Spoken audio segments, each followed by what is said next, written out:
Tantor Audio, a division of Recorded Books, presents One Last Bite by Leah Cupps.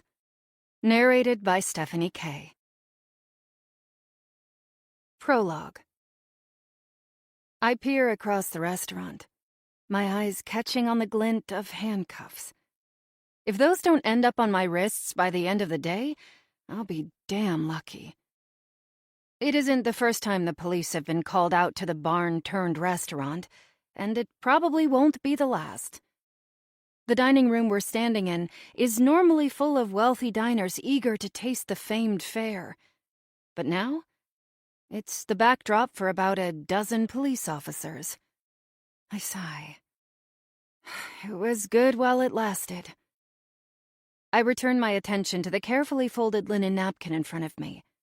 Fumbling with the corners, I try to focus on the words coming out of my mouth. Slow, deliberate, and above all, vague. "Ma'am."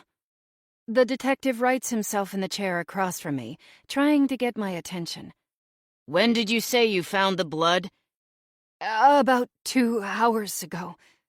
My voice shakes, belying the shock that has taken over my body. He raises a crusty eyebrow at me, surely questioning my response. The serious tone in his voice and the deep wrinkles in his forehead make me shift in my seat. "Why did you wait to call us?" I breathe in to steady myself. As I inhale, I can still smell the hint of baked bread floating in from the kitchen. Hundreds of loaves have been baked here over the years. The smell of the dough rising seems to cling to the air. I make a mental note to grab the yeast starter from the kitchen. I mean, why waste it? "Ma'am." Oh, right. Crusty eyebrows is waiting. The cell phone service is dodgy at best, and the electricity ran out with the storm hit last night. The words are coming out faster than I intend. I'm afraid if I start talking and tell my story, I won't be able to stop. Needless to say, it wasn't easy to make the call. Thistle, the restaurant we're sitting in, is located in the heart of Maine, about 5 miles from the nearest highway and even farther from the nearest town. The power out here can be patchy, especially on an old farm. The glittering chandeliers above us flicker as if on cue, fading in and out from the tenuous power supply. Bon Appetit labeled it barn chic. I almost smile, thinking back to the time we stood in the kitchen, leaning over the magazine. Our faces and our beautiful restaurant leaping off the pages in front of us. It was a perfect night. One of the best we've had here. One of the few good ones. Almost as a reflex, the inspector taps his phone. I can see from my seat across the table he has barely a bar left. He nods and says nothing. Another officer pads past us, holding his phone up in the air to search for a signal. See? I'm not lying. Yet. "Was anyone else present when you found the body?" The question turns my stomach. One person. But that person is long gone by now, probably miles down the interstate. "No," I reply. My voice sounds convincing, even to me. The boards behind me creak and groan. I hear more footsteps. The floors have a life of their own, the sounds they make a comforting chorus of old hickory. Though they are old, worn and stained, they're still beautiful. If those planks could talk, oh, the stories they would tell. I almost want to reach out and touch them, say goodbye to a beloved part of the barn. A young, lanky police officer walks up to our table, his lips pursed and his eyebrows drawn together. I can feel the cold air floating off his skin. I know where he's been, and I'm pretty sure I know what he's found. "Detective, you need to see this." He swallows. His face turns a shade more pale. "It's in the freezer." Part 1. Sadie. Chapter 1. 3 months earlier. Nora Winthrop. I stare at her. Blunt, chocolate-colored bob. Sharp green eyes. She wears a black button-down shirt with a clean starched collar. She's just like the photos I've seen of her in magazines. Every inch pristine and manicured. I shift in my seat, fumbling with a squirrely lock of hair that has fallen into my eyes. Nora and I couldn't be more opposite. I'm sure she can barely stand the sight of my thrift store khakis and white t-shirt. But these clothes are the best I have, and they're clean. The campground I've been living in doesn't exactly have an ironing board on hand. The words that ran across my mind when I stepped through the front door pop up again. There is no way I am getting this job. I still can't believe I'm sitting here. The beams above me hold sparkling chandeliers that have cast their light over celebrities, politicians, and the who's who of the Upper East Coast. This restaurant basically put destination dining on the map. Sitting for an interview is definitely the closest I'm going to get to the dining room here. A few years ago, Nora and her husband, Devin, owned and operated one of the hottest restaurants in New York, Pepper. The name was a bit meta for my taste, but it gave the swanky eatery an artistic flair that the upper class craved. I remember reading the article pronouncing Pepper the new it spot in New York. It was a glowing review, fat with praise of the monkfish stew and creamy lemon risotto. I had been standing in the magazine aisle in Barnes & Noble when I saw her for the first time. Her nary a strand out of place hair contrasted sharply with her fair skin and pale green eyes. Devin was next to her, tan, tall, and much more relaxed. They made a striking couple. I sat down with the magazine at a table and ordered a small cappuccino I could barely afford. The menu for Pepper had been carefully photographed and laid across 2 pages. I pored over each glossy photo, tracing the words with my fingers. Smoked salmon with green pea risotto and asparagus foam. Mussels with celery and chili. Foie gras parfait with green beans, grain mustard, and almonds. Every ingredient on the menu felt like a carefully selected collection of jewels set out on display. After the coffee cup was empty and the last few readers had left the store, I still sat there in awe. I was so inspired by her work. I couldn't bear the thought of putting the magazine back on the shelf, so I slid the magazine under my arm and stepped away into the bathroom. Hiding in a stall, I took out my sharpest chef's knife and cleanly sliced 4 pages from the magazine, stashing them in my bag. I dropped the magazine carcass back on the stand where I'd found it as I slipped out the door. When I arrived back at my matchbox-sized apartment, I carefully pinned the pages to the wall, where they stayed for the next 3 years. Unfortunately, about 6 months ago, I had to leave them behind along with everything else. Sadie, it says here you were a sous chef at Chateau Bernard? It's all I could do to keep from biting my fingernails, which are now practically whittled down to the nubs. It's a horrible habit, one I've been trying to kick for years. Yes, for 1 year. Her green eyes shift, narrowing in on me. Heat rises under my cheeks. So you know Chef Francois? I smooth the pleats of my khaki pants, trying to push the sweat off my palms. I do, but primarily I worked under Pete. He was second in charge. I point my fingers toward the cheaply printed resume she's holding, hoping she doesn't notice my chewed-off nails. I've included his number there. I see. Nora nods and pulls the paper closer to her face. Well, I look forward to speaking with Peter. I swallow hard, trying not to flinch at the thought of her talking to Peter about me. I've held up my end of the bargain, but now that I'm far away, will he still keep up his end? I told him I have pictures of him cheating on me with Francois's wife, which was a bit of a white lie. Even if I had those photos, I have no way to send them to Francois now. If Peter calls my bluff, he could say anything about me. He knew me intimately, after all. I smooth my features, but Nora is squinting at my resume. You went to the Culinary Institute of America? Yes, I say as my stomach turns. But I wasn't able to finish. At least I'm being honest about that. Oh? And why is that? I clear my throat. I couldn't afford the tuition. Nora gives me an empty stare. She is an intimidating woman, despite her slight size. I often wonder how a successful chef stays in shape, despite creating decadent sauces and roasting rich meats on a daily basis. Perhaps she's one of those women with a swirling metabolism who devours calories and churns them out in a puff of smoke.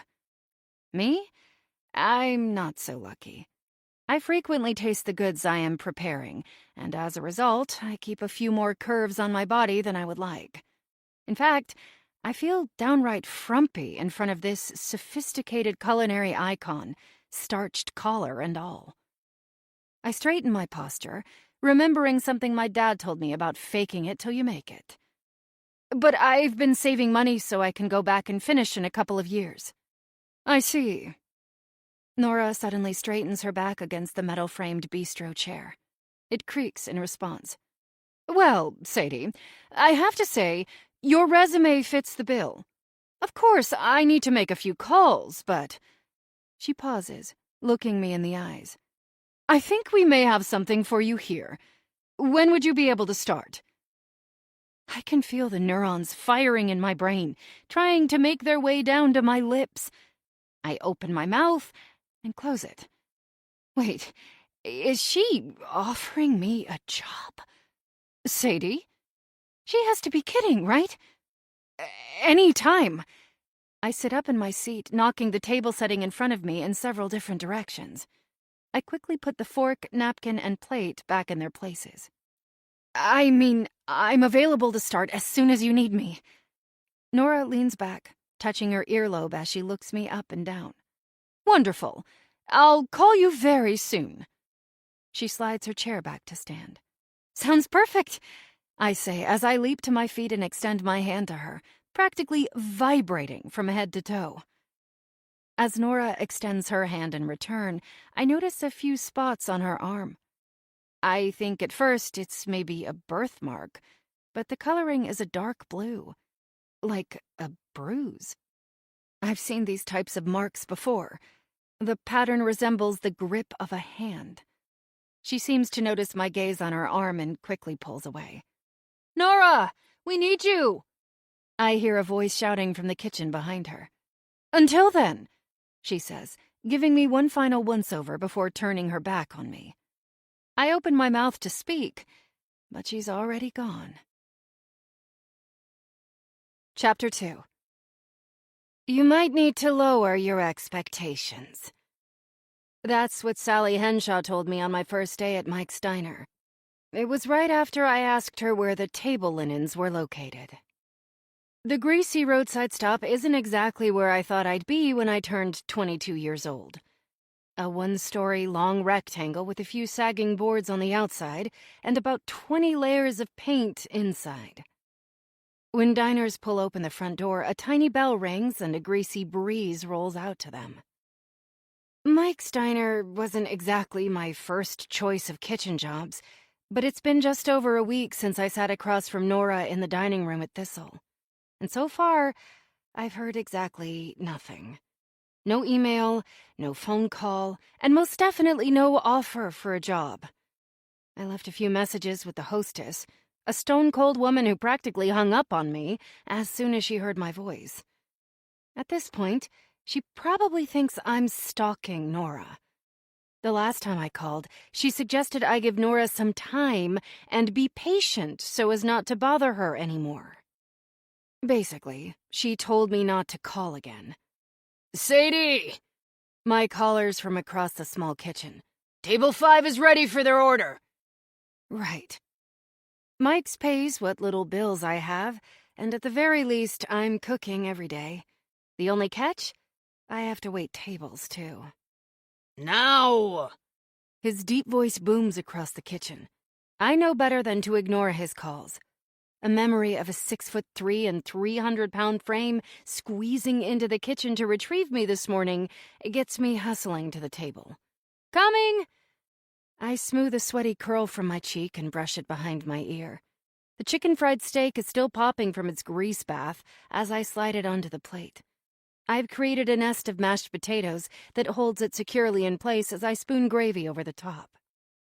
I reach into the metal bin on the shelf above my head to pull a few sprigs of parsley and place them carefully. I hear a few heavy steps approaching from behind me. The smell of over-applied drugstore perfume tickles my nose.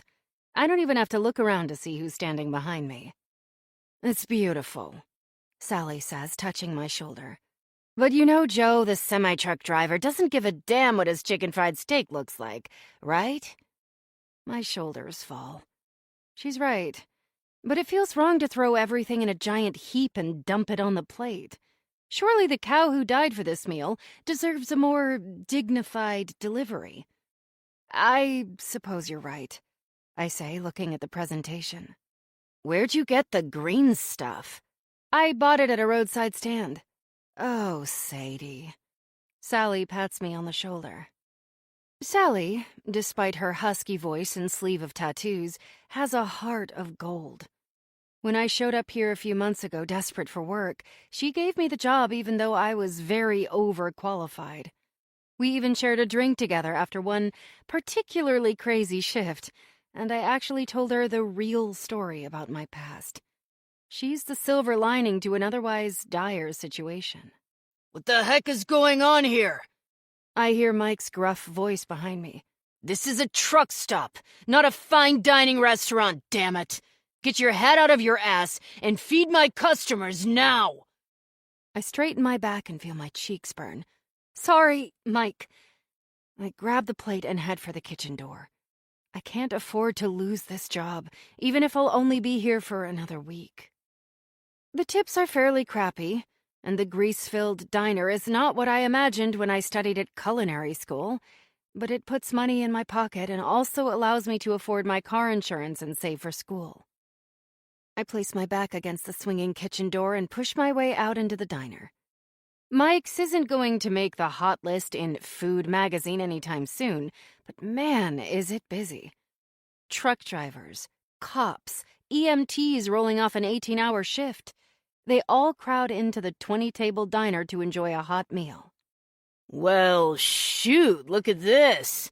It's a thing of beauty, Joe says as I lay his food in front of him. He grabs the plate and hoists it up in the air. Look at what this little sweet tart made for me, fellas. Seems like she might want to spend some time in the bunk of my semi-cab later.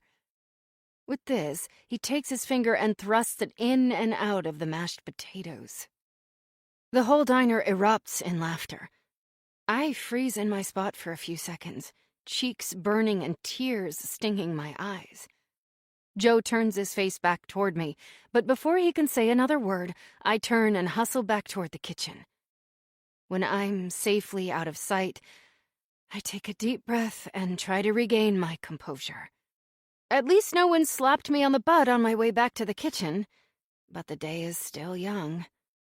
I have got to get out of here. I spent years at CIA mastering sauces, developing the perfect stock, and refining my palate. All that was thrown out the window when I humbly accepted the job at Mike's. Here, I don't cook steaks temperature to order.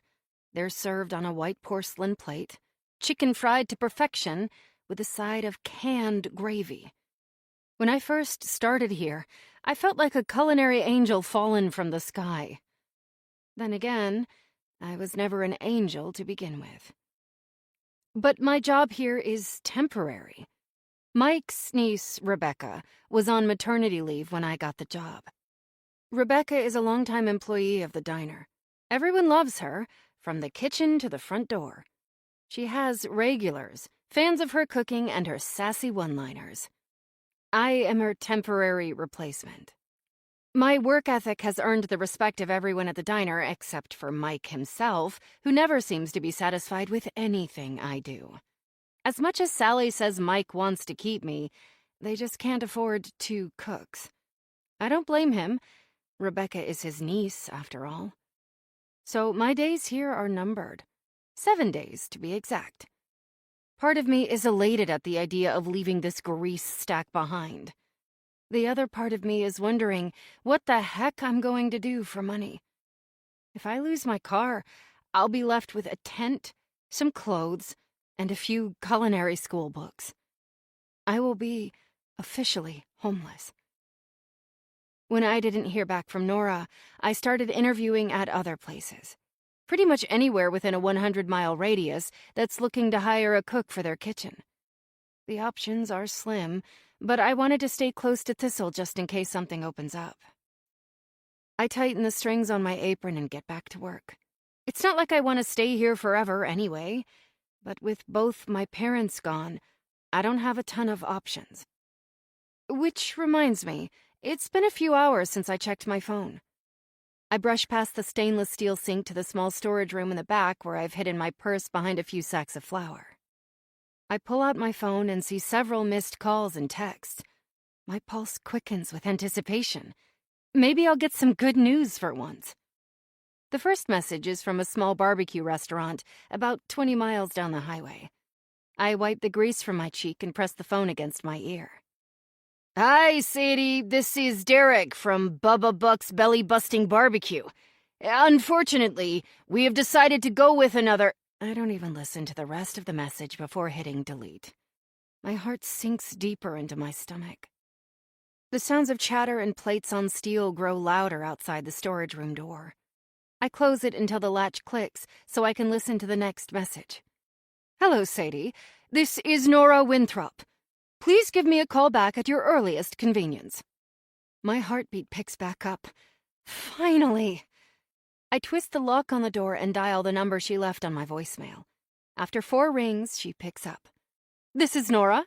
Hi, Nora. This is Sadie Jackson. You left me a voicemail about the kitchen position? Oh, yes, Sadie, she says. I can hear the clattering of pans in the background.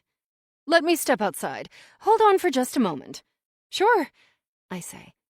My palms are sweating now, mixing with the grease from the kitchen, causing the phone to slide in my grip. I wait in silence for a few moments. Would you be available to start on Monday? I'm speechless for a moment. This is really happening. Monday would be great! My voice sounds high-pitched. I'm trying not to come across as desperate, but my heart is pounding in my ears. Great. Can you be here at 10 a.m.? My mind is reeling as I imagine myself working in Nora's famous kitchen. To see the monkfish stew prepared in front of my eyes. I'll be able to see precisely what seasonings she uses, how the stock is prepared. Sadie, are you there? Yes, I'm here. That sounds perfect, I say, recovering myself. I'll see you Monday. Goodbye. She hangs up on me before I'm able to utter a response. I hear banging on the door behind me. Sadie, table 6 is waiting for their order. I take a deep breath and stash my phone away in my purse. Nora Winthrop has just hired me for a job. And she doesn't even know what I've done. Chapter 3. I roll down the window on my beat-up Honda Civic as the wheels crunch over the gravel driveway. The road to the restaurant winds its way like a snake to the front door. I try to focus on the sweet smell of lavender and honeysuckle floating in through my open window instead of the sweat pooling under my arms. The Winthrop estate is stunning. Apple trees line a long drive, and a matching row of black picket fence posts are lined up to salute guests as they enter. Wildflower blossoms rub shoulders with the manicured hedges, and it all feels organic yet planned at the same time. I've never been to England, but I imagine this is what it would look like. Even though it's a cool 60 degrees in Maine, I'm sweating in my car. Did I put on deodorant this morning? Apparently, I didn't use enough because the sweat rings are growing under my arms. I feel a bit like an imposter, unworthy of the whole Winthrop experience. Regardless of how I feel, I'm here. After I park my car, I sit with my hands at 10 and 2 on the steering wheel. Deep breath, Sadie. You got this. My plan here is simple. First and foremost, stay employed long enough to add cook at Thistle to my resume. If I can manage that, I'll be able to get an executive chef position at a lesser-known restaurant. This will also give me time to save up and return to culinary school. Nora didn't really give me an idea of what she'd be paying me, but given how little my expenses are, it should be enough to get by. Once I finish my degree from CIA, it's only a matter of time and maybe a little luck before I find an investor willing to back the restaurant I've been dreaming of opening since I was 10. The sound of shouting on the far side of the barn catches my attention and drags me out of my head. I peer through the windshield. It's Nora herself, wearing a t-shirt and slacks with a white apron tucked around her waist. The man she's talking to is dressed in the same way. He has wavy dark hair and olive skin. My window is down, and I can almost make out a few words. I turn my head slightly so I don't make eye contact. What do you mean it's not about the money? I hear her say. It's always about the money. You should know that by now. If we don't pay them back, we're dead. All of us. Nora is waving her hands as she yells. From what I've read, Nora can be pretty dramatic, and now I see that's true. I can't hear what the man standing with her is saying, but he places his hands on her shoulders. She relaxes slightly. He's speaking in a low tone. After a few minutes, I see Nora throw up her hands and storm off toward one of the cabins. As she does, the man turns and catches sight of me in my car. Oh, no. I hope he doesn't think I was listening. It's my first day, and the last thing I want to do is act like I'm snooping. Without missing a beat, he raises his hand to wave and makes his way toward my car.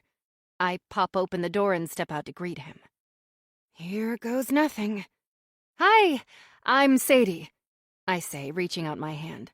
Nora hired me to— Hola, Sadie, he says, taking my hand in his. His hands are slightly calloused.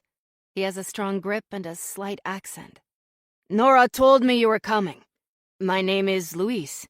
I'm the sous chef here at Thistle. Please, come with me. Luis is not what I expected. He has broad shoulders, a slight tan, and caramel eyes. He's not quite 6 feet tall, but he carries himself with the confidence of a much larger man. The confidence doesn't surprise me, given that he runs a large kitchen staff in a well-known restaurant. I follow his lead, heading toward the restaurant. I steal a glance in the direction Nora left, but I don't see her. From everything I've read, even some threads on Reddit, Nora can be a bit moody as well. I make a mental note to steer clear of her when she's in a mood like today. The last thing I need is to get on her bad side right off the bat. So, where are you from? Luis asks. Illinois, I stutter. It's not a complete lie. That's a long way from Maine, he says as we step along the paved pathway. I nod in response, not sure what to say. I can practically feel beads of sweat popping up on my nose. What about you? Where are you from? I ask as we approach the barn. Me? Guatemala, actually. Even farther than Illinois, he says with a wide grin. His smile is warm and genuine, making an unexpected feeling flutter in my stomach. So, how much do you know about Thistle? Just what I read on the website, I say. Right. Well, the estate is about 100 acres, with more than a dozen buildings on the property. The restaurant itself is set up in an old bank barn here. He gestures toward the large barn, which is beautifully restored. Beyond the barn is a small lake with a half-dozen cabins around the perimeter. Some of them have been restored, and some are still under construction. Our hope is to offer a boutique-style hotel experience in the future. I enjoy listening to the rhythm of his voice as we walk. He seems so passionate about this place. As we make our way around the back of the restaurant, he gestures to the large gardens and a large glass building. We are known for our farm-to-table cuisine, and this is where many of our ingredients come from. right in our backyard." He turns to smile at me as we make our way to the back door. "We have several acres of gardens that we harvest 3 seasons of the year, and in the winter, we have a large greenhouse." It's amazing, I say, truly in awe of the place. So, how long have you worked with Nora and Devon? "A long time," he says, turning his face away from me for a moment. There's something about the way he says it that makes me think there's a deeper story there. I'm about to ask him a few more questions when he stops in front of a large wooden door with an iron handle. We seem to be at the back of the restaurant. "Well, here we are. It's probably a bit more rustic than what you're used to, but I promise you the food is fantastic." Clearly, he doesn't know about mics. As Luis swings open the door, I catch my breath. The kitchen of Thistle is an eclectic mixture of modern fixtures and rustic touches. There are 4 massive stainless steel workstations that float in the middle of the room, while the walls around the outside are stacked with high-end appliances and equipment. 2 rustic posts hold up the center of the room, disclosing the fact that we're standing in an old barn. But there is nothing old about the space. There are about 2 cooks per station, with about 8 people bustling around the room, working with different specialties. I never made it past the dining room during my interview with Nora, so this is the first time I've seen inside the kitchen. I'm not disappointed. And the smell. Wow. It's a combination of bread baking in the oven, fresh herbs, and garlic. I inhale deeply. I can feel Louise watching me as I take in the space, probably waiting for me to comment. "It's really nice," is all I can muster. He nods, smiling, then gestures for me to follow him as we walk farther into the room. We pass a couple of cooks working on food prep. Everything from edible flowers to fresh pork is being chopped, prepped, and stored for the dinner service. "You can hang up your bag here," he says, pointing to a few lockers posted by the back door. I release the bag from my shoulder and hang it up. "Now, if you want to follow me, I'll show you around the space," Luis says as he places a light hand on my back. "As today is a Monday, the operations here are pretty relaxed. Thistle only serves diners Thursday through Saturday. Today, we test recipes. We prep the things that need to be slow roasted, the bone broths that need to stew overnight, that sort of thing. It's an easy day to get you started, so you're trained up by the weekend." He walks me around the space, pointing out each station and piece of equipment with enthusiasm. Most of the appliances I'm familiar with, but it's the first time I've seen someone use liquid nitrogen to make ice cream. My heart beats a little faster as I think about all the new skills I'll pick up while I'm working here. "You've done a wonderful job," I say. "Oh, it wasn't just me." He smiles, a gleam in his eye. "This was Nora's vision. She brought this space to life." "So, where would you like me to start? Nora said—" He stops in front of a large window that looks over the back of the property. Underneath is a large sink and a mountain of dishes. "Right here." I feel my cheeks burn in embarrassment. Wait, what? Dishwasher? I don't have much time to recover because everyone has paused their work and is looking at me. You could hear a pin drop in the room. "Attention, everyone. This is Sadie, our new dishwasher," Louise says, gesturing in my direction. "Hi," I squeak. I pull my hand up for an awkward wave. A few of the employees nod and then go back to work. Luis furrows his brows at me. "Nora didn't tell you that you'd be working as a dishwasher?" "Oh, no. I mean, yes, of course," I say. Suddenly, my neck, cheeks, and ears become impossibly hot. Of course she wouldn't hire me as a cook in her kitchen. How could I have been so stupid? I'm not even really qualified to work here. It's just, Nora made it sound like I would be cooking. But I guess she didn't really detail my position when we spoke on the phone. She just asked me when I could start, and I told her. Now I feel like an idiot for getting my hopes up. It's not that I'm ungrateful, but if only I could show them what I can do. I step in front of the sink and flip on the water. I'll get started right away. Bueno, I'll leave you to it, Louise says and heads to the back door. I pump a few drops of soap into the sink as the water runs down over the pans. You're never too good for any job in the kitchen, Skittles, even dishes. It's the voice of my father. Skittles was his nickname for me when I was a kid. And he was right. I'm not too good for any job in the kitchen, especially this one. I eye my messenger bag with my chef's knives hanging by the door. It took me a couple of months of tips from Chateau Bernard to pay for the set. I was so excited the day I purchased them. I ran to the grocery store and bought practically every kind of vegetable, fruit, and protein I could find. I probably spent 3 hours slicing and chopping while Iron Chef America played in the background. A few weeks later, I purchased a special sharpener to keep them in tip-top shape. I am diligent about sharpening my knives. I guess they'll have to stay freshly sharpened for another day.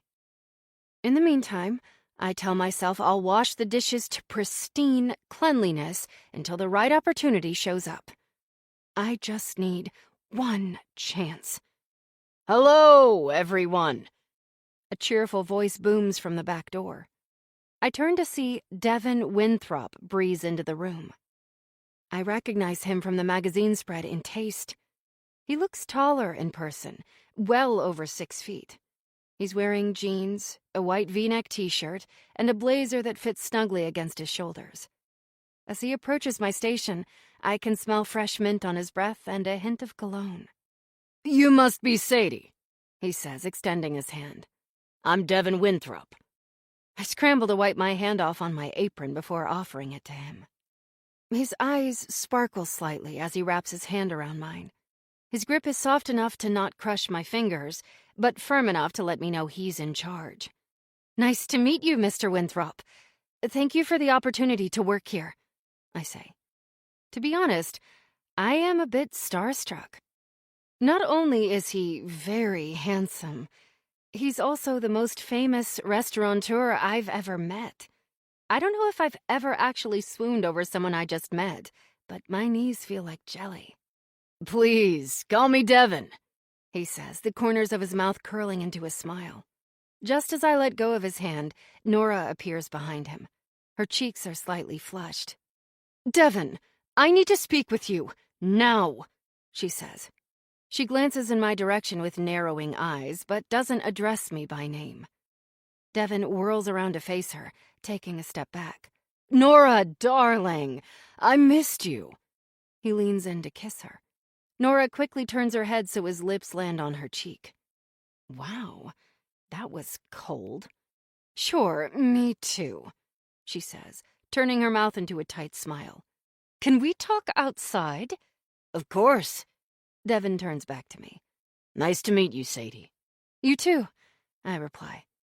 Nora has already turned her back on me and is walking to the door. Devin follows behind her. I turn my attention back to the sink full of burnt pans and crusty dishes. It's going to take me hours to get through the pile in front of me, not to mention the pans currently on the stove. At least I have a view of the property via the large window in front of me. Devin and Nora are walking toward one of the cabins. They definitely don't seem to be getting along. I can't hear what they're saying exactly, but their body language tells me everything I need to know. They're arguing. It's really none of my business. My only purpose here is to save up enough money to go back to school and, of course, add Thistle to my resume. Besides, I've worked in enough kitchens to know that eventually the gossip always makes its way to the dishwasher. Everyone likes to share their dirty little secrets. I just won't be sharing mine. Chapter 4. I stare at the wrinkles on my fingertips for a moment as I stand over the sink. My back is aching, my feet are swollen, and there are cracks forming in the creases of my hands. It's only my second day of back-breaking work, cleaning and scrubbing every pot, pan, and dish in the kitchen. not to mention mopping floors and wiping down counters. As it turns out, my job here in the kitchen isn't just to wash the dishes, but to clean the entire space. I'm basically a glorified janitor. But even though it feels like only a small step up from Mike's Diner, I'm still working in one of the most famous restaurants in the country, and the pay is much better here. So there's that. I try to lean up against the sink to push the kinks out of my lower back. Sadie, have you seen a stainless steel pot with a copper handle? I drop my hands back into the sink and turn to see Devin at my back. Oh, hi, Devin, I say, slightly breathless. It's the first time he's spoken to me since yesterday. As a dishwasher, my interaction with the staff has been pretty minimal. Yes, let me see if I can find it. Devin watches me as I search through the stacks of pans in front of me and in the cabinet below. He's dressed in his usual dark jeans, white collared shirt, and sport coat. I can smell a faint hint of cologne. Here! I hand him the pot. Thank you, he says as he places it on the counter behind him. I trust you're enjoying your work here at Thistle? I rub my dishpan-wrinkled hands together. It's been great, I say. He keeps his deep blue eyes trained on mine. And how have you been sleeping? Sleeping? Yes. He looks over my shoulder and out the window toward the parking lot. I noticed you have a blanket and pillow in the back seat of your car. My cheeks flush. Well, I've been sleeping in my car since I started working here, and it's beginning to take a toll on my body. My short stay at the campground has ended. My car is warmer than the thin nylon tent, so it didn't make sense to pay the campsite fee. Every night after work, I've been driving a couple of miles down the road to find a quiet place to park where no one will see me. I have a blanket and a pillow at least, and I've been able to curl up in the back seat of the car to get a few hours of sleep. Most of the time, sleep eludes me, so I use the light from my phone to reread a frayed copy of The Flavor Bible, or Ratio, books that are widely accepted by chefs to be the gold standard of flavor. The real trick is sneaking into the employee bathroom early enough in the morning so no one sees me brushing my teeth and attempting to control the curls of my hair. I plan on sneaking into the campsite down the road at least one night a week so I can shower.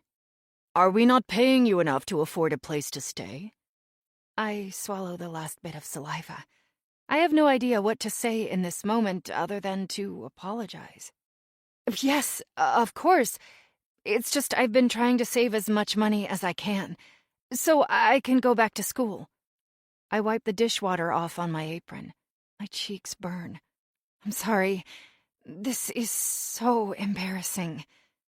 He waves his hand at me. Don't be embarrassed. We've all struggled. I nod. My stomach is doing flips. I knew I should have hidden my bedding in the trunk. I just didn't think anyone would care enough to snoop around my car. Devin straightens his jacket and shifts his weight, keeping his eyes trained on me. Listen, I have an idea. One of the cabins on the lake is partially renovated. It's nothing fancy. A small kitchen, bathroom, and a bedroom. Would you be interested in renting it from us?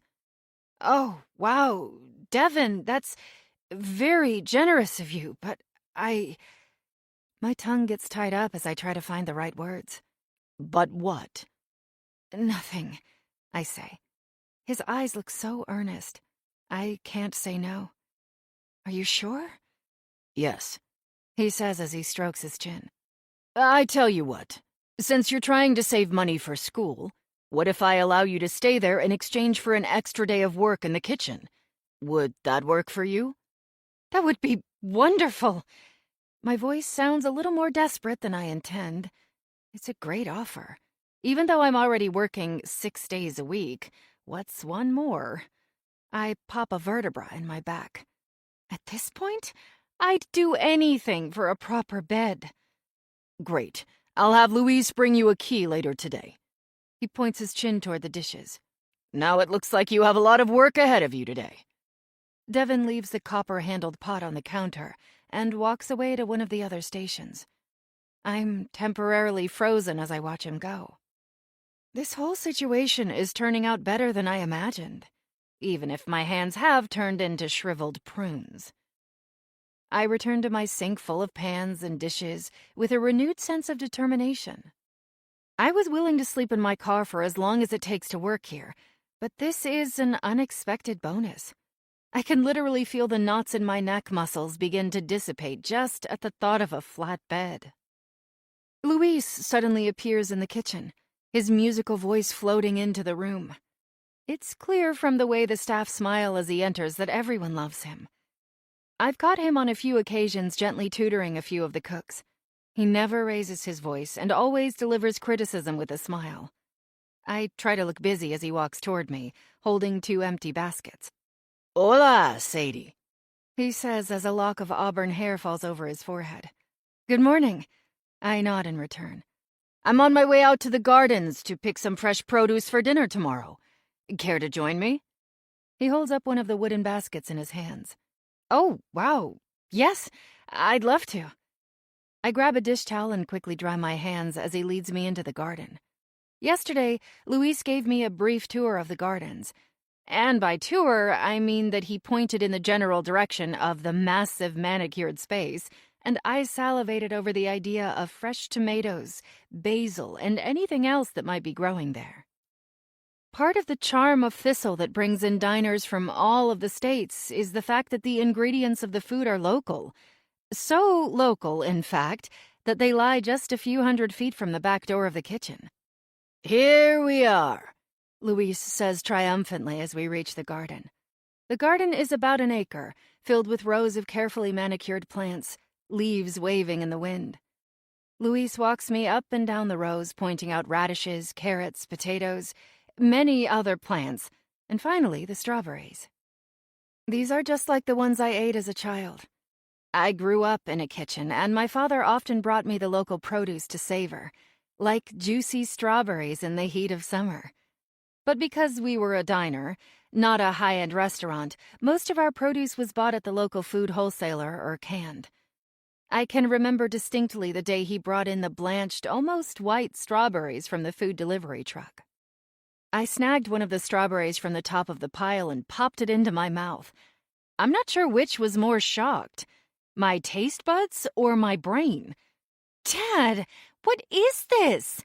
I said, holding up the carcass of a sour strawberry. "Well, that's a strawberry, of course," he said with a wry twist of his mouth. "What's wrong with it?" Dad chuckled. "Well, our local supplier was sold out, so we had these shipped in from our food wholesaler." "It tastes horrible." He came over and patted me on the head. "Well, Skittles, someday when you're the lead chef of your own restaurant, you'll have first pick of all the good produce." I remember a warm feeling spreading across my belly. Dad and I had a dream that one day I would have my very own place. I would be the head chef of a classy farm-to-table restaurant, just like the one I'm working in now. I take a deep breath, inhaling the scent from the lavender bushes that flank the gravel pathway to the garden. For now, I'm just a dishwasher. Luis must have noticed I'm practically drooling. "Would you like to try some?" I blush. "Do you mind?" "Please," he says, gesturing to the plant. I reach out and pluck a few bright, big strawberries from the plant. As I pop the first one in my mouth, it practically bursts, the juices splattering down my chin. "Oh," I say, blushing. "Here, let me help you," he says, pulling a handkerchief from his pocket. I take it gratefully, and we make eye contact for a moment. I didn't really notice it before, but Luis is cute.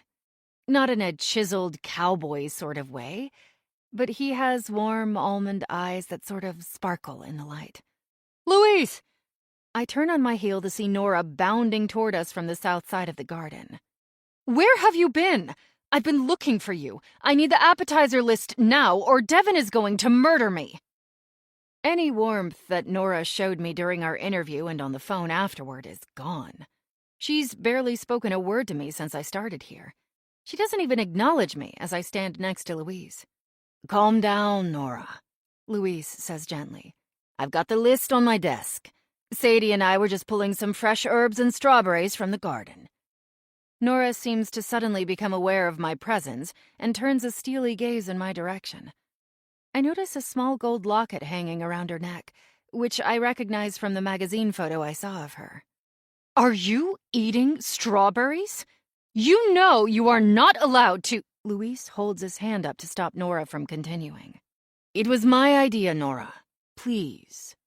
Nora continues to glare at me. "I'd better never see you eating from the garden again, or else you'll be asked to leave. Is that clear?" I straighten my back. "I'm so sorry. Yes, I understand." Nora looks back at Luis. "Let's go." She begins to stomp back in the direction of the barn. Luis gives me a small shrug and mouths the word, "sorry." I stand there for a moment, watching them walk back to the barn. 1 minute, Nora is offering me a job. The next moment, she nearly fires me for eating a few strawberries from the garden. My shoulders slump. Even though Nora is living my dream life, she definitely isn't the happy and fulfilled person I thought she was going to be. I guess it's true what they say. Never meet your heroes. Chapter 5. "So, what do you think?" asks Louise. Truthfully, I'm speechless. The cabin is small, but large enough to hold a kitchenette with a dining table and a living room. The vaulted ceiling makes it look larger, along with the whitewashed wood. On the left side of the room is a kitchen that runs the full length of the space. Cabinets, a small stainless steel fridge, and a full-size Viking range with a large hood fill the space. There's even a small espresso machine in the corner. I instantly walk toward the kitchen sink and touch the silver faucet. It's been years since I had my own space with a kitchen to cook in. I want to rip open the cabin doors and drawers and see if there are plates and utensils, but I resist, feeling Luis's eyes on me. "It's fully stocked, if that's what you're wondering," he says as a small smile turns the corner of his mouth. Nora briefly mentioned the cabin is still under construction, and in her words, not ready for guests. But this place is nicer than most of the hotel rooms I've stayed in. The faint smell of fresh paint still hangs in the air. "I think it's perfect," I whisper. "Let me show you your room," he says, gesturing to the right side of the space, toward a white door. We step into the bedroom, which is set up with fresh white linens, a vintage wooden nightstand, and a small closet. Another door leads to the bathroom, which has a toilet, vanity sink, and clawfoot bathtub with a brushed nickel shower head. "The bathroom was finished last week, but there's an issue with the toilet. Devin says we have a new one on order, so you'll need to use the toilet in the main kitchen." "Oh, now I see." I process this. "So I need to walk 50 yards to the kitchen every time I need to use the bathroom? It's not incredibly convenient, but I'll take it over sleeping in my car any day." "No problem," I say. "I'll leave you to it then." Luis drops the keys on the kitchen counter. "Good night." "Good night," I say, still raking my eyes over every detail. "And thank you," I call after he softly closes the door behind him. I still can't believe the Winthrops are letting me stay here. After the strawberry incident earlier today, when Nora almost fired me on the spot, I was certain they would recant the offer. But just as I was finishing up my work for the day, Luis showed up at my side with the keys to the cabin. To say I was relieved is an understatement. If they're willing to give me a cabin to stay in, perhaps that means I have some job security as well. I walk over to the kitchen and open the vintage-style refrigerator. To my surprise, there are a few staples inside. Milk, eggs, butter, cheese, and some fresh herbs. I pull open the rest of the cabinets to find them stocked with flour, olive oil, and a few spices, plus pots and pans. It's like the kitchen is begging me to break it in. Even though I'm exhausted from a long day, I find myself throwing together an omelet for dinner. It's been weeks since I touched a sauté pan, and I can feel the joy of cooking down in my toes. After I clear the last crumb from my plate, I pull my small suitcase out of my car and roll it inside. It only takes a few minutes to stow away my clothes and toiletries in the small dresser in the corner of the bedroom. And of course, I bring in my stack of frayed recipe books and drop them on the kitchen table. The sun is already set, and the light in the room is fading quickly. I lie down on top of the cheerful embroidered bedspread, and before I even have time to brush my teeth, I'm asleep. Dad! I sit straight up in bed, startled for a moment in my surroundings. Sweat clings to my skin and pours down my face. I take a few deep breaths. It was another nightmare. The room is completely black, save for a small pool of moonlight that comes through the window. My shoulders relax, and I remember I'm inside the cabin on the Winthrop estate. The nightmare is one that has plagued me since the fire. I shudder to think about that night. I was so young. I tried to save what I could: a cookbook that belonged to my mother, a necklace my father had given me, but most of it went up in flames. There was life before the fire, and then after. Like a deep canyon separating two parts of my life. Dad is gone, but I would give anything for him to be here right now, offering his calming words of comfort. But he isn't here. As I sit up in my new bed, still on top of the coverlet, I realize my bladder is full. I throw my legs over the side of the bed and walk toward the bathroom. As soon as I pull open the door and see the toilet, I remember. The toilet isn't working yet. I sigh. Time for a late-night walk to the bathroom. I take a few strides across the small cabin living room and reach for the front door. I turn the knob. The door seems to be stuck.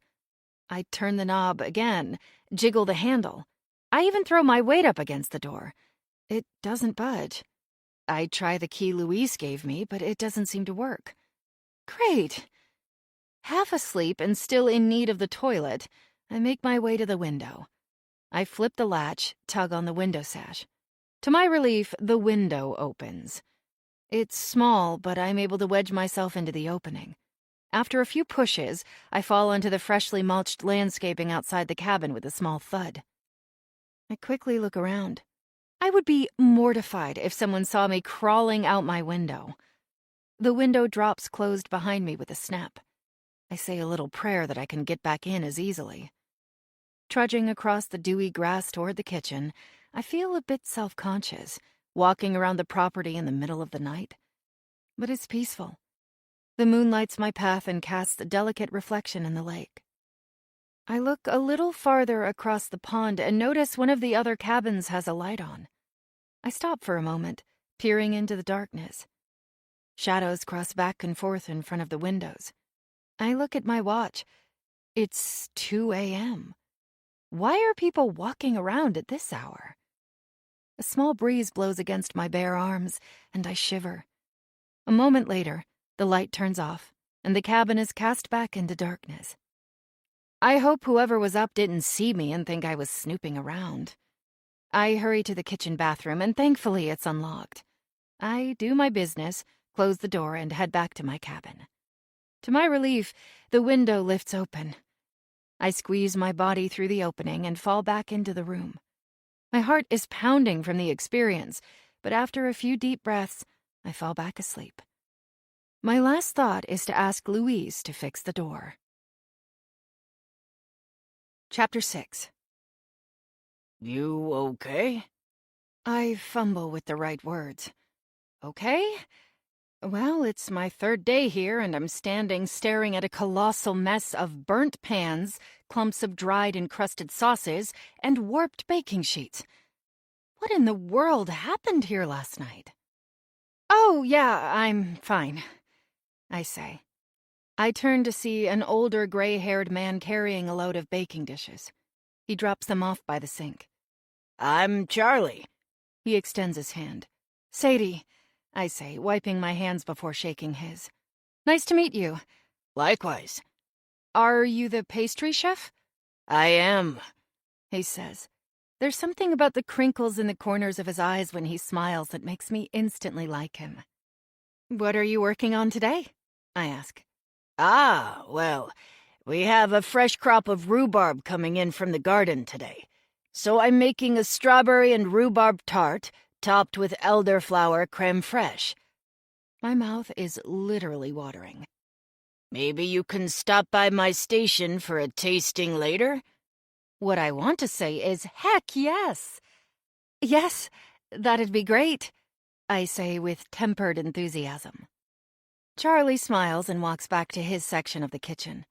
What I wouldn't give to have a position like Charlie's. The daily challenge of preparing fresh ingredients that call for innovative food design. Planning the dish, troubleshooting the presentation. I feel like a painter longing for a brush to complete her masterpiece. In a few minutes, the staff will meet in the dining room to go over the menu for the weekend, each chef presenting their ideas. Maybe someday I'll be in that meeting. I plunge my hands into the mess before me as dirty dishwater sprays onto my apron.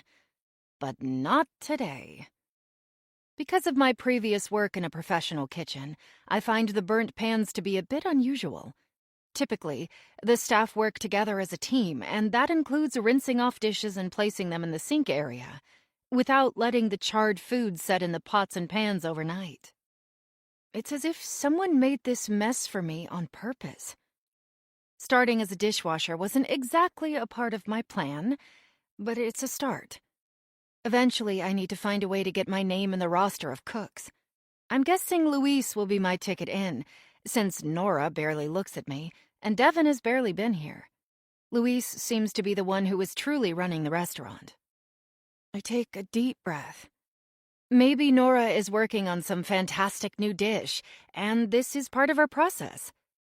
Judging by the pan in front of me, it was something made with a brown butter sauce. Who am I to question her genius? Besides, after sleeping in a proper bed last night, I feel like a new woman. The knots in my shoulders and neck have dissolved. My brain feels more alert. I even managed to brew myself a decent cup of coffee this morning and bring it with me. As I scour pans, I think about what I saw last night. Thankfully, I was able to get the front door open this morning, but I plan on bringing it up with Luis. But what about the cabin across the water? The whole situation was strange. When he gave me a tour of the property on my first day, he didn't really mention who was staying in the cabins around the lake. Most of the staff have cars parked around the back, in the same lot where I park my own car. I observe them coming and going on a daily basis. Nora mentioned the cabins are under renovation, but aren't ready for guests. As far as I know, no one else is staying in one other than me. Devin and Nora live in a beautifully restored carriage house behind the barn. The English-style landscaping with lavender bushes, wildflowers, and shrubs matches the front entrance of the property. It's equally charming. Perhaps Luis also lives on site? No sooner have I made a mental note to ask Luis about it, when Devin suddenly appears at my elbow. Wow! What happened here? I shrug. It was all here when I arrived. Maybe Nora's working on a new recipe? Devin snorts. Maybe. Here, let me help you. He pulls an apron off a nearby wall hook and wraps it around his waist. He grabs a few pans and starts scrubbing. I can feel the heat from his skin and catch the faint smell of sandalwood. We stand side by side for a few minutes, working in unison, letting the sounds of the kitchen fill the silence between us. Devin! Nora's cold voice cuts through the room. What are you doing? He drops the pan he's working on and turns to face her. I was just helping Sadie. He wipes his hands on the folds of his apron. Is that a problem? Well, no. Nora seems to bristle at his question. But by the scowl on her face, I'm guessing she doesn't approve. She's dressed in her signature top-to-bottom black attire, arriving in the room like a dark angel. But I'm sure Sadie can handle the dishwashing by herself. Quite a mess she has here. Were you working in the kitchen last night? Devin asks. For a moment, a bit of color rushes into Nora's cheeks. Her mouth twitches. I was with you, remember? She says with a pointed stare. Anyway, you're late for our kitchen meeting. I'll see you in the dining room. Devin says nothing but responds with a nod. He turns and walks toward the door of the kitchen leading to the dining room.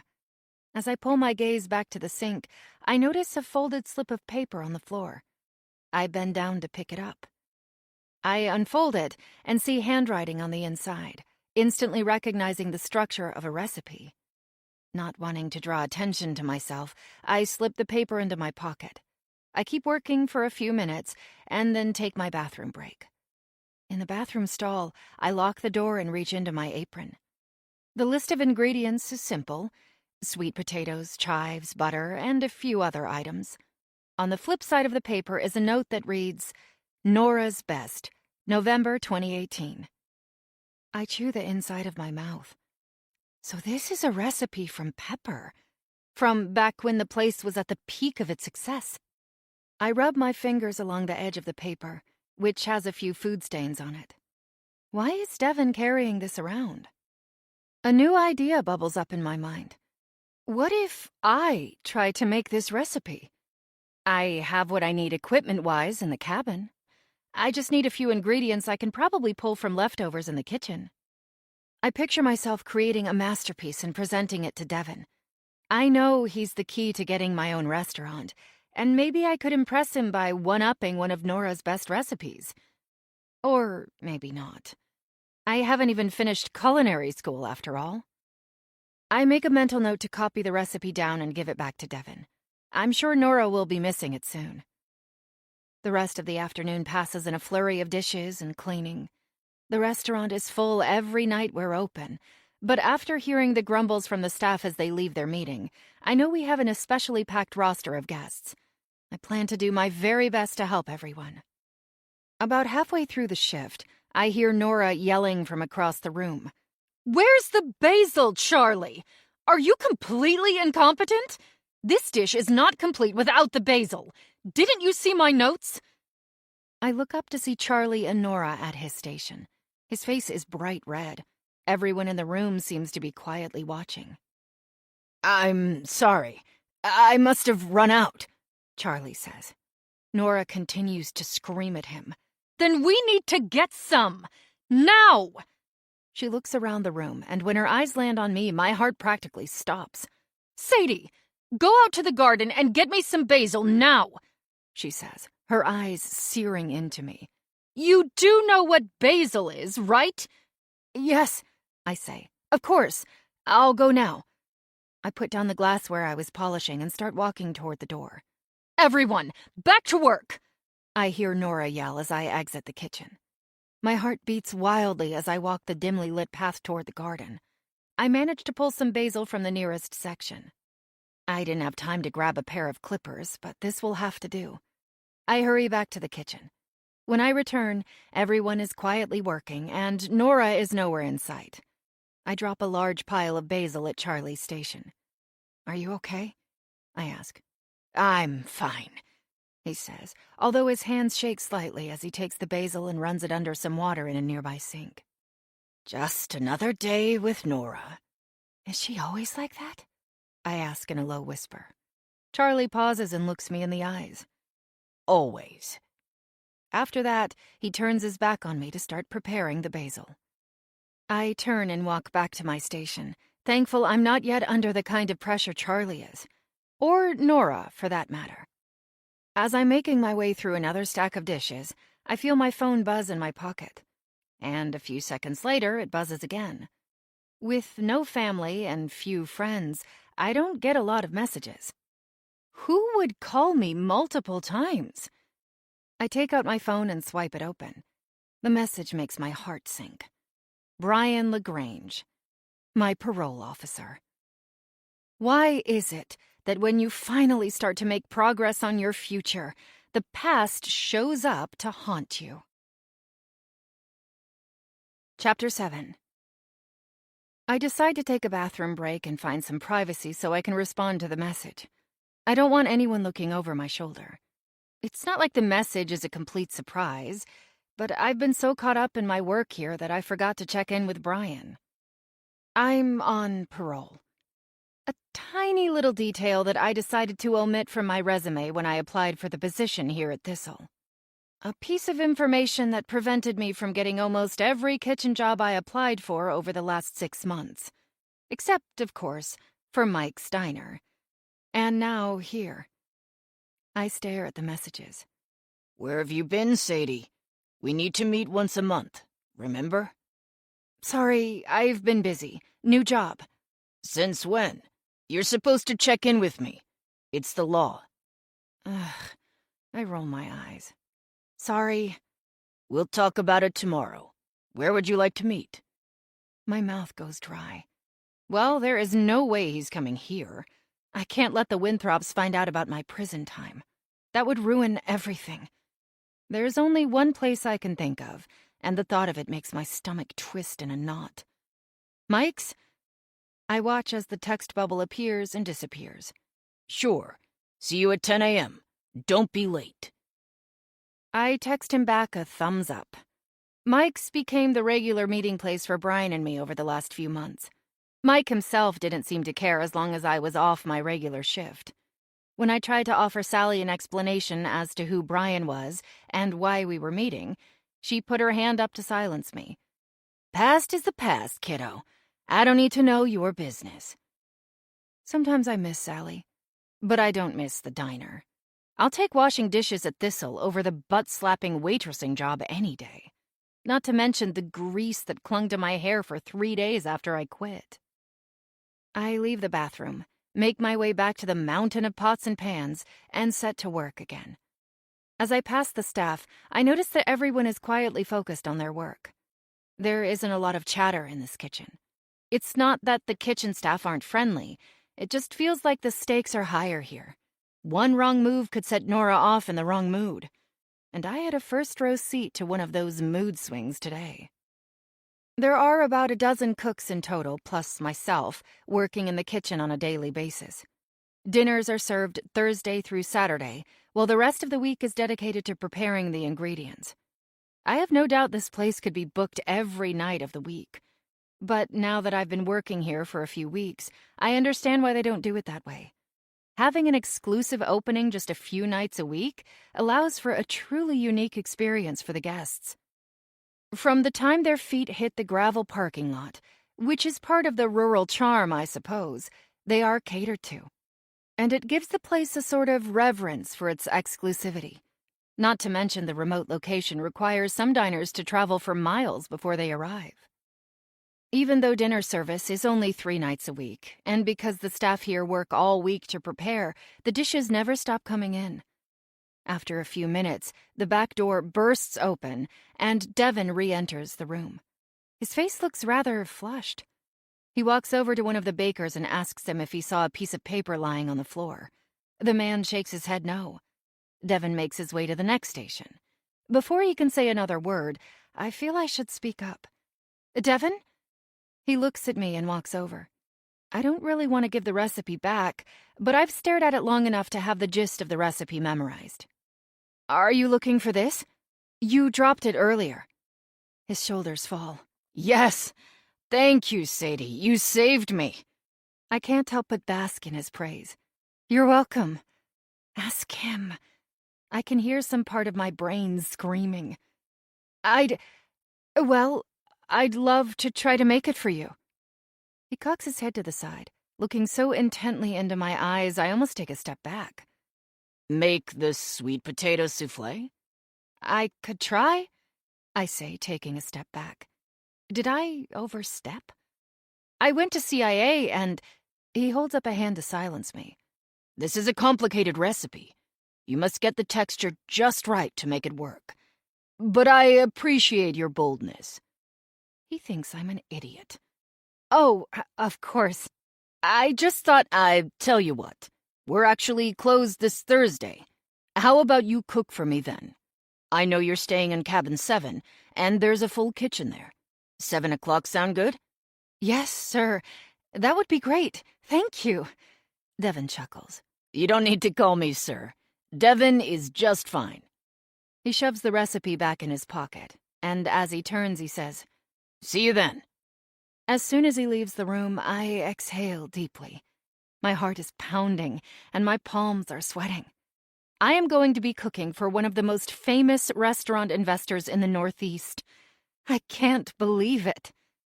I return to my work with a gusto, a stream of recipe ideas, twists, and ingredients running through my head. Chapter 8. So, tell me all about the new job. Pretty fancy place, right? Asks Brian. Yes, I say in response. I'm not going to waste an explanation about what a Michelin rating means to Brian, who thinks Mike's is the best food off the East-West Highway. It's pretty fancy. One of the best in the country. I'm sitting across from my parole officer in one of the booths near the front door of Mike's Diner the next morning. I'm down to monthly meetings with Brian, a stocky, middle-aged man with tortoiseshell glasses. I was assigned to him right after I was released. From what I was told in prison, parole officers can be hit or miss. You either get someone who's a total jerk and wants to get you in trouble, or someone who actually wants to help. Brian falls somewhere in the middle, depending on what kind of mood he's in. The sugar cream pie at Mike's usually helps him sway in the direction of helpful. After I was released, he helped me find some subsidized housing and a waitressing job at Chateau Bernard. I didn't tell Brian about my exit from the restaurant or why I left. He didn't ask either. I just told him to meet me at Mike's one day, and that was it. I've also been lying to Brian about living out of my car. Lying to a parole officer is a violation of parole. So is living out of your car. It wasn't easy to lie to Brian, but I also didn't want to have my parole status revoked either. The idea of going back to prison puts a sick feeling in my stomach. Today, however, I'm feeling upbeat. I can, with all honesty, tell Brian about my new job and my new place. I can be honest and upfront with him. For the most part. I bet you don't miss this place, he says. I shrug and take another sip of the piping hot coffee. That's an understatement.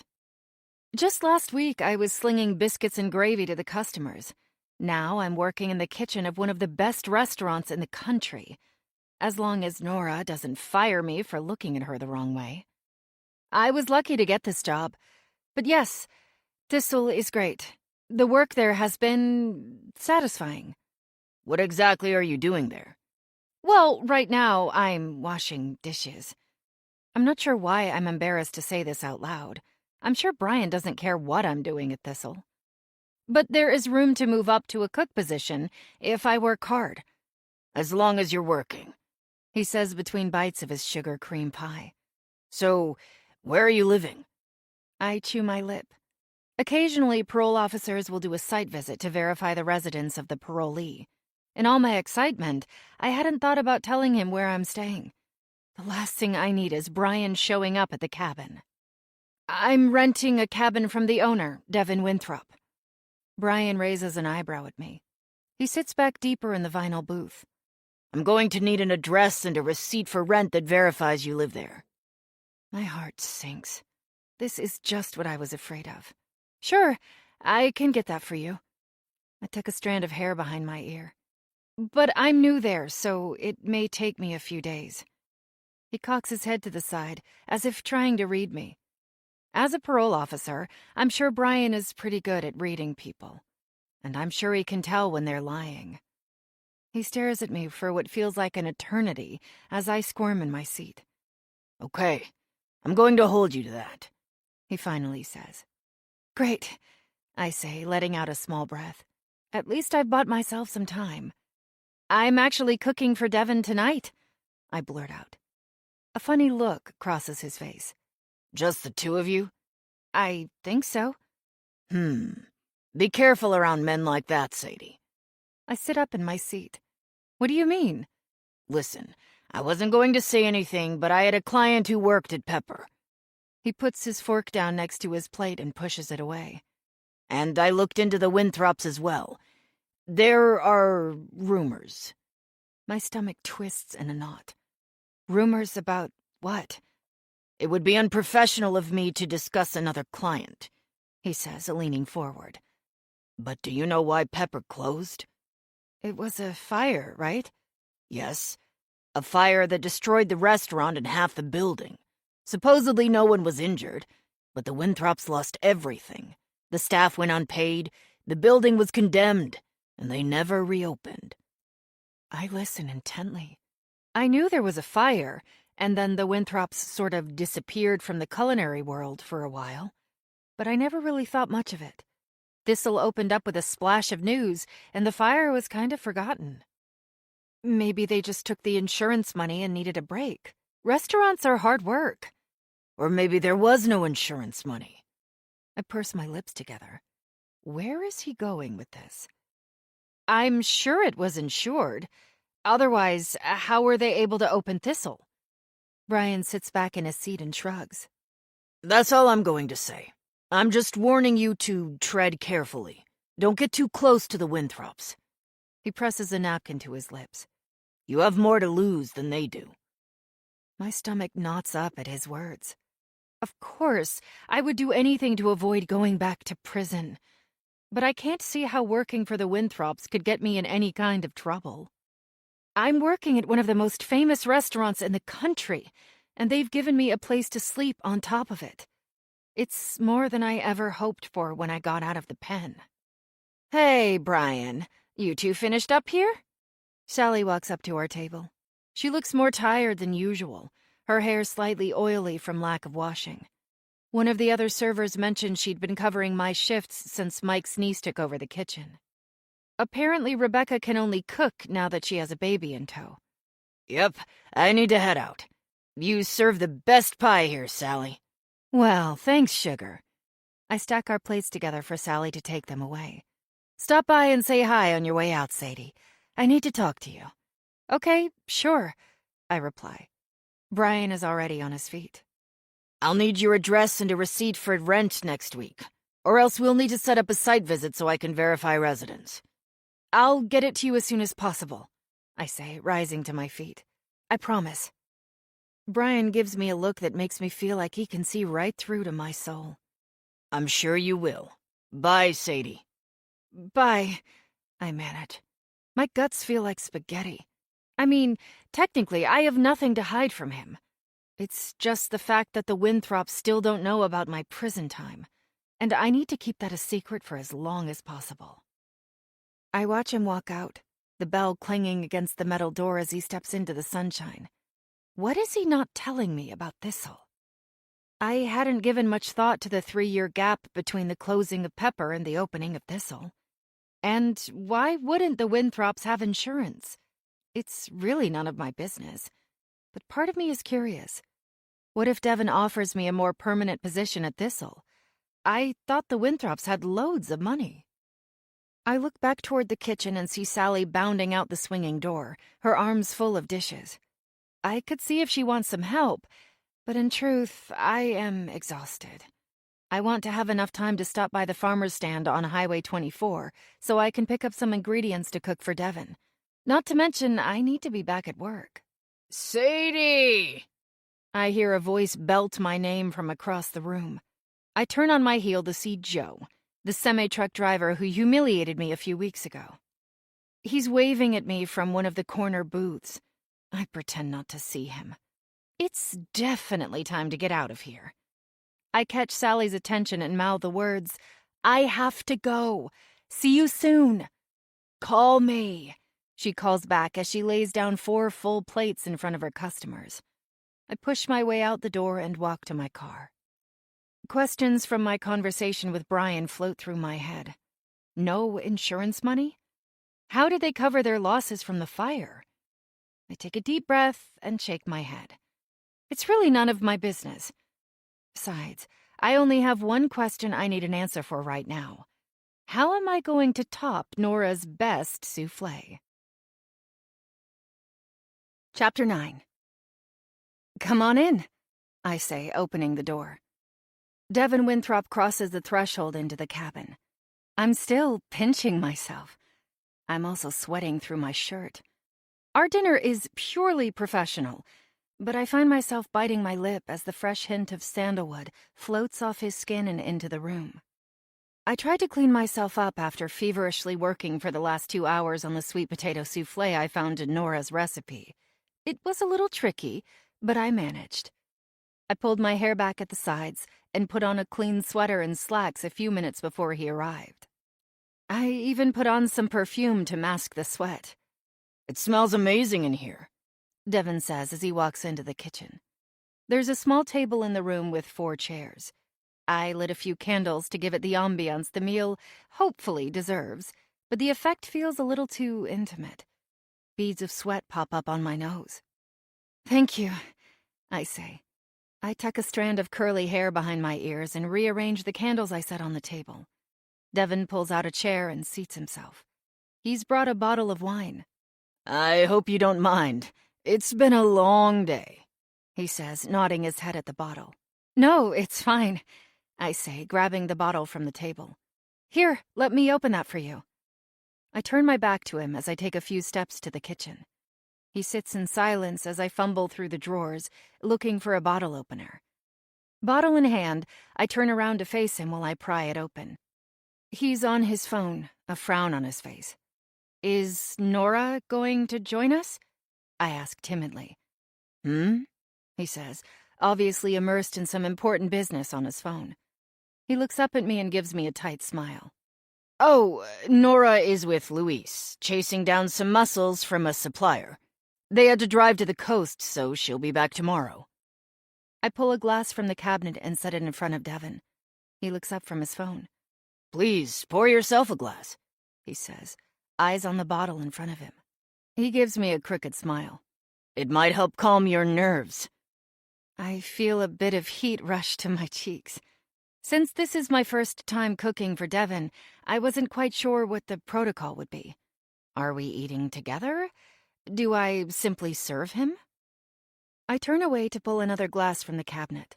The bottle he brought is a 2018 Caymas Cabernet. From what I remember from working at Chateau Bernard, it costs a few $100s a bottle. I know just enough about wine to create pairings, but I don't drink too much of it myself. I guess I'll make an exception for tonight. "Nora seems really dedicated to her work. I admire that," I say, filling up the glasses halfway. A curious look crosses his face. He almost snorts as he brings the glass to his lips. "You could say that," he says. I place my glass on the table and turn back to the kitchen. I spent some time creating a small appetizer to start the meal. When I offered to cook Devin the souffle, I knew I would need to do more than just one recipe to impress him. "Here's a little amuse-bouche to open up your palate." I set a white ceramic spoon in front of him. It's pickled watermelon with cilantro and a bit of goat cheese. Devin leans forward and lifts the spoon into his mouth. Delicious," he says as he places the spoon back on the table. I turn and head back to the kitchen to prepare the next course. Devin stands and follows me. "Can I help?" I'm already so nervous I feel like I could throw up. I was hoping he would bring Nora so they could chat while I finish cooking. Not that Nora would make me feel any more comfortable, but having Devin's full attention on me is about as much pressure as I can take. "No, I'm fine, thanks. Everything is almost ready." "Right," he says, returning to his seat. "I think there's a Bluetooth speaker around here somewhere. Let me see if I can put on some music." I put some finishing touches on the cream sauce while Devin connects the speaker. A few moments later, some light jazz is floating through the air. I probably would have picked something a little more modern, but the sounds are calming. I pull the souffle from the oven, along with the flood of steam that hits me in the face. To my relief, the souffle has a fluffy crown, and I gently place the tray with water on the counter. I use a sifter to dust the top with a special blend of spices I created to bring the flavor of the sweet potato to life. As I plate the dish, Devin walks back over to the kitchen. "Plating for one? Why don't you join me?" I did create 2 soufflés just in case one didn't make it. "Okay, if you don't mind." "I insist," he says. He touches the small of my back, his breath tickling my neck. I nearly shiver. "Here, let me help you." He reaches over to grab one of the plates from the counter and carries it to the table. I carefully pour the pan sauce I made into a small ramekin and follow him. As is customary at a Michelin-style restaurant, I present my dish. This is a sweet potato souffle with caramelized leeks, rhubarb, and dusted with pulverized cane sugar and cinnamon. "Thank you, chef," Devin says, smiling up at me from his seat. I feel a little flutter in my stomach. I'm not sure if it's because this is the first time someone has called me chef, or if it's the charming smile on his face. I hear a small voice in my head. Focus, Sadie. He's married. I sit down quietly across from him, holding my breath as he lifts the fork to his mouth. I can't even bring myself to take a bite of my dish. Seconds feel like hours as I watch his face for any expression of satisfaction or disappointment. This is really great, Sadie. I can taste a hint of the leeks, and the spices are not too overpowering. And the texture is... He leans back in his chair. I hold my breath. Perfect. I feel my whole body melt back into my chair. Thank you, I say as I exhale. Devin reaches for his wine. So, tell me why you quit CIA. I couldn't afford tuition, so I took some time off. I thought I could get some real-world experience and come back and finish later. And did you? I pick up my wine glass and hesitate before taking a sip, tapping my fingers against the glass. I know I won't be driving anywhere, and besides, one glass of wine is perfectly safe, but I don't drink much anymore. Not since that night. But Devin smiles at me, so I grip the glass more firmly and take a sip. Yes, I worked at Chateau Bernard, and now here. I'm hoping to save up enough money to head back to school next fall. Devin cocks his head to the side. With a soufflé like this, you may not even need to finish school. This is outstanding. I feel myself beaming under his praise. I'm also starting to relax a bit, probably the wine hitting my nearly empty stomach. What you've done here with Thistle, it's amazing. You and Nora must be very proud. Devin looks away as he speaks. It's been a journey, but it feels like things are really starting to come together. After what happened at Pepper, I wasn't sure if we'd ever own a restaurant again. Really? I mean, Pepper was incredible. It was on every best restaurant list in the country. I take a small bite of my soufflé, which melts in my mouth. I can't help but feel a little pinch of pride. It's not like the fire was anyone's fault.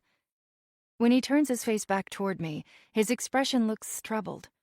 Just as I'm about to backtrack and apologize for bringing it up, Devin's phone buzzes on the table. He looks down and furrows his brow. Excuse me, I need to take this. Of course, I say. Devin stands up from the table and walks to the door. I clean up the plates from the table, leaving the wine. I can hear Devin outside talking in a low tone as he paces in front of the window. The sun has mostly set, and it's well past dusk. Time sort of froze while he was here, and I realize that it's probably getting late. As I'm placing the dishes in the sink to soak, I hear Devin's voice grow louder. I step a little closer to the door to listen, without listening, of course. No! No. You don't need to come here. There's a pause. I'll get you the money, but you don't need to come. The staff can't see anyone or know anything. Not if you ever want the money. I move my fingers toward my mouth, intending to bite my nails. I stop. Whom does he owe money to? Why doesn't he want them to come here?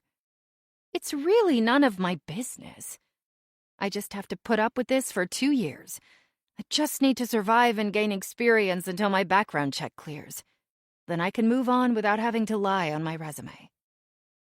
The conversation I had with Brian earlier today about the Winthrops is niggling in my mind. If Brian was right about the insurance, how were the Winthrops able to afford this place? I know they have loads of money, mostly from Devin's family, but it must have cost a fortune to get this place up and running, especially if they had to eat the cost of the fire at Pepper. I refocus my attention on dessert. I made a fresh lemon mint and herb sorbet last night with a blender I borrowed from the restaurant kitchen, and carefully molded it into a small cylinder using a spring pan I borrowed from the main kitchen.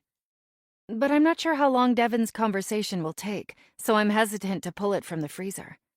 I stand there, unsure what to do.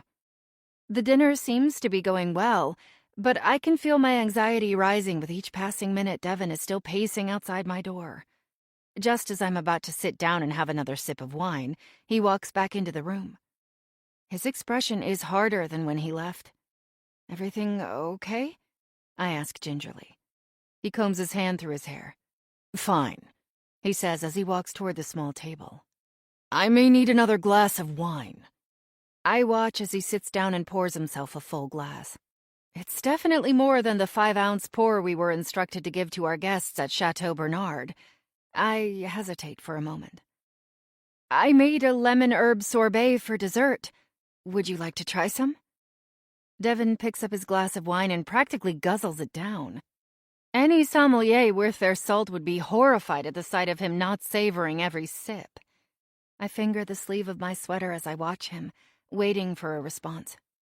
"Maybe just a bite," he says as he places the glass on the table. His cheeks are slightly flushed, probably a sign that the wine has gone to his head. When I serve his dessert, he immediately picks up his spoon and takes a bite. "Amazing, Sadie," he says. "Truly. Would you like some coffee or espresso?" "Another time." He waves his hand. "Thank you for having me tonight. It was—" He tips his head slightly and a small smile reaches his lips. "Delicious. You've helped me see what's possible." Is he drunk? I was happy to do it. Maybe I'll get a chance to work with Luis sometime. "It's very possible," he says, his eyes boring into mine. Then he stands up from the table. "I've got a bit of business to take care of in my office." He walks to the door. I follow him and hold the door open as he prepares to leave. He turns and looks me in the eyes, then chuckles. "You have a little bit of sauce on your cheek." He reaches over and runs his thumb along my jaw. I feel my heartbeat lighten. "Oh," I say, touching my cheek after he drops his hand. "Happens all the time." I let out a nervous laugh. We make eye contact. The way he's looking at me, it's almost as if I'm not sure what he's going to do. For a moment, my mind flashes to Peter, and what it took to get here. I take a step back. "Well, good night, Sadie," he says, mirroring my movement. "Good night," I say, taking another step away from the door. He gives me one more half smile before ducking out the door. I close the door and let all the air out of my lungs, leaning with my back against the door. The food wasn't perfect, but it wasn't a total disaster. Devin seemed to be genuinely impressed. The only problem? I think I might have a crush on my boss. And the worst part is, I think he feels the same way. Chapter 10. When I enter the kitchen the next morning, I'm practically walking on a cloud. After Devin left, I put on some of the same jazz music and cleaned the tiny cabin kitchen until it was spotless. I was so filled with adrenaline from the success of the evening, I could hardly sit down. It wasn't until midnight that I finally fell asleep. I woke up this morning feeling refreshed and ready to take on anything Nora might throw my way. "We need the mushrooms, now!" Nora screams from across the room, right on cue. It's Friday evening now, and we're serving the last group of reservations for the evening. Nora has been unusually tense, screaming and yelling at nearly every member of staff. Barely a word has been spoken throughout the night except for hushed conversations between the line cooks to make sure everything goes out on time. Tonight's menu includes a sausage and mushroom croquette served with lamb and pickled radishes, and also Cornish lobster with heirloom tomatoes and avocado. The steam from the lobster, coupled with the butter sauce warming in the pot, makes my mouth water. The biggest challenge I face this evening is that Nora requires both be served on a 6-inch square plate, and for some reason, we only have a dozen of these available. Which means I'm running back and forth behind the service line and around the kitchen, trying to grab enough of these to keep them clean and ready to be plated. The effort has been exhausting, and my feet are already swollen and sore. I'm getting ready to rush another round of plates over to the meat prep station when Nora turns around and slams into me. The half a dozen plates I'm holding crash to the ground and shatter on the floor. I catch my breath. Nora's face turns red. Sadie! What the hell are you doing? I'm so sorry, Nora. I'll clean this up right away, I say as I hunker down to the ground and start picking up plate shards. I know we plucked you from the truck stop down the road, but you've got to do better. Did you think you can just stumble around like an idiot? Watch where you're going next time. She gestures to the broken plates on the floor. I want this mess cleaned up now. My cheeks burn as I lean down and continue to pick up the shards. Nora moves to the other side of the workstation and helps prep the Cornish lobsters. A cook named Alex comes over with a broom to help me sweep up the smaller pieces. As I reach for one of the shards, I slice my finger. I feel a bit dizzy as I see my own blood squirt onto the floor. I pull out a rag that I had tucked into my apron and quickly wipe up the blood, then pull a clean towel off a nearby counter to wrap up my finger. I'm afraid Nora might see the blood and yell at me for bleeding on her floor. Needless to say, Nora is not the mentor I was hoping for when I dreamed of working at Thistle. And now she has announced to all the staff that I was working at a truck stop. Just when I was starting to gain the respect of the staff for working my butt off, now they just think I'm some lowly dishwasher. I managed to get the mess of broken plates cleaned up in just a few minutes, although I'm sure there are a few small pieces hiding under the work tables. I need to run to the bathroom and clean the cut on my finger. Sadie! I need 6 of the 6-inch square plates right now! We are ready to plate! Where are they? I pop my head up from the floor. I'm sorry, they're broken. The look Nora gives me sends a cold shiver down my spine. For a moment, I think she might take the knife she's holding and fling it at me. Her eyes widen. Then go to the storage room and get more plates. She points at the side door of the kitchen with her knife. Do you think you can manage that? Or do I need to hold your hand? Yes, I can manage, I say meekly. I jump to my feet and walk as quickly as I can toward the door. I hold my hand down at my side so she can't see the rag wrapped around my finger. As I walk out of the room, I can hear Nora telling the meat station cook to keep the lobster in the warming drawer until I return. I pick up my speed. I make it to the storage room in half the time it normally takes me. The room is a large L shape, and the dishware storage is in the back corner. With one hand, I open the flaps of the boxes at the back one at a time to find the right plates. After looking through about 5 boxes, I find what I need. Why did no one tell me there was an entire box of these in storage? I roll my eyes and groan. That would have made my night so much easier. It's difficult with one hand, but I manage to balance a small box of the plates on my right forearm. Just as I turn to head back to the kitchen, I hear 2 people enter the room. I can't keep doing this, Devon. That's Louise's voice. The door clicks shut. I freeze for a few seconds, the box of plates still teetering on my arm. I take a step back around the corner where they won't see me. I told you before, it's only temporary.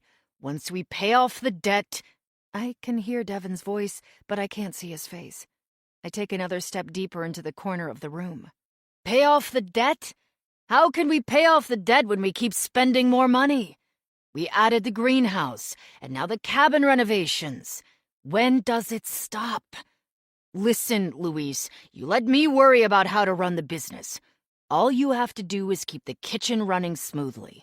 I've got enough cash saved up so we can pay off our debt in just a couple of months. As long as the customers stay happy, we're good. Do you really think it's a good idea to keep that much cash on the property? It's safe, trust me.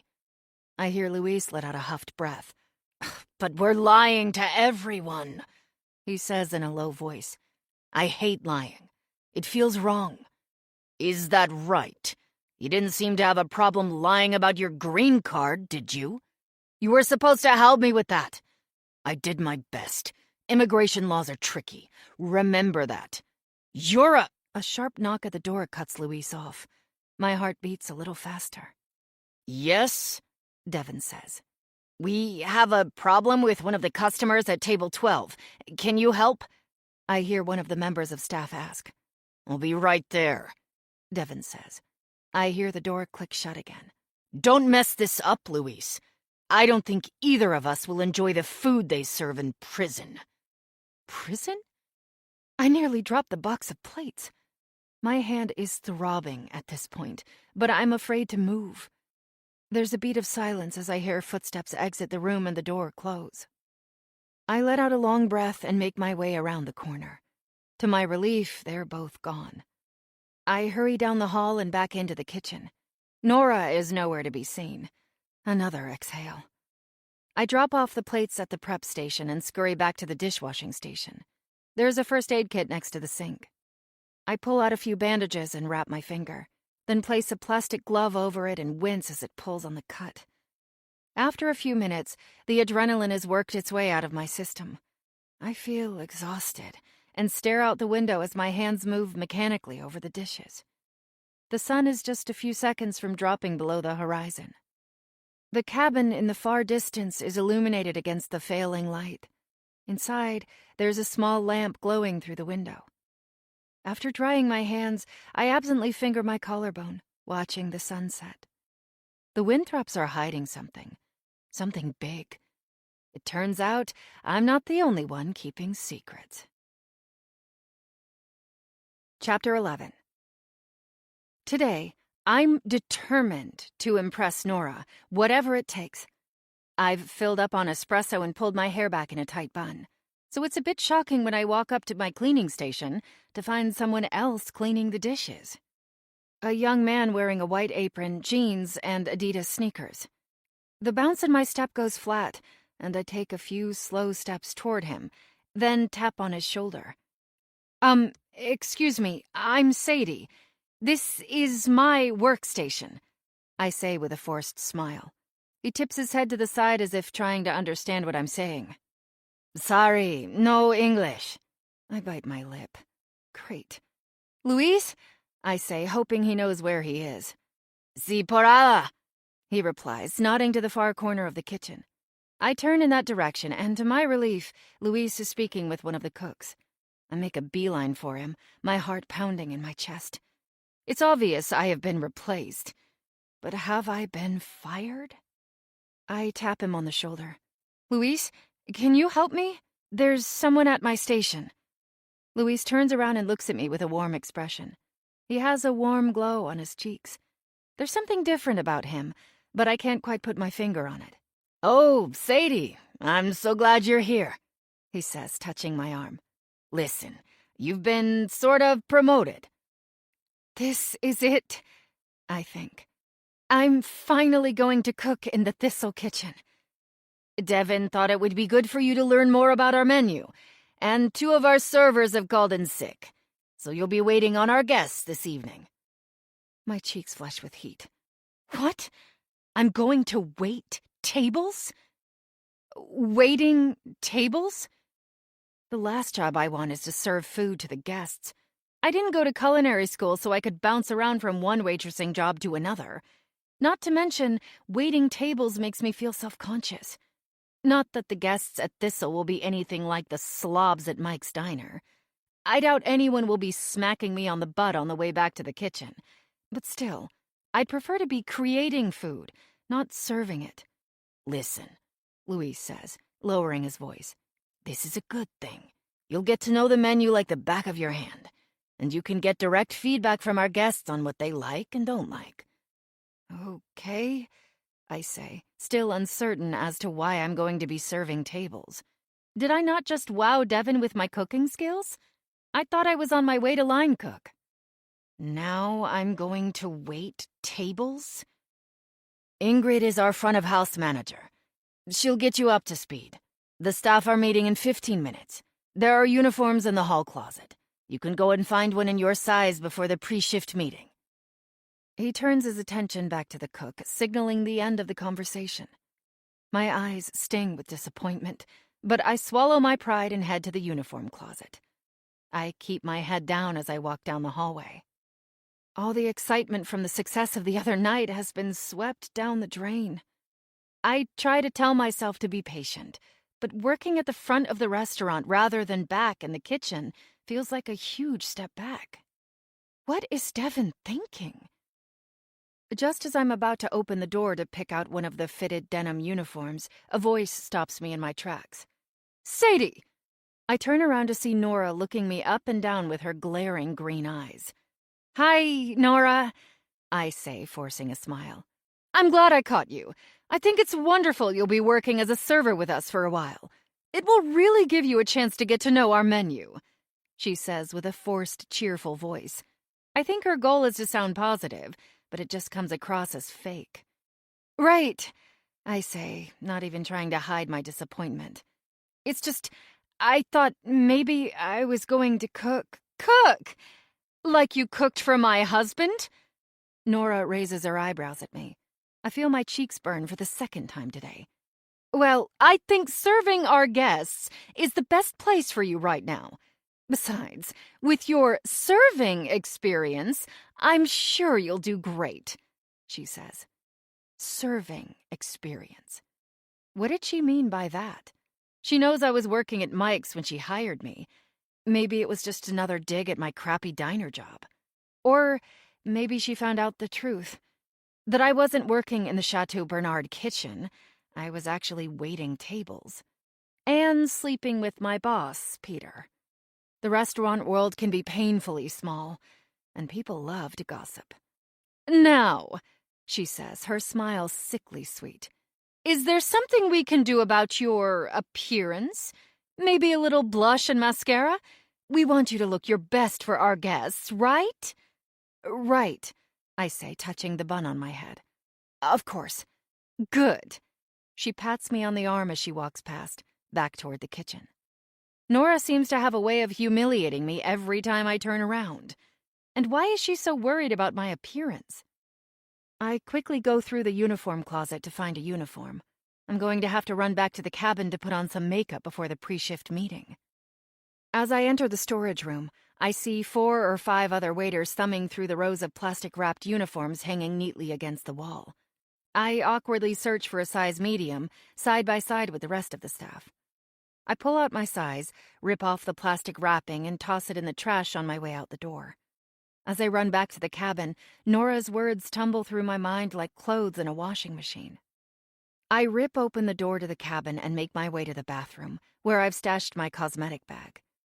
As I brush on mascara and dust some blush on my cheeks, I try to talk myself off the ledge of paranoia I'm about to leap from. Surely I'm overthinking this. I mean, she knows I worked at the diner, and that's serving experience. And if she knows I slept with Peter, so what? It's not like he was married or anything. But he does know something about me Nora doesn't. He knows I went to prison. And if Nora finds out about that, I'm seriously screwed. Chapter 12. And remember, any questions about wine you must always defer to our sommelier, says Ingrid, our restaurant manager. She's been prattling on about service for more than 45 minutes. I'm doing my best to stay focused, but my stomach is grumbling and my mind keeps wandering back to the kitchen. We're sitting around one of the largest tables in the restaurant, about a half dozen of us, having our pre-shift meeting. I've been through the Thistle dining room a few times before, but never in the evening when the sun is beginning to set. Candles are lit around me, casting a soft glow on the worn wood floors. Fresh wildflowers mixed with artichokes, carrots, and, of course, thistles, are artfully set in the center of each table. The white linens are expertly pressed, and the silver freshly polished. My heartbeat has finally slowed down after sprinting across the farm to make it here on time. I reach up to rub my eye, then realize I'm wearing mascara. It's strange. I've barely worn makeup since I've been here, since the steam from the dishwasher pretty much melts it off my face. The only consolation I have for serving versus washing dishes in the back is that I'll probably make more from a night's worth of tips here than an entire week working back in the kitchen. The tips are split evenly between all the servers, and I'm sure everyone is sizing me up and hoping I don't blow it for the rest of them. As Ingrid prattles on about a step above the highest level of service you've ever had, I can't help but wonder what Nora meant by her comment. Does she know about the deal I made with Peter? What else does she know about me? If she knew I went to prison, I'd already be fired, right? And finally, I want to welcome Sadie to our crew this evening. Sadie has been working with us in the kitchen and is filling in for Adam and Darcy, who are both sick. I want you all to help her get up to speed and be available to answer any questions. I look around the table and smile with a meek wave. The waitstaff seems less than enthusiastic about my presence. They pretty much glare at me from around the table. All right then, everyone off to do their pre-shift work. Our first reservation arrives in 30 minutes. Before she's even finished, everyone is on their feet and bustling off to different corners of the restaurant. I watch two female servers whisper to each other as they leave. I can only catch a few words, but it's enough to make me cringe. I heard you staying in one of the cabins. She lowers her voice to a whisper. And Devon has been visiting her at night. Oh, no. Before I can give their comments another thought, Ingrid is clearing her throat. It's just her and me left at the table. Her rigid posture and slicked-back hair remind me of a schoolmistress. All she's missing is a ruler. Not to mention her narrow blue eyes, which always seem to be scowling at me. Those eyes are boring into me now. Do you think you can handle this tonight, Sadie? Any questions? I pull my shoulders back. Yes, I think I can handle it. I've waited tables before. Hopefully my experience at Chateau Bernard is enough to get me through the evening. She gives me a stiff nod. I'm assuming you have studied the menu. You know every detail and are prepared for every question? Yes, I say. That I can say with confidence. I've pretty much obsessed over the menu. Good. Remember, you must constantly be in movement, sweeping crumbs, refilling glasses, and anticipating every need of the customer. She brushes back a tiny hair over her ear. There is no room for error. She narrows her eyes at me. My mouth goes dry. I definitely don't want to be on the wrong side of this woman's approval. I will do my best. Thanks for this opportunity, I say. She straightens her sleeve and clucks her tongue. Well, we didn't have much of a choice, but Nora thinks you can handle yourself. She stands up from the table. I hope she's right. With that, she turns and leaves the room. And I thought Nora was cold. I stand up from the table and head to the hostess stand to receive my table assignments. To my relief, I only have 2 tables for the evening, both near the kitchen. This should be a breeze. Sadie, now! I hear one of the servers barking at me from the kitchen. As it turns out, being a server at Thistle is a little more complex than I anticipated. Even though I spent a couple of years working at Chateau Bernard, let's face it, I am a little rusty. Mike's diner didn't do me any favors. The tables I'm serving range from groups of 2 to 4. One couple in particular has me running all over the restaurant for random requests, like showing them some of the dessert plates that we use here, and getting a certain size cube of ice for his old-fashioned. Another set of couples has had a little too much wine.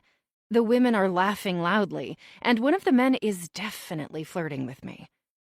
The starched denim shirt I donned at the beginning of the shift is now wrinkled and clinging to my damp skin. Every few minutes, Ingrid stops in to check on my progress. She keeps a stoic expression, and I can't tell if she's pleased with me or disappointed. I guess I'll find out by the end of the evening.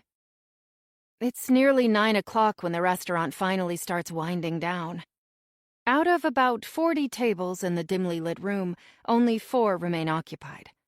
My last table is finishing their dessert of sorbet with pickled peaches and flaxseed crisp.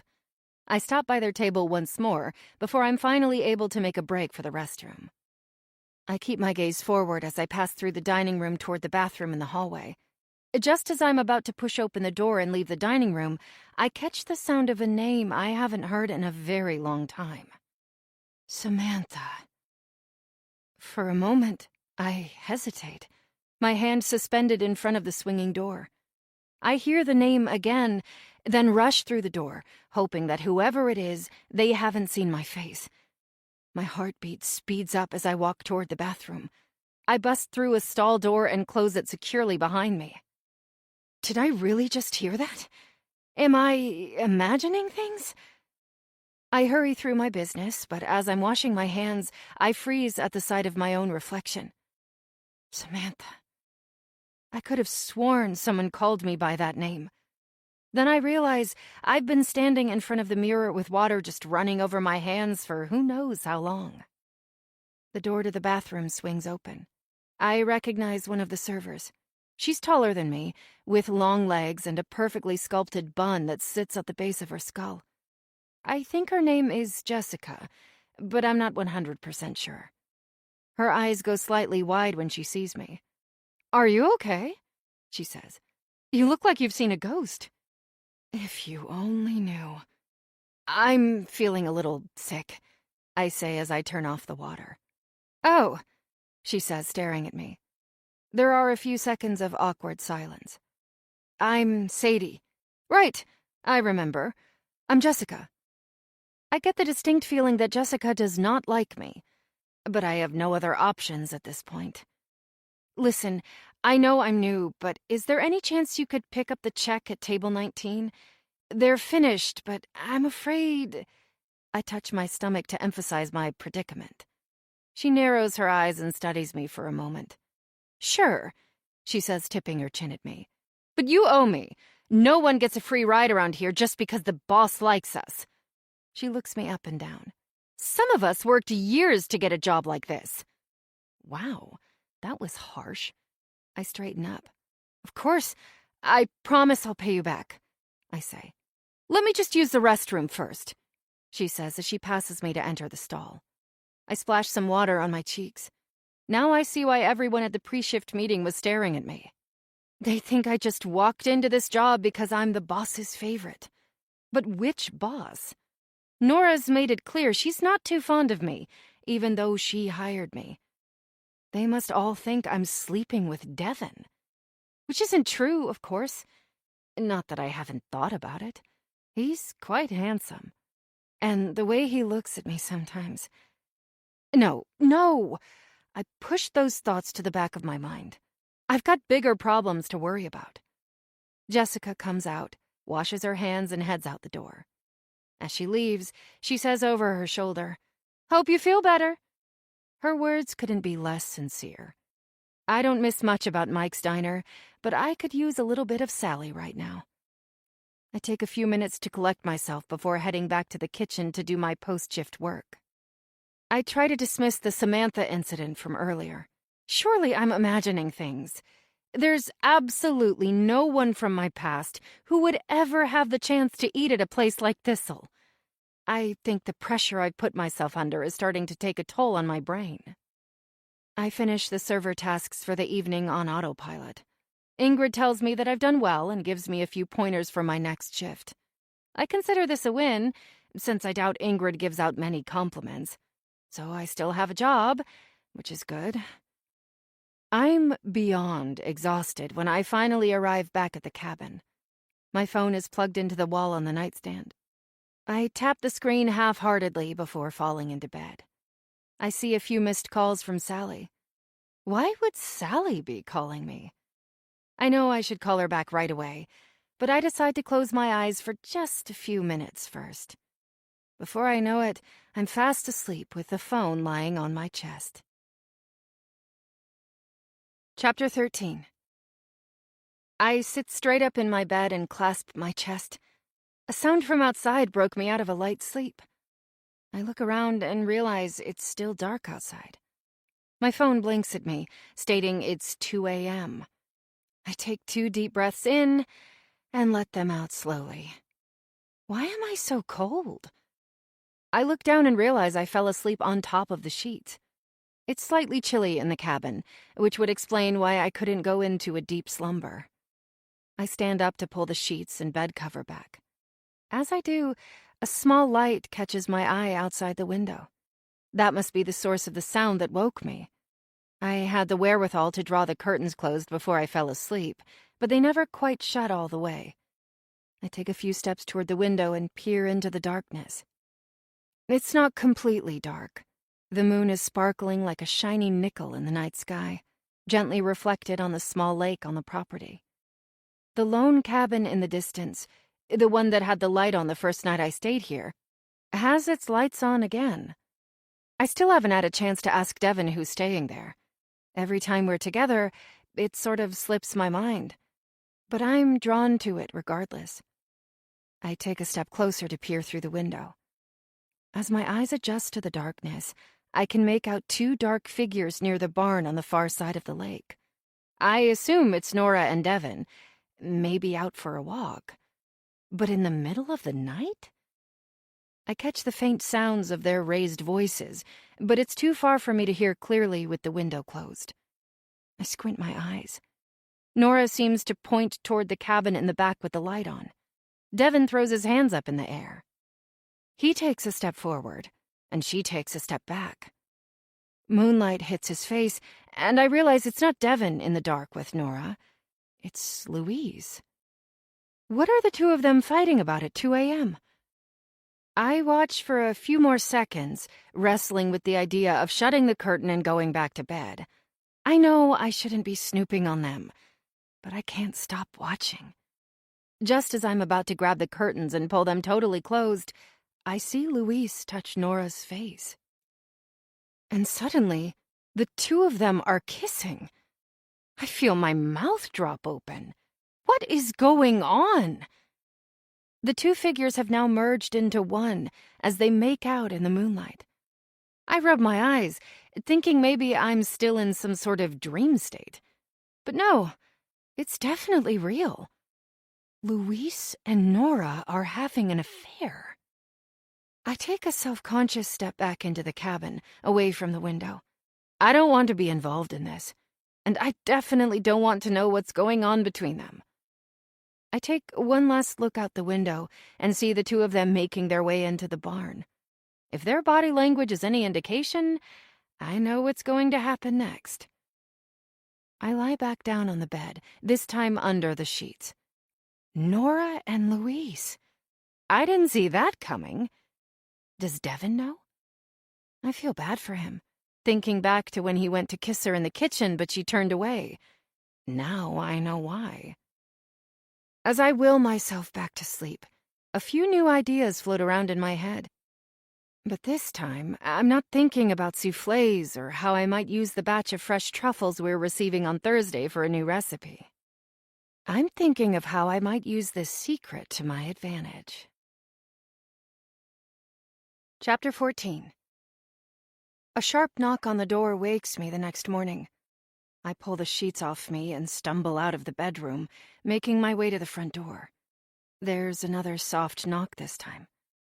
When I pull open the door, I'm surprised to see Devin standing there. The sun is just peeking up from behind him on the horizon. My brain isn't quite awake yet, but I'm already wondering what he's doing on my doorstep at the crack of dawn.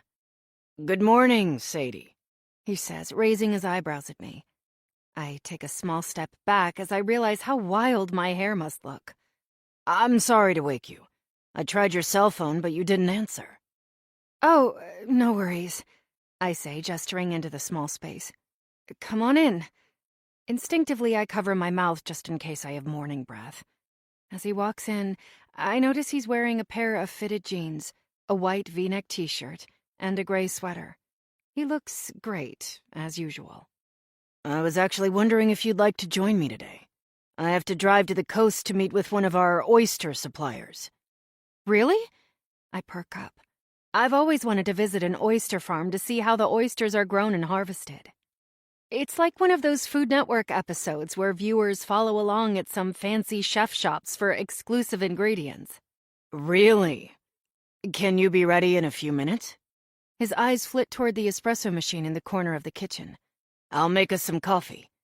Yes, that'd be great. I'll be quick, I say as I practically skip to the bedroom. I grab a pair of skinny jeans off the floor and pull on a blue sweater. A memory from the night before stops me as I slip on a pair of socks. Nora and Louise kissing under the moonlight. Does Devin know? I have a sick feeling in my stomach. Should I tell him? I stumble over to the bathroom and look at myself in the mirror as I brush my teeth. It's not really my place to tell him, right? I mean, if he knew, what would happen to Thistle? I spit out the toothpaste and reach for my makeup bag. As I put the last few strokes of mascara on my face, I decide to keep it professional today. There is no need for me to entangle myself in the personal lives of my bosses. At least, not yet. When I step back into the kitchen, Devin has placed a small insulated coffee cup on the table for me. "Thanks," I say. I grab the cup and take a few sips. "Ready." "Let's go," he says. I follow him out to the company van, which is white with the Thistle logo printed on the side. Like everything else here, it's new and top of the line. My thoughts wander to the fight I overheard between Devin and Luis the other night about money. Maybe Luis is right about spending too much money. Devin takes a few long strides to step in front of me and opens the door. As I brush past him, I catch the faint smell of cologne. Not only does he look good, but he smells good too. What is Nora thinking? "So, where are we going today?" I ask as we settle into the front seat of the van. Devin gives me a side smile. "East Maine Oyster Company. They have the best East Coast oysters in the United States. Greg, the owner, is going to meet us and give you a private tour. Then we have some business to discuss." "Sounds good," I say, taking a sip of my coffee. Devin puts the car into drive, and we start angling down the driveway. In just a few minutes, we're on East-West Highway, heading toward the coast. I take my time sipping my coffee, which starts to clear the morning fog from my brain. "So, how do you like working at Thistle so far?" asks Devin. "It's great," I say. I mean, I hope I get to work in the kitchen a little bit more. "I hope so too. I think you've got a lot of talent," he says with a small smile on his lips. "Everyone is treating you well?" "Yes," I say. I put my coffee down in the cup holder. "Well, Nora is a little hard to figure out sometimes." Devin makes a small grunting noise. "That's putting it nicely." "I'm sure she's under a lot of pressure," I say. The last thing I want to do is talk bad about my boss's wife, especially when she's also my boss. Correction, my boss's cheating wife. "She is," he says, looking out the window in a far-off way. "Louise has been a big help, though. She's just too hard on herself." I swallow. Yes, it looked like Luis was being very helpful last night. If we keep talking about Nora, I'm afraid I won't be able to stop myself from telling him what happened last night. I try to redirect the conversation. "Thistle seems to be doing well," I offer. He nods. "We're building a reputation, but it takes a while to be profitable." Hence all the conversations about money I keep overhearing. The truth is, I know very little about the business side of a restaurant. I feel like I have so much to learn as a chef that I've thought very little about how to make money. I just assumed all highly rated restaurants like Thistle were making more money than they know what to do with. They serve at least a few hundred reservations a week, and the checks average over $700 per table. That has to add up over time. "Was it hard to start over again after the fire at Pepper?" He exhales. "Yes." "It must have been really difficult to see your restaurant destroyed," I say. I can't help but bring it up after my conversation with Brian the other day. Was there really no insurance money? I know I can't ask Devin about it directly, but I'm still curious. "It was very hard, but we managed to start over." I can tell he feels uncomfortable, but I push a little more. Did they ever find out how the fire started? Devin goes slightly stiff and remains silent. I'm afraid I've asked too much, but then he starts speaking again. "It was an oven malfunction. Something with the starter," he says finally. "I really don't like to talk about it." "Sorry," I say quietly. Devin says nothing and turns the car toward the exit. "Hey, let's stop here and get a couple of croissant sandwiches for the road." I'm grateful for the change of subject, and my stomach is growling. Devin has me wait in the van while he runs in to buy us breakfast. I watch him walk toward the door, the muscles in his back pressing against the jacket. He even looks good from behind. I feel suddenly guilty for checking out my boss. But geez, his wife is cheating on him and he doesn't even know. That makes it somewhat less scandalous, right? I pull my fingers to my mouth, tempted to chew on my nails, a habit that Nora called me out on. Why does she always have to be so mean? As I watch Devin walk back toward the van, a big smile on his face, I can't help but feel a bit sorry for him. Being married to Nora must be difficult. He hops back in the van and hands me a warm ham and cheese croissant and a bottle of water. "Breakfast is served, my lady," he says with a crooked smile. "Thank you, sir," I say, picking up his playfulness. The two of us eat in silence for a while as we cruise down the road. After breakfast, Devin begins to ask me about my life, where I'm from, and why I want to cook. I give him the highlights of the story about my dad, how he introduced me to farm fresh food, and the diner we ran. Of course, I have to fudge a few of the details. I tell him I'm from Illinois instead of Ohio. And I leave out the part about heading to prison right after high school. "So, where's your dad now?" He passed away a few years ago, while I was in school. Telling that lie makes my stomach turn. The truth is much more difficult. Dad passed while I was in prison. Throat cancer. It came on suddenly, a few months after I was locked away. When he got really sick, he couldn't visit me anymore. Even though I only served 2 years, he was gone by the time I was released. I never even made it to the funeral. Part of me wishes I could open up to Devin about it. Instead, I swallow a lump in my throat and look out the window. "Oh, I'm so sorry," he says. He reaches over and places a hand on top of mine. "And your mom?" She died when I was little. "Wow, I'm sorry, Sadie." I shrug my shoulders, and he puts his hand back on the steering wheel. It's just me, but I've gotten used to it. I've learned the best person to rely on is yourself. "You are wise beyond your years," he says. His compliment cheers me up a little. What about you? Are you still in touch with your parents? "Sadly, no," he says. "My parents also passed away when I was young. In college, actually. I drifted around for a while and ended up in New York. That's when I met Nora." Again, Nora is the last topic I want to discuss right now. What about the Winthrop estate? Did your parents leave that to you? "Sort of. It's in a trust, actually. When my parents passed, I became the beneficiary, so the farm became mine." Any brothers or sisters? "No." I tuck my hand under my chin. Devin and I have a lot more in common than I thought. Both of us orphaned as young adults. No siblings. I'm sure it wasn't easy for him. It certainly wasn't easy for me. We fall silent for a moment. Just a bit of music on the radio and the hum of the van. My thoughts drift back to last night in the restaurant, when I thought I heard a familiar name. Samantha. It's been years since someone has called me by that name. 5 years, exactly. In many ways, Samantha was a completely different person. But she was also me. Even though I do everything I can to push away the past, memories of that night rush back to me. I was only 18 years old when the cops slapped the cold steel handcuffs on my wrists. I didn't cry. I could only stare at the ground. I wasn't sure exactly what to say or do in that moment. All I could think about was the sight of my best friend. Her sparkly green eyes, now cold and staring off into the distance. The feel of her cold skin as I reached out to touch her.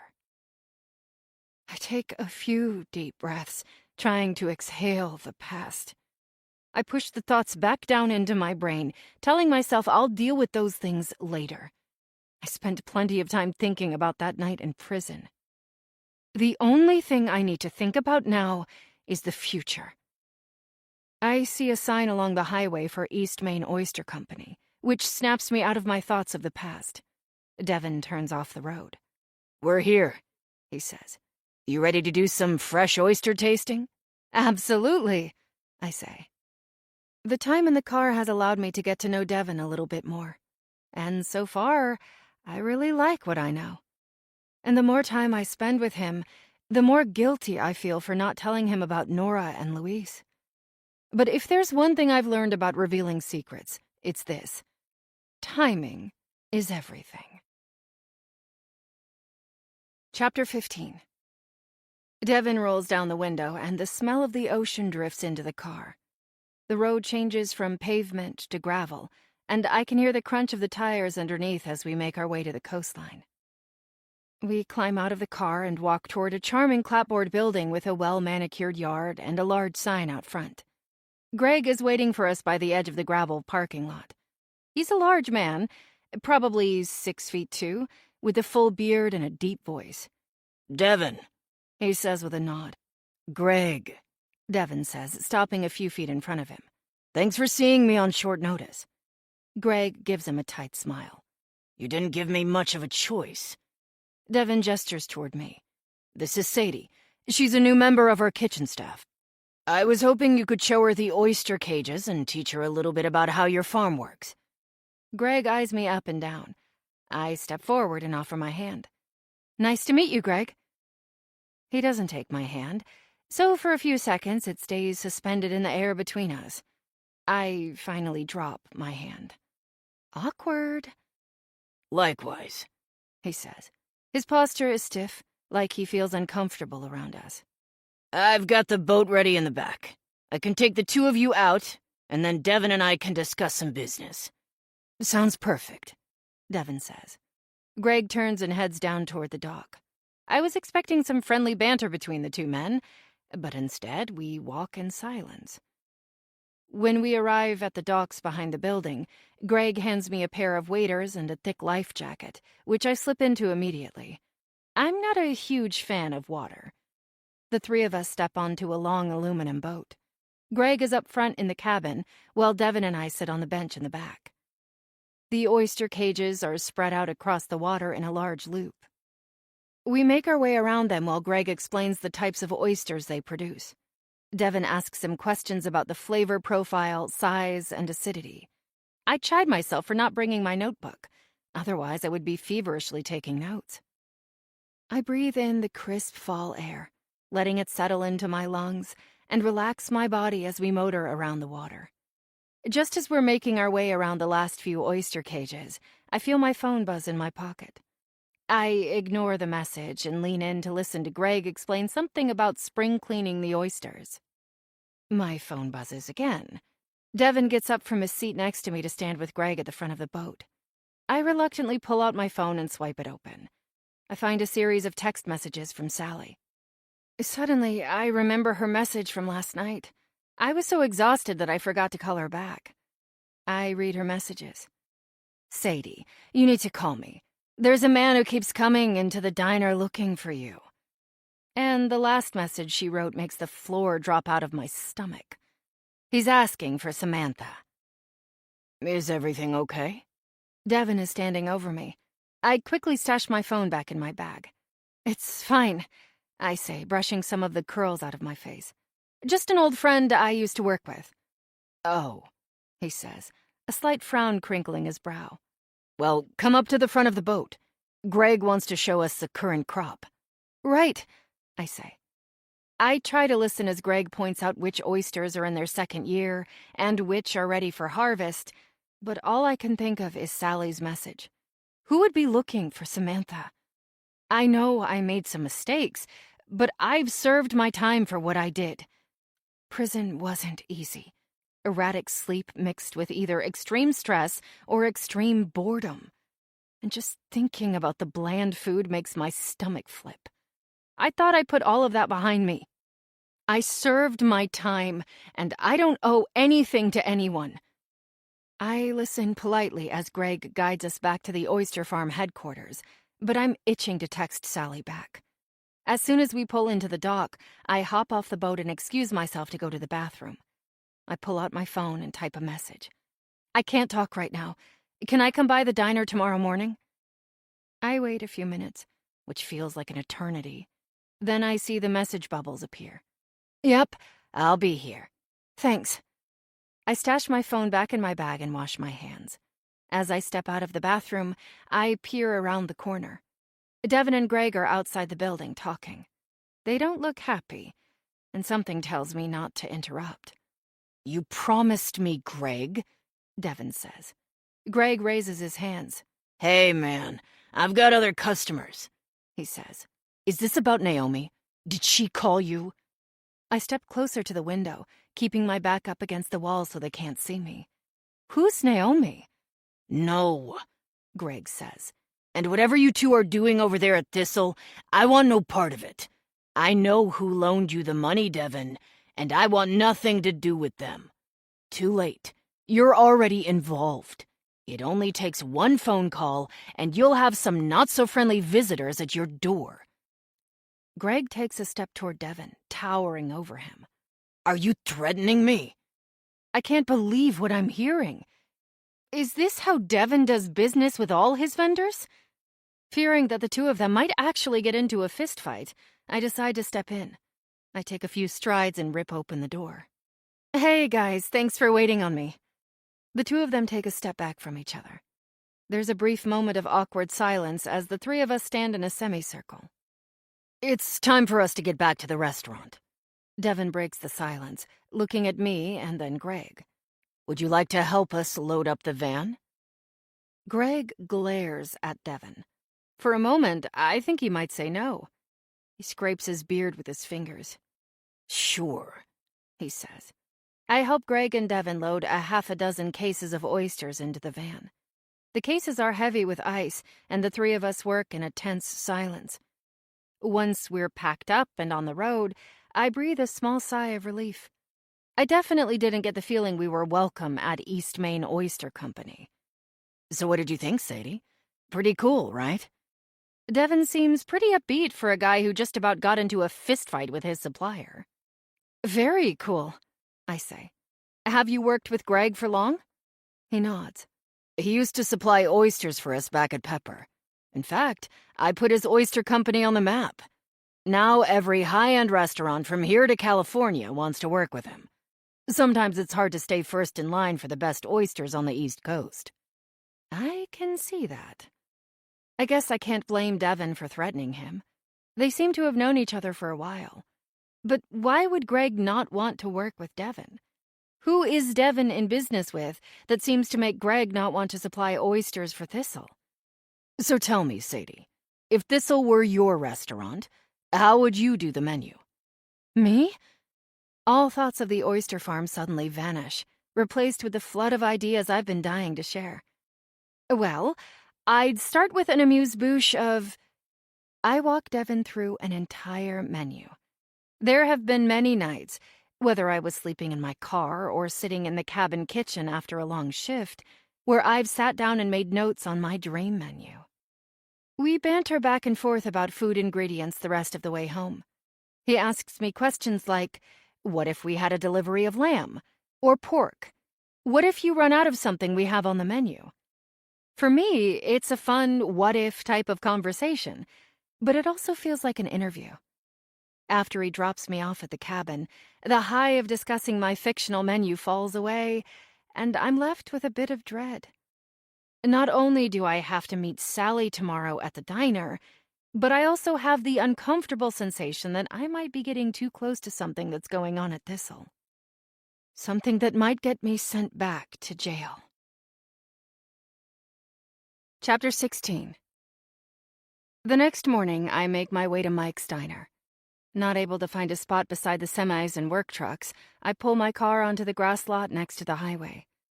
I step into the busy diner and am hit by the smell of burnt bacon. A man sitting at the table by the door has turned his sausages, biscuits, and scrambled eggs into soup by pouring a bucket full of gravy over everything. But I remember the smells and the preschool art fair presentation of food. The shock is in the noise. The kitchen sizzles and beeps as Mike shouts. The customers holler across the room at each other. The TV on the edge of the counter blares, and a new truck pulls into the lot and yanks on its horn. I eye the row of chairs in front of the counter before spotting a round pleather seat. It's the only one that isn't punctured by keys or doesn't wobble when you sit down. Sally's at the far corner of the counter serving coffee. She's wearing her blue uniform apron, her hair piled in a messy bun on top of her head with a pencil sticking out the back. "Sally," I say. She nods in my direction and makes her way down the line. "Hey, Sadie," she says before dropping a ceramic mug in front of me and filling it with coffee. "Give me a few minutes, and then let's chat out back, okay?" I accept a coffee, which, despite looking like motor oil sludge, doesn't taste too bad. It's definitely not as good as the espresso I make in my little cabin. I let the steam warm my cheeks and try to keep my face turned away from the customers. The last thing I'm looking for is a reunion with my old customers. In some ways, Mike's reminds me of my dad's place. Our diner was set in the downtown area of a small town in Ohio. It was the main morning stop for everyone who lived there, from businessmen to farmers. Dad was a great cook. He focused on fresh ingredients and minimized the use of the fryer. Although fried food couldn't be totally done away with, or the customers might have gone on strike. When I see Sally nod toward the door, I drain the last of my coffee. I make my way to the exit and walk around the diner building. Sally is smoking a cigarette by the dumpster. "You know you should kick the habit, right?" She rolls her eyes. I know. She takes a long puff and tosses the cigarette on the ground, then snuffs it out with her tennis shoe. "Glad you came by, kid." "Glad you called," I reply. "I've got something for you," she says as she digs her hand into her apron. She pulls out the black leather pad she uses to take orders and slips out a small business card. She hands it to me. "This is his card. Said his name is Carl." I look down at the card in my hand, white with black and red letters. It reads Carl Smithfield, private investigator, and then has a phone number. The private investigator part makes me wince. "He told me to call him if I saw or heard of anyone named Samantha Reynolds. He was given a tip she was living in this area." I stare at the card. "Did he say how he found Mike's?" Sally shakes her head. "No, just asked if I knew Samantha, and showed me a picture of you with red hair and green feather earrings." I raise my eyes and meet hers. "That was a long time ago." "Yeah, I figured it was. The girl in the photo was very young, maybe 18.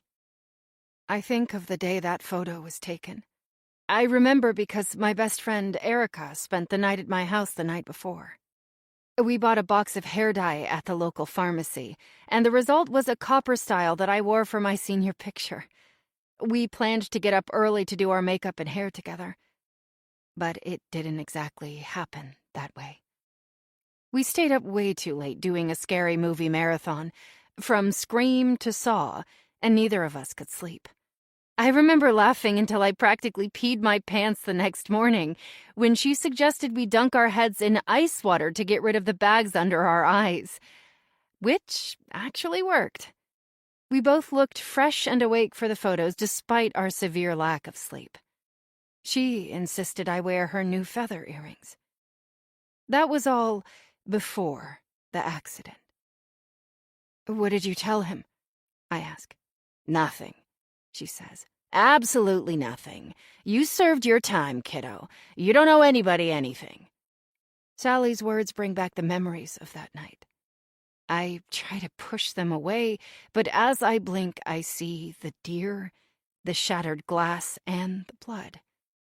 It was an accident, but if I hadn't been drinking... I shake my head, pushing down the familiar tug of guilt. When I was sentenced to prison, I felt like I deserved it.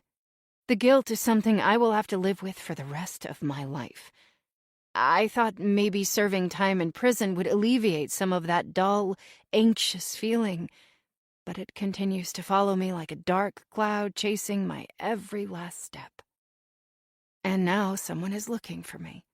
Or at least the old me. Sally is watching me as I stare at the card. I reach out and give her a quick hug, the cheap perfume enveloping me in Sally's warmth. "I have to get to work," I say, pulling away. "Thanks for covering for me." "No sweat, kid," she says. I turn and walk back to my car, my feet crunching loudly over the gravel parking lot. I'm sure other people have been through worse than I have. More tragedy, more loss. Sometimes it's all I can do to put one foot in front of the other. But I try not to think about what's behind me. That's all in the past. Chapter 17. I keep my head down for the next few days, trying to keep my mind focused on my present and not my past. When I arrive for Thursday's shift, I'm relieved to find Luis waiting by the back door of the kitchen with a white apron in his hand, not a server uniform. I breathe a sigh of relief, assuming my post at the dishwashing station has been reinstated. I can't risk being seen in the front of the restaurant again. Given the exclusivity of Thistle, whoever is looking for me will have a hard time getting a reservation here. So even if I have to wait tables again, it's unlikely that some private investigator would be able to get a table. At least that's what I tell myself as I tie on the bleached white apron. I'm so preoccupied with thoughts from my meeting with Sally this morning that I barely notice when Luis walks over to the food prep station and hands me a knife. Then it occurs to me, I might not be washing dishes tonight. Am I cooking? I ask tenuously. He smiles, nods. Tonight, you'll be working with our pastry chef, Charlie, he says. And Nora is okay with this? My memory flickers back to her comment that I belong in the dining room. He shrugs. It wasn't completely up to her. Charlie steps into view, his white chef's coat looking freshly washed and with a slight fold at the collar. Chef, this is Sadie. We've met, he says. Great, Luis says. One of the other cooks shouts his name near the ovens. I'll leave you two to work. Luis turns and quickly walks away. I'm left standing in front of a large stainless steel table with a cutting board in front of me. Charlie turns around and pulls out a large strainer of bright red strawberries. There must be at least 5 pounds of berries in the bowl. You ready? Asks Charlie. Yes, chef, I say, forcefully brushing away any thoughts of the past. Minced, please, he says, and walks to the other end of the table. I take a deep breath and pour a mound of strawberries out in front of me. I feel a few butterflies in my stomach as I begin cutting into the juicy red berries. Part of me is pinching myself. I am actually working as a cook in a Michelin-starred restaurant. My dad would be so proud. As I set to work, I also hear the voice of Professor Chang, who taught knife skills at CIA. She was a petite woman with jet black hair. Despite her size, she was very intimidating and would not hesitate to correct her students with a biting word. "A rocking motion with the knife, Sadie," she would say. "You are not chopping wood with an axe." By the time I finish all 5 pounds of strawberries, I'm sweating inside my white tunic. Charlie returns to my side with a freshly baked tray of donuts. The sweet, sugary smell is intoxicating. I'm too afraid to ask him what dish we're working on, but I'm already intrigued. As if reading my mind, Charlie says, Tonight's dessert is strawberries and basil cream malasada with a Honeycrisp. He reaches over and drops a large bundle of basil leaves in front of me. Chiffonade, please. No bruising. I know this cutting technique, although I might be a bit rusty. Charlie works alongside me as I roll the basil up like a small joint and carefully slice the leaves. Meanwhile, he cuts each donut precisely in half. Rows and rows of doughy pastry cut perfectly in half. Once we have both finished, I stand and wait as he drops the strawberries in small batches into a large bowl of freshly whipped cream. He folds them in carefully and slowly, as if he's diffusing a bomb. Next, we create the Honeycrisp. This requires a double boiler and a candy thermometer to heat the honey to a precise temp. Charlie then carefully pours out the honey onto a sheet, shapes it, and uses a ruler to create the right thickness.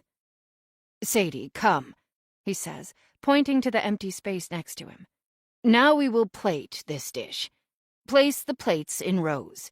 We will put the pastries 2 inches from the edge of the plate on 2 sides, like this. He places one of the sliced pastries at the corner of the plate. He then pulls out a small stainless steel ruler and measures exactly 2 inches. With precise artistry, Charlie assembles the dish carefully. Fried pastry, strawberry-laced cream, a finely set Honeycrisp. a delicately placed basil leaf on the corner. If I had my phone on me, I would snap a photo, although it would be wholly inappropriate. Although he's silent, I can no longer hold in my admiration. This is amazing. How did you think of this? He cocks one eyebrow, gives me a side look. Not me, Nora. She is the genius behind all the dishes here. Of course, Nora. I feel myself bubble up with a new sense of respect. The presentation, the combination of fresh ingredients, it's pure genius. I have a long way to go before I can create at the level of the renowned Mrs. Winthrop. When I was washing dishes, I mostly had my back to the kitchen and a view out the window. But now that I'm working with Charlie, I have a full view of all the stations around the large room. I try to absorb everything I see, from the posture of the staff to the interactions between the cooks. I notice Luis and Nora are side by side nearly the entire night. Nora seems like a different person around him. Her facial expressions are softer. She smiles more. I even see her drop her head back and laugh at one point. And now that I know the two of them are having an affair, I wonder how I missed it before. It's obvious, but I just wasn't paying attention.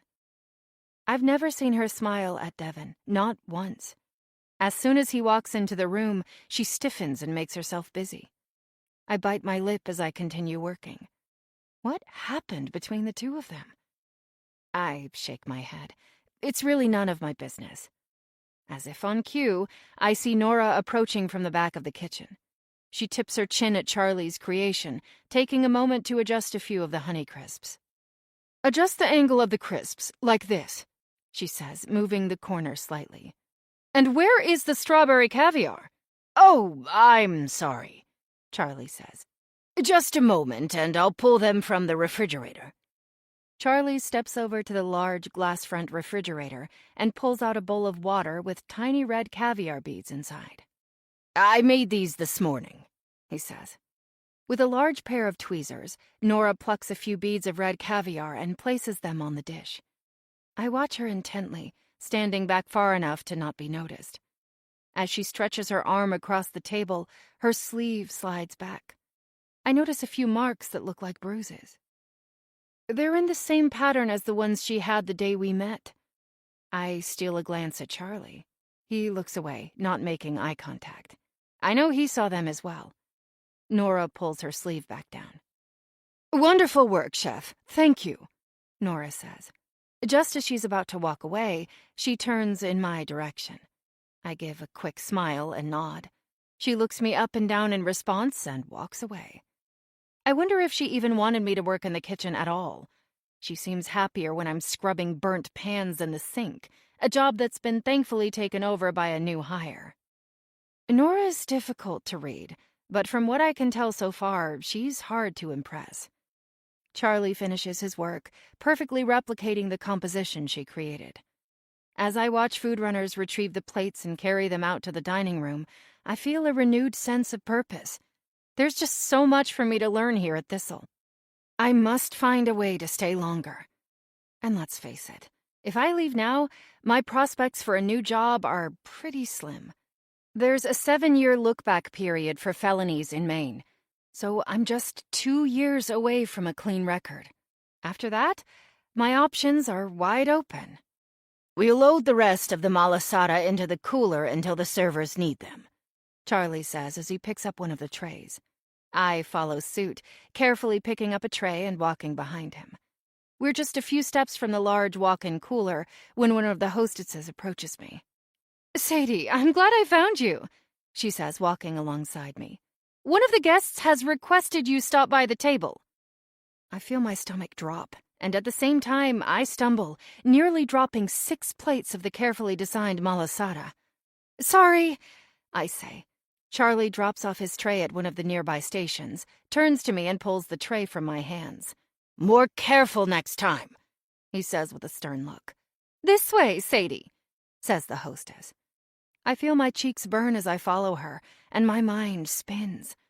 If someone is out there looking for Samantha, I have 0 chance of getting away, which means all the progress I've made here at Thistle is going to be thrown out with the trash. I will be forced to leave. As she leads me deeper into the dining room, my mind swirls with possibilities.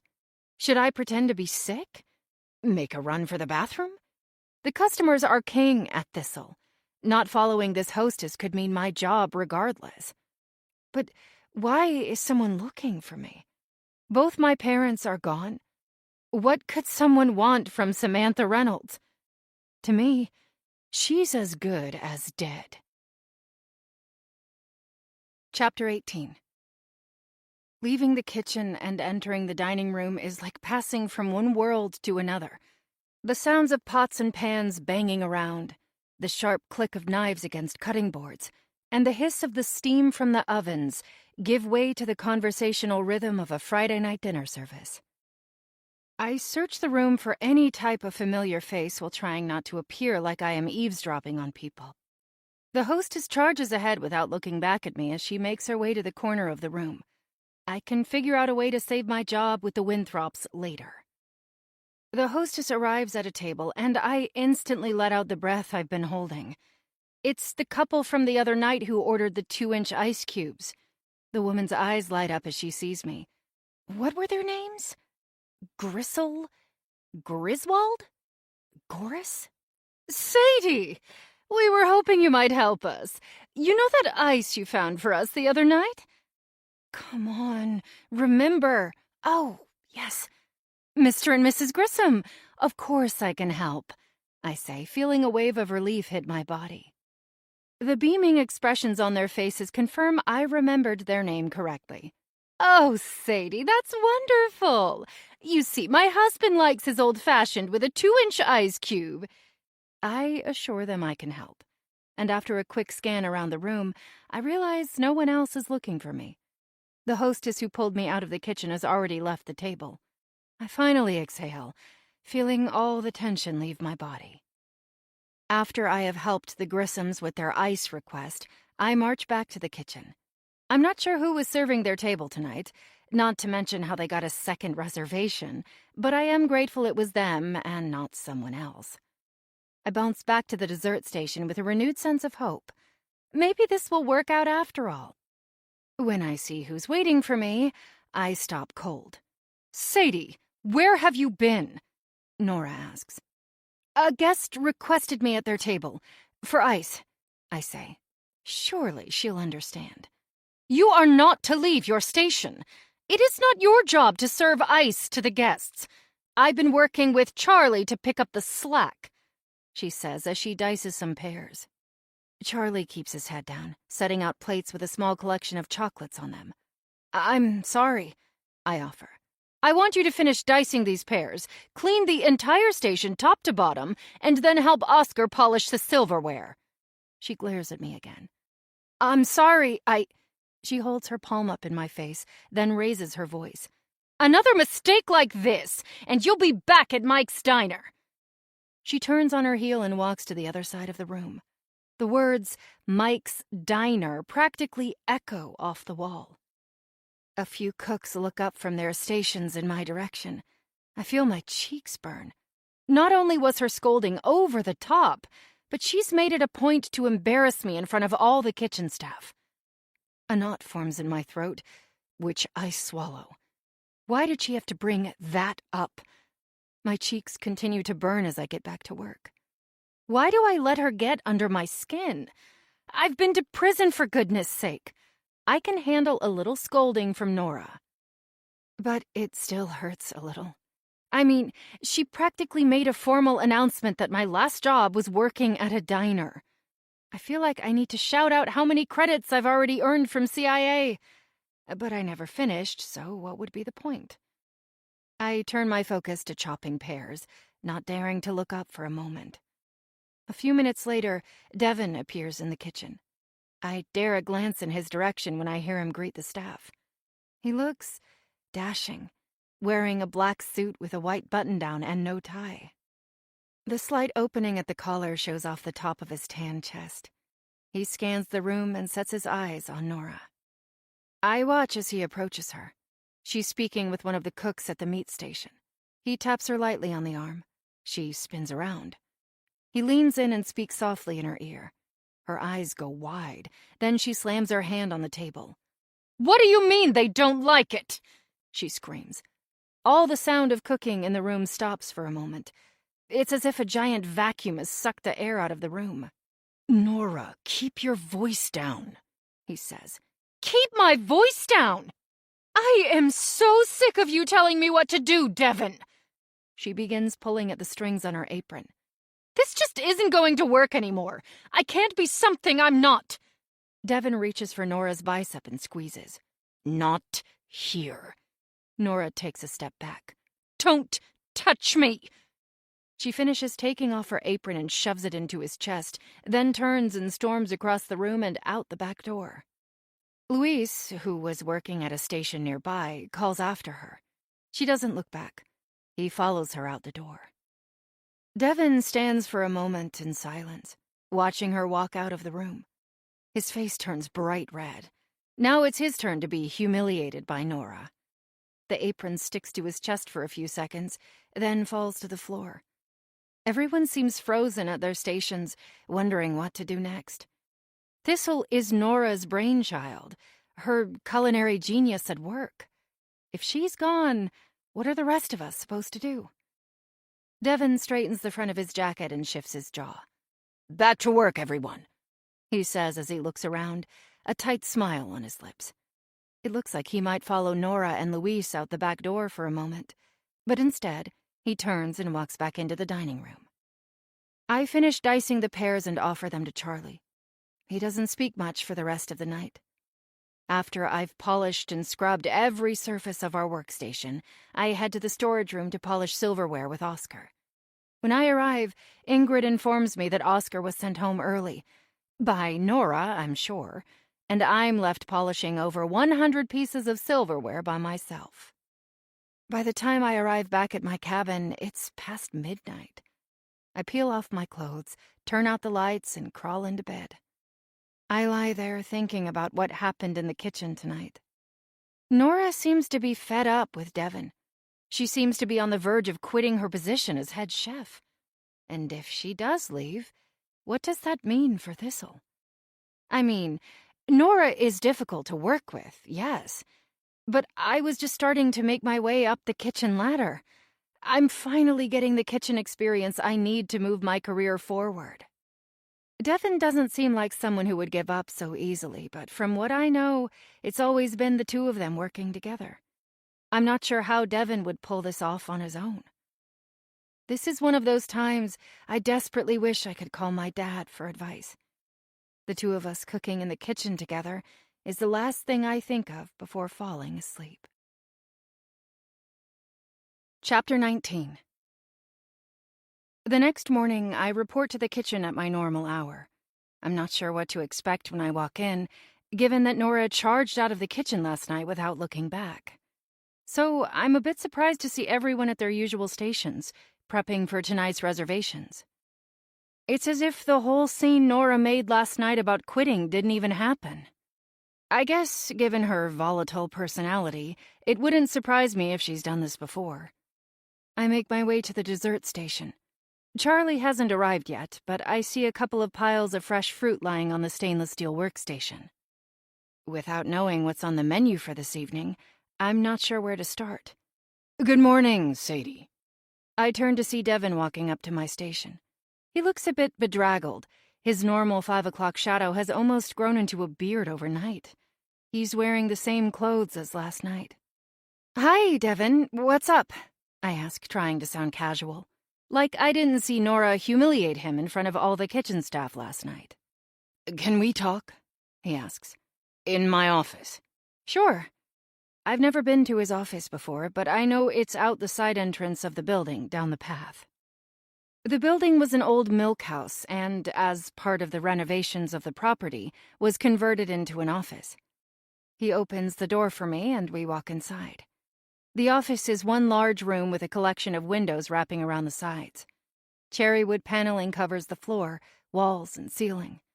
I don't know much about interior design, but I'm sure the wood paneling alone cost a fortune. Devon's desk sits in the center of the room below large glass skylights.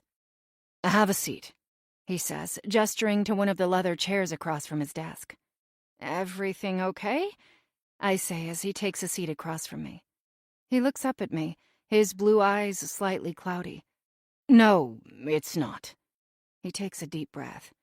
Charlie has quit on me, he says. Wow, I'm sorry to hear that, I say. I am sorry. But I also see an opportunity. If Charlie is gone, then... Me too. He made it clear he's not coming back into work tonight. Or ever. I rub the side of my neck. Of course I want to know more, but Devin seems so frazzled I don't want to press for details. He brushes his hand through his thick auburn hair. Even with little sleep and the stress wearing on his face, he's still handsome. I finger the sides of the paper coffee cup he's given me as I try to come up with the appropriate response. What happened? I don't know. He called me and left a message on my phone. Said something about him being too old to work in such a negative work environment. Maybe Nora got to him. He shakes his head and looks out the window. Did he seem upset last night? I flip through my memories of the night, checking to make sure it had nothing to do with me. I remember Charlie being a little frustrated when I nearly dropped the tray of perfectly arranged desserts. But other than that, he seemed normal. I can't think of anything. Nora had him tweak some dishes, but he didn't seem upset at the time. Devin leans back in his chair. Well, something happened, he says.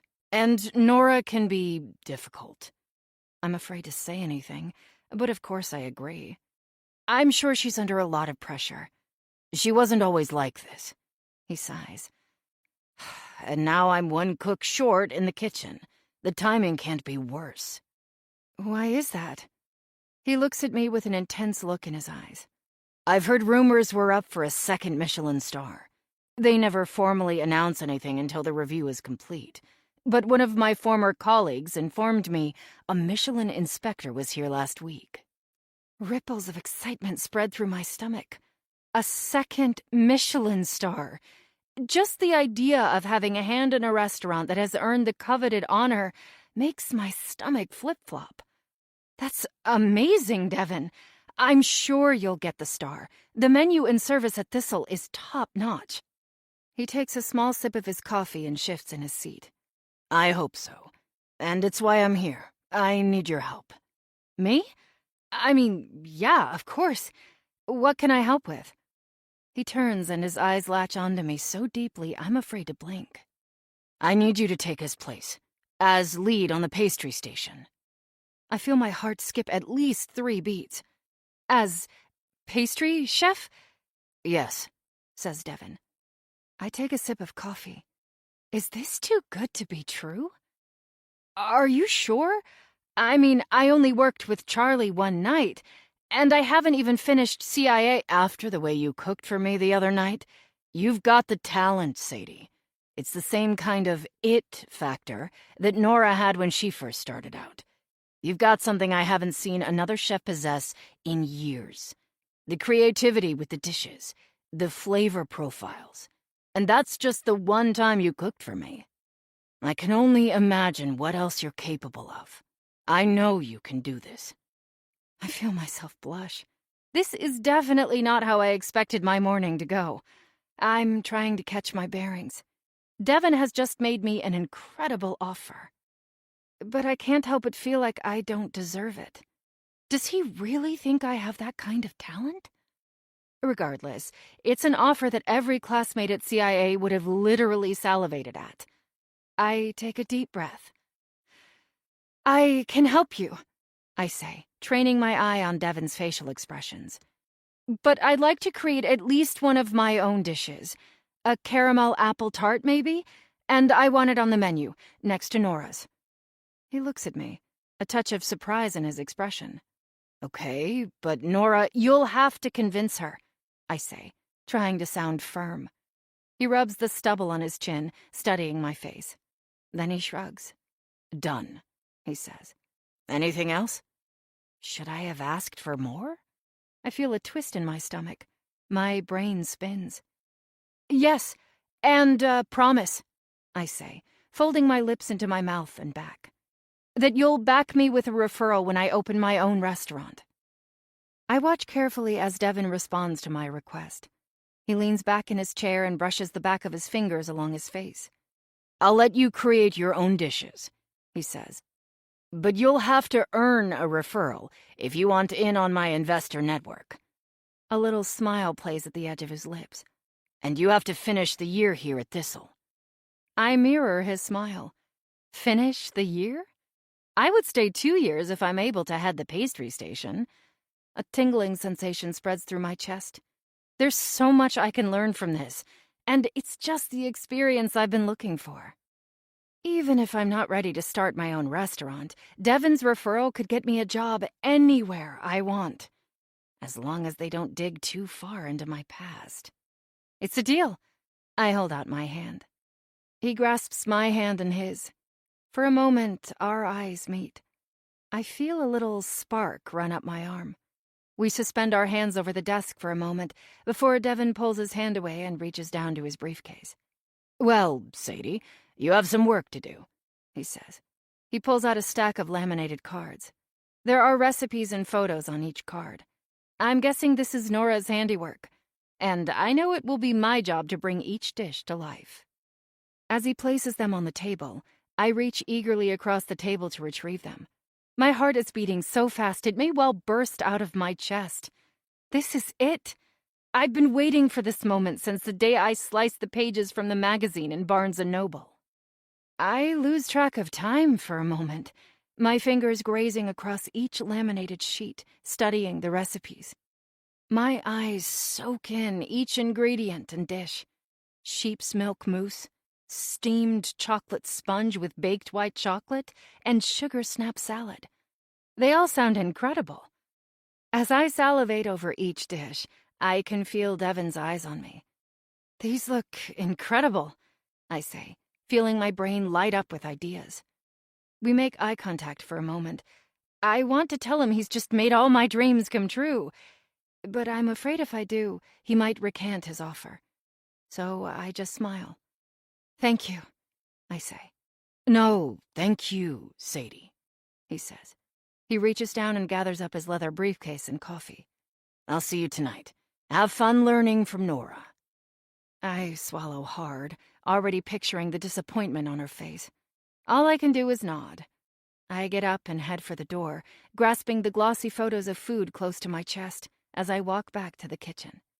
I need to be ready to mimic every detail of the arrangement, just like Charlie did for Nora. It's just all happening so fast. Of course, I'm thrilled that I'll actually be acting as chef tonight, but something keeps pulling at the back of my brain. Like, why me? Why was I thrust into this opportunity and not one of the other cooks? It just feels like there's something I might be missing.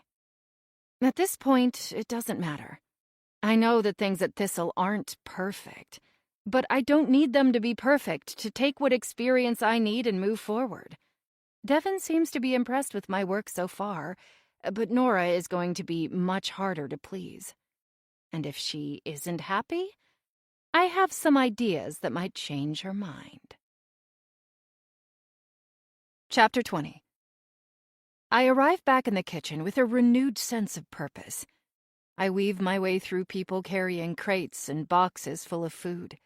I can already smell a combination of rising yeast and the earth from the fresh vegetables. Vendors are coming and going, Luis greeting them and signing for packages. I pass him and head to the room where the uniforms are kept. I'm too nervous to say hello and ask him any questions, of which I'm sure there will be plenty. Avoiding Nora's wrath is probably impossible, but I've already decided that I will go to Luis with my questions. I step up to the rack of uniforms and pull out a white chef's jacket. I run my hands over the starched white cotton before slipping it on. It fits me snugly, and I can't help feel a little jolt of excitement at the prospect of being a real chef. Dad would have been so proud of me. I head back to the dessert station, which is already stacked with the fresh ingredients we'll be using tonight. We have strawberries again, some fresh herbs, citrus fruits from the greenhouse, and a few bushels of apples. The ingredients seem fairly basic and simple, but I know with Nora's recipes I'll be able to create something unique. I take inventory of everything in front of me and select a few recipes to work with. Once I have a plan in my head of exactly how I will make our dishes, I sketch out a recipe of my own. The kitchen meeting starts in 15 minutes. I look up only when Nora comes in through the back door. Her expression is dark, but the rest of her looks neatly pressed and ready to work. She makes a beeline for Louise. Her face softens as she makes eye contact with him. He greets her warmly and places his hand on her back. I watch as the two of them talk quietly in the corner. It's a little disgusting, really. They're not really hiding the affair at all. I mean, their body language makes it obvious they are more than just co-workers. My thoughts go back to Peter and the chef's wife at Chateau Bernard. The situation is so similar. Except here, I have much more to lose. I'm not just a waitress anymore. I shake my head. It's probably better to bury the scene I witnessed the other night and pretend I never saw them. But it does make me look at Devon a bit differently. Again, probably not a good idea. I turn my attention back to my notes. There are plenty of things for me to worry about over the next 10 hours. The personal lives of my bosses is not one of them. "Meeting!" Louise calls out to the kitchen staff. Almost every person in the room lines up like a group of school kids as we make our way to the dining room. A long table is already set for us, with water and a pile of fresh croissants. I have heard Louise say before that he can't think on an empty stomach. Nora, on the other hand, looks as if she hasn't eaten enough for months. Once everyone has settled in their seats, Louise starts the meeting. "Good morning, everyone," he says after taking a sip of water. "I'm sure some of you have heard the buzz that we may or may not have had a special visitor last week from Michelin." A few murmurs float up around the table. "Word on the street is that we are up for a second Michelin star, and there may be an inspector coming tonight, so execution is important. Everything must be perfect," he says. "Let's go around the table and discuss dishes for each course." Each chef takes turns discussing their dishes for the evening. Louise offers feedback on each dish, then turns to Nora for a final nod of approval. To my surprise, she barely speaks for the entire meeting. She really just stares straight ahead, her expression neutral and unreadable. I can only imagine what types of thoughts must be going through her mind. Louise, in general, seems to be running the show. "Sadie, what do you have for us?" Louise calls on me. I feel all the blood drain from my limbs as I straighten up in my seat. "I reviewed the recipes from Nora this morning," I say, looking toward Nora. "And with the fresh ingredients we have, I'm thinking of macerated strawberries with a yogurt parfait and pistachio crumble." Louise is smiling at me while I talk, which I take as a bit of encouragement. Nora's facial expression remains completely unreadable. I clear my throat. "And for the apples, I have a recipe of my own I want to share, if that's okay." All the faces at the table shift from me to Nora. She remains perfectly still. "Go ahead," says Louise. "Well, we have some fresh Vermont apples, which have a balanced sweet tart flavor. So I'd like to create a caramelized puff pastry layered with warm cinnamon-baked apples, a creme patisserie with caramel piped in between the layers. Then I would like to top it with cannelle of cinnamon and rosemary-infused ice cream." I hold up a quick sketch of the dish. Every eye at the table is trained on me. I set the sketch down and fumble with the collar of my chef's jacket. Have I overstepped my place on my first day? Maybe I am asking for too much. Louise leans over and speaks quietly in Nora's ear. She leans in to listen, keeping her eyes trained on me as he speaks. Finally, she straightens in her seat. Time stretches out like taffy as I wait for her response. "Let's try it," she says. "But I'll need to taste it before dinner service. Also," she cocks her head to the side, "leave out the cinnamon in the ice cream. It may overpower the dish." "Thank you, Chef," I say, my voice coming out almost in a whisper. She barely nods in response. "That's a wrap, everyone," Luis says as he stands up from his seat. Let's get to work. I work myself up to a standing position, even though my legs feel like jelly. I am determined to impress Nora. She isn't exactly the mentor I was hoping for, but maybe she wants me to prove myself first. Devin was much easier to impress. Chapter 21. Several hours later, after a full day of prepping, chopping, blending, and every other food preparation method I have ever learned, I have the first round of desserts ready. Luis has paired me with Alex, a middle-aged man with a bowl haircut and dirty brown eyes. He is fairly quiet and works quickly at any and every request I throw his way. "So, where did you work before Thistle?" I ask him as we set out the dishes side by side. "A couple of restaurants in New Jersey and New York," he says, not looking up. "Oh, did you work at Pepper?" He shakes his head. "No, never." Well, it appears that Alex isn't much for conversation, which suits me just fine. He's a bit older than me as well, which reminds me how lucky I am to be in this position. We have about 2 hours before our first reservation.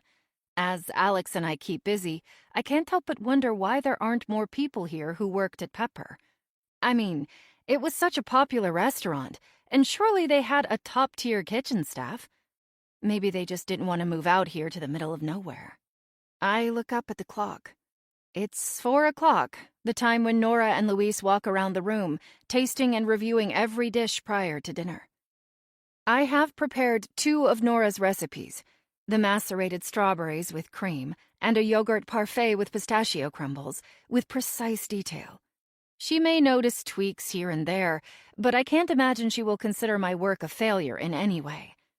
What I am really holding my breath for is how she will take the layered caramel apple tart I created for tonight.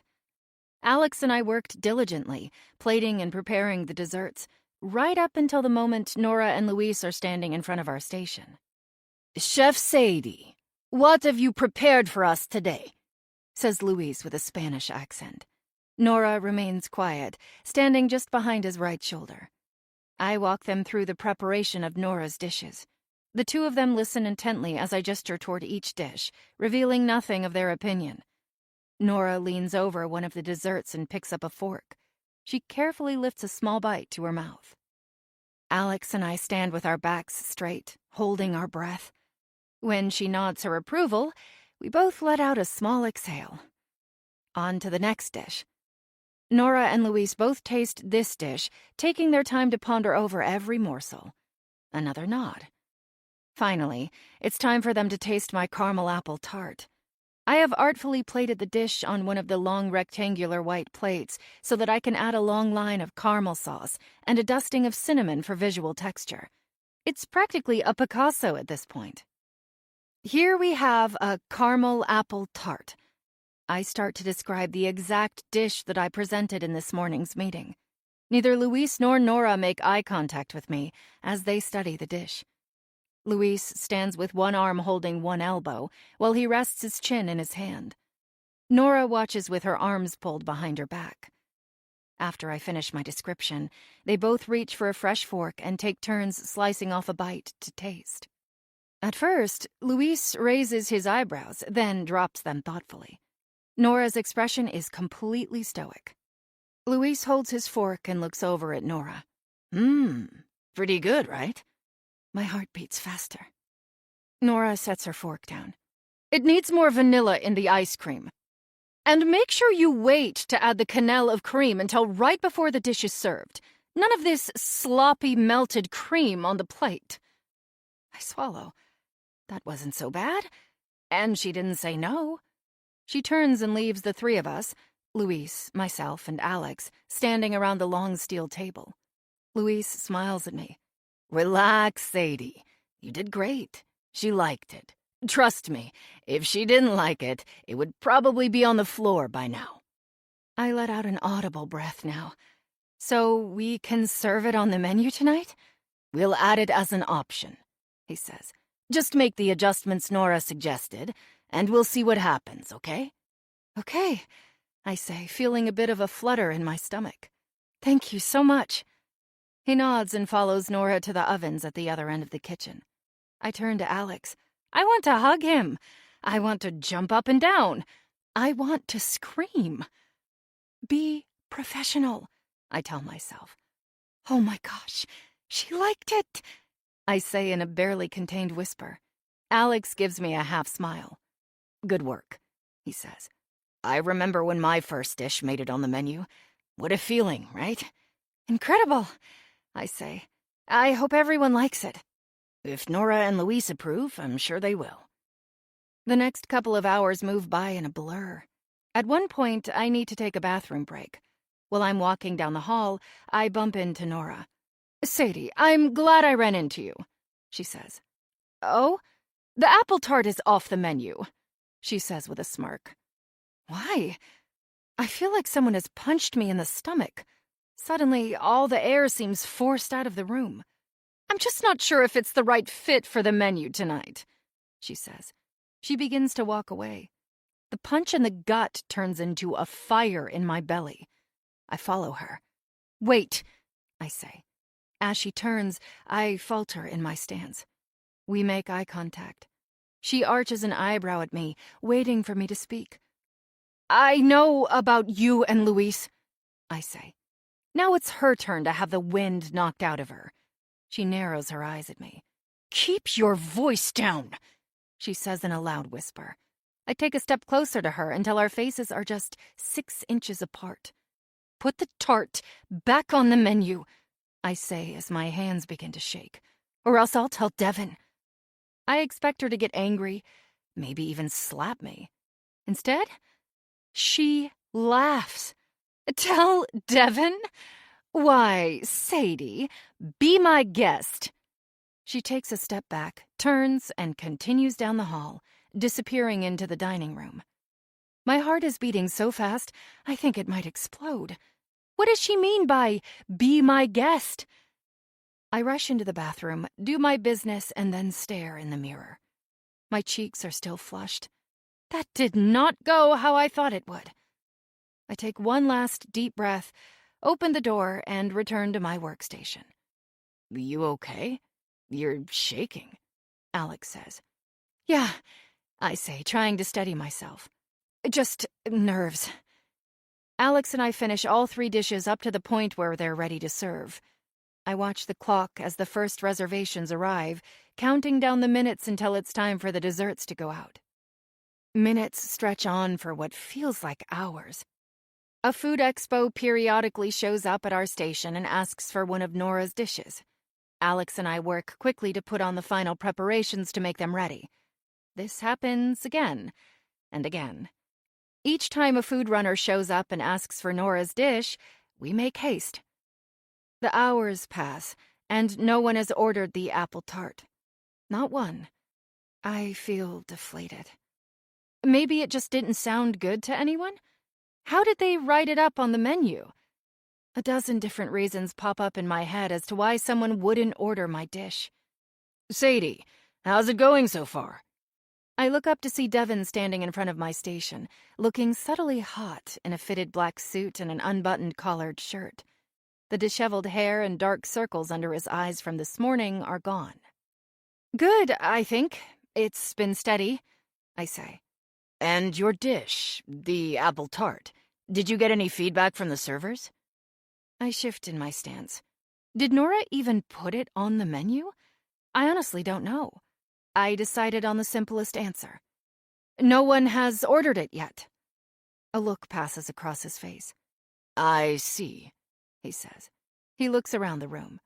Seen Nora anywhere? No, she went out the back 20 minutes ago, I say. I point my chin at the back door. Of course she did, he says, almost under his breath. I'll be back. I watch as he takes a few long strides to the back door. Once he's gone, a few more of the food runners show up to take orders. It's almost 9:30 at this point, and all the reservations are in for the night. I decide to head to the walk-in freezer to check on the vanilla ice cream I made earlier. When I open up the freezer, a blast of cold air hits me. I walk inside and look through each row for the tub of ice cream. I can't find it. I know I placed it on the 3rd shelf down on the right. I look again. Nothing. Where is my ice cream? I go back to my station and ask Alex if he's pulled it from the freezer. He shakes his head. As I'm scanning the room, a view out the window in front of the dishwasher catches my attention. It's Devin and Nora standing down by the water. Nora is waving her hands, and Devin has his arms crossed. It's clear they are fighting. We're pretty much done with our shift, so I tell Alex I'm taking a break. I walk to the back door, inching it open. I can hear their voices as the cool night air hits my face. I step outside and into the shadows under the awning by the back door. So, she's my replacement, huh? You think she can hack it? Make you enough money to pay back those mobsters you're working with? Keep your voice down, Devin says through his teeth, taking a step toward Nora. If I go, you know Louise will follow me, she says. I wouldn't be so sure about that, Nora. Not everything is about money, Devin, she says in a harsh whisper. Nora begins to pull the strings on her apron, ripping it off her waist. I quit, she says. You can't quit. You know that, he says. Or what? You'll stop caring for her? She'd be better off in a nursing home than stuck in that shitty little cabin. You know we can't afford. Well, you'd better figure out how, because I'm done playing chef, she says. She begins to storm off toward the house behind the main building. Wait, Devin says, chasing after her. Once the two of them have disappeared into the dark, I take a deep breath. A dozen questions buzz around in my head. Take care of whom? Do Devin and Nora have a sick child I've never heard of? The cabin in the back. The one with the light on at night. There must be someone living there. Someone whom they've kept a secret. I stare at the empty space where the two of them disappeared. There is so much I don't know about the couple. Even though I've read every article, watched every YouTube video review on Thistle before I came, there is something I've missed. Something rather important. I turn and take a step back toward the kitchen door. My foot catches on something, and I stumble forward. I look down. Lying at my feet is a tub of melting ice cream. My handwriting is on the side. A sick feeling settles in my stomach. Heat rises up to my cheeks. Someone intentionally sabotaged my ice cream. The question is, why? Chapter 22. Of course, I barely sleep that night. I walk to the window a couple of times to look at the cabin at the back of the property, but there are no lights on. Then I start to question myself. Maybe I didn't see a light on over there. The hours at Thistle have been long, and I practically collapse into my bed each night, only to wake up a few hours later. I've heard that sleep deprivation can drive you insane, or cause hallucinations at the very least. Is my mind playing tricks on me? I stare into the darkness. Nora is the other reason I can't sleep. I showed my hand tonight by threatening to reveal her affair. And her reaction? She left. So Devin must know about her and Louise. They must have some type of open marriage. And why did she allow me to prepare the apple tart if she was just going to take it off the menu? She could have just said she didn't like it to my face. I don't know Nora well, but from what I've seen, she doesn't seem to have a problem voicing her opinion. Was it jealousy? Surely she isn't jealous of my cooking. Compared to her, I am nothing. A complete newbie in her world. Just the fact that she let me cook her recipes was an honor. I'm younger than her by 10 years, but I'm pretty frumpy relative to her refined good looks. So why does she hate me so much? Regardless of what's in that cabin, there is definitely something strange going on with the Winthrops. Not just the affair between Nora and Louise. Something they are trying to hide. I crawl into bed and toss and turn for the rest of the night. When I walk into the kitchen for my next shift, I've got a pounding headache. Business continues as usual. After a couple of hours of prep, it's time for the morning meeting in the dining room. The kitchen staff sits down at the long dining table to present recipes, but two people are noticeably absent. Nora and Louise. Devin walks in and stands at the head of the table. Good morning, everyone, he says, pulling his shoulders back to their full height. Nora and Louise left this morning for a meeting in New York. They won't be back for the shift this evening. There are a couple of murmurs in the room. Devin clears his throat. One of the things I am most proud of at Thistle is how our kitchen operates like a well-oiled machine. So tonight is an opportunity for each of you to step up and show me your best work. So they left? Nora and Louise? They left together. I wrinkle my forehead. Is Devin lying? Did they really leave on a work trip, or did Nora actually quit? I look around the room and realize I am the only one who must be worried. Probably because I am the only one who heard them arguing last night. Sadie, what do you have for us today? Devin's voice breaks up my thoughts. I was thinking of making Nora's recipe for poached peaches with vanilla crisp. We received a fresh bushel of peaches this morning. Devin nods. And do you have anything of your own to share? No, I say, my voice barely a whisper in the large room. I can feel the staff staring at me. He frowns. Why don't you try to come up with something, and I'll check in with you in an hour. My shoulders slump. I feel I have disappointed Devin. The truth is, I do have an idea for a dish, but what's the point? The incident with Nora has shaken my confidence. Okay, I say. All right, that's a wrap, Devin says as he stands. I'll be doing the tasting today, so I'll see you all in a few hours. Devin leaves the room and heads to the side exit. I follow the line of kitchen staff back toward the kitchen. To my surprise, the mood in the room is of excitement. They are chattering and laughing. It's almost as if they're excited that Nora is gone. I guess I can't blame them. It's not like she's the easiest chef to work for. As I reach the door to the kitchen, I see Alex waiting for me. Hey, Sadie, he says. What do you think is going on? My heart beats wildly. Going on? Yeah, I mean, come on. Why would Nora and Louise leave on a work trip right before our Saturday night shift? That doesn't make any sense. I keep my expression neutral. She must really trust us, I say, even though I know it's not true. There is definitely something strange going on. But I'm not about to share what I know. Not yet. Alex snorts. Listen, I've been around this business long enough to have seen a few things, and there is definitely something weird going on, he says. And I've heard a few of them whispering about you getting in Devin's car and him stopping by your cabin. I would steer clear if I were you. A little heat creeps up my cheeks. He's just my boss, I say. Right, Alex says as we arrive at our workstation. I'll start working on the poached peaches. I've made the right decision to keep quiet. I know it. But what I don't know is what is really going on at Thistle.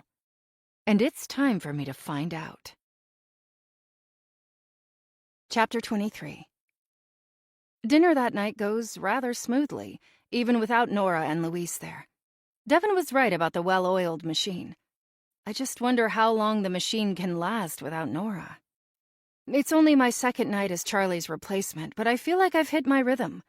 I keep it professional with Alex, even though I'm a little irked that he basically accused me of sleeping with the boss. The two of us work side by side, feeling and anticipating each other's moves as we prepare each dish carefully for the night.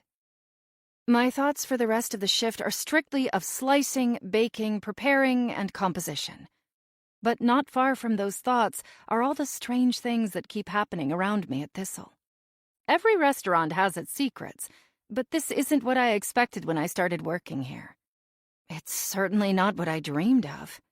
Even though I only have one goal, to stay here for the resume boost and make connections, I still can't help but wonder what's going on. It's past 10 o'clock, and the energy of the kitchen staff has dropped. I look around and see the chefs starting to clean up their stations and wrap up for the night. That's the last reservation, team, Devin says from the center of the room. I've been extremely impressed with how Devin stepped in to run the kitchen tonight. He rolled up his sleeves and worked with the staff, building them up, stepping in when needed. He may not have Nora's chef skills, but he's much better at working with a team than she is. After he makes the announcement and leaves, Alex and I get to work, cleaning. As I'm stacking dishes up at the washing station, Ingrid approaches me. "Sadie," she says. My heart drops.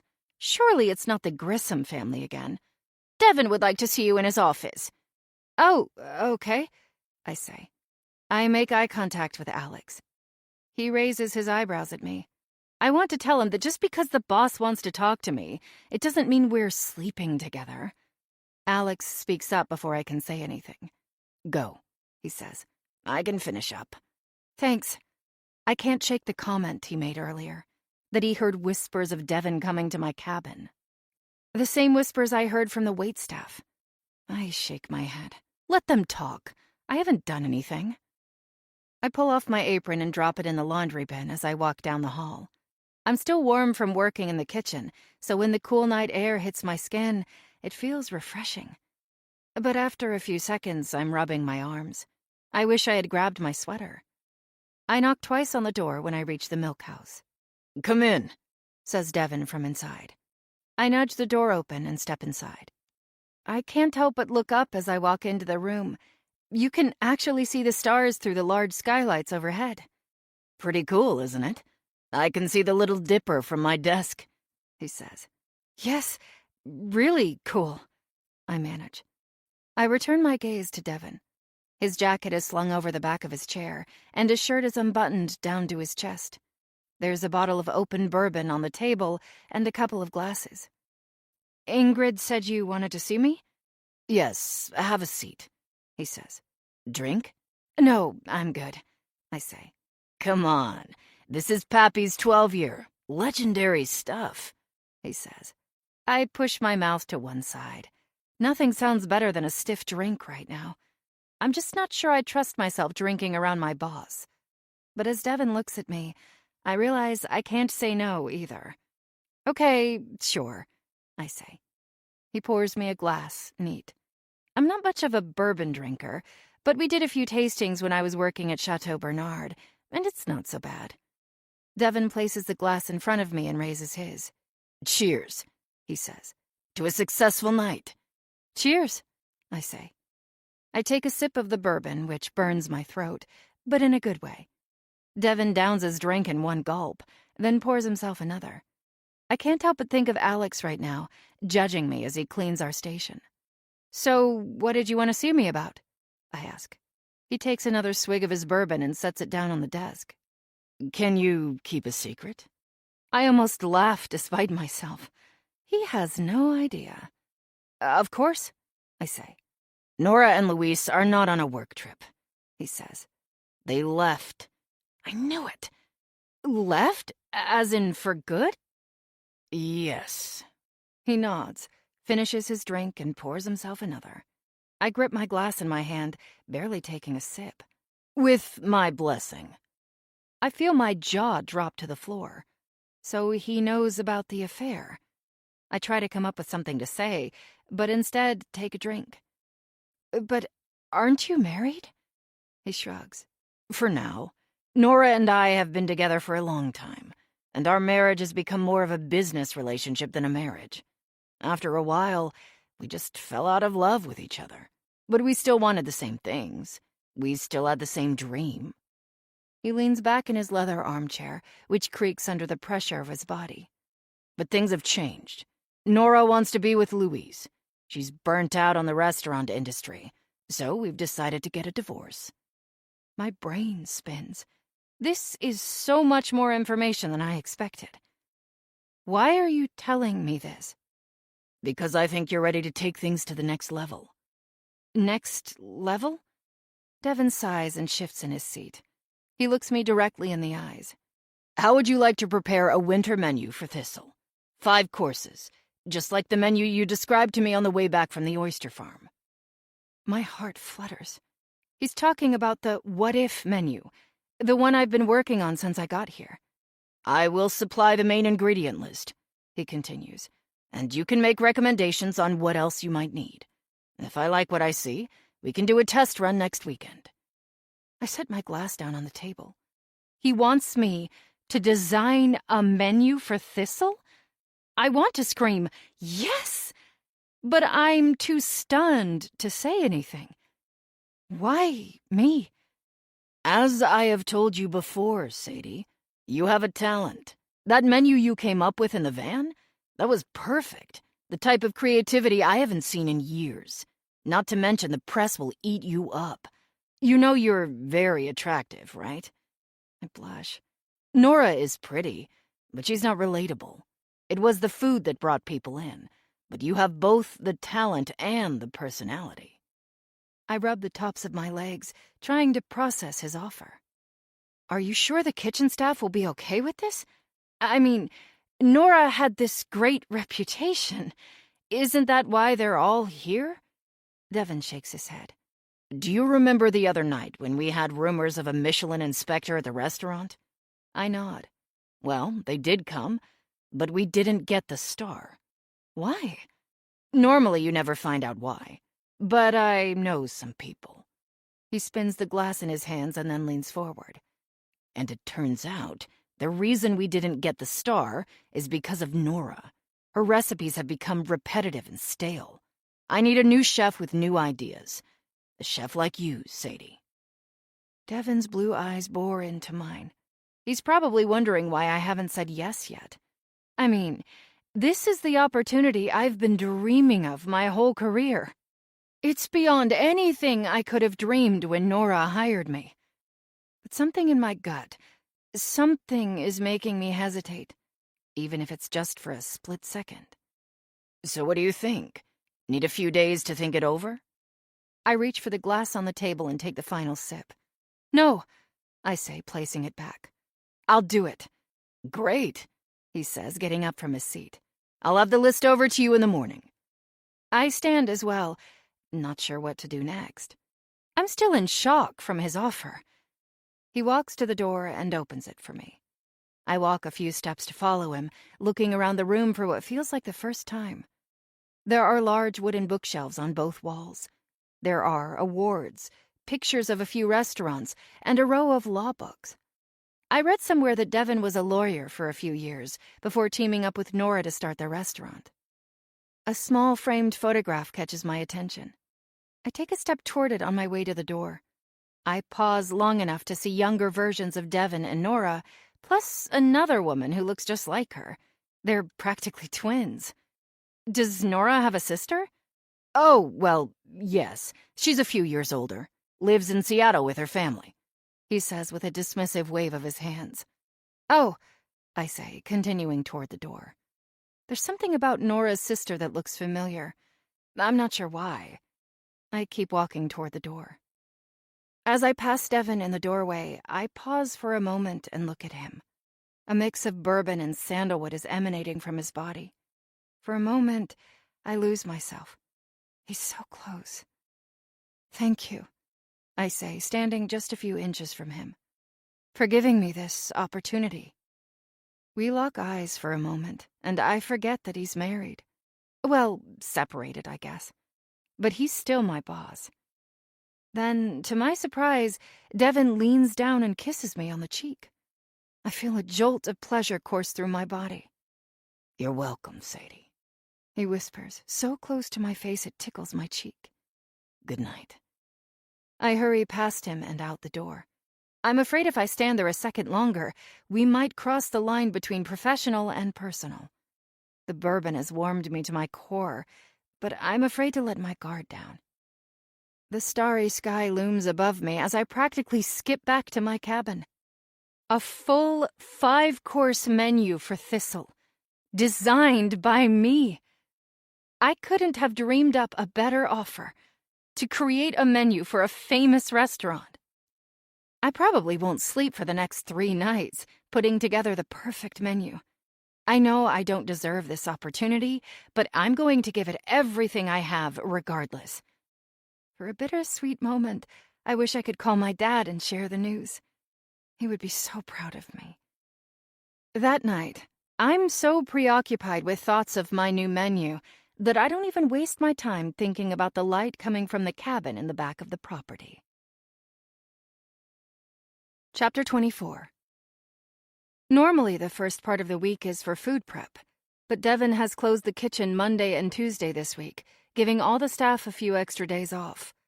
The farm is practically empty, except for a few food vendors who have come to drop off goods or meet with Devin.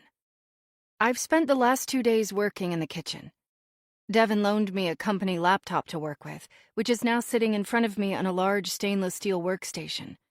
I've been working on the menu for the whole restaurant, poring over websites for ideas, rifling through my cookbooks and old notes.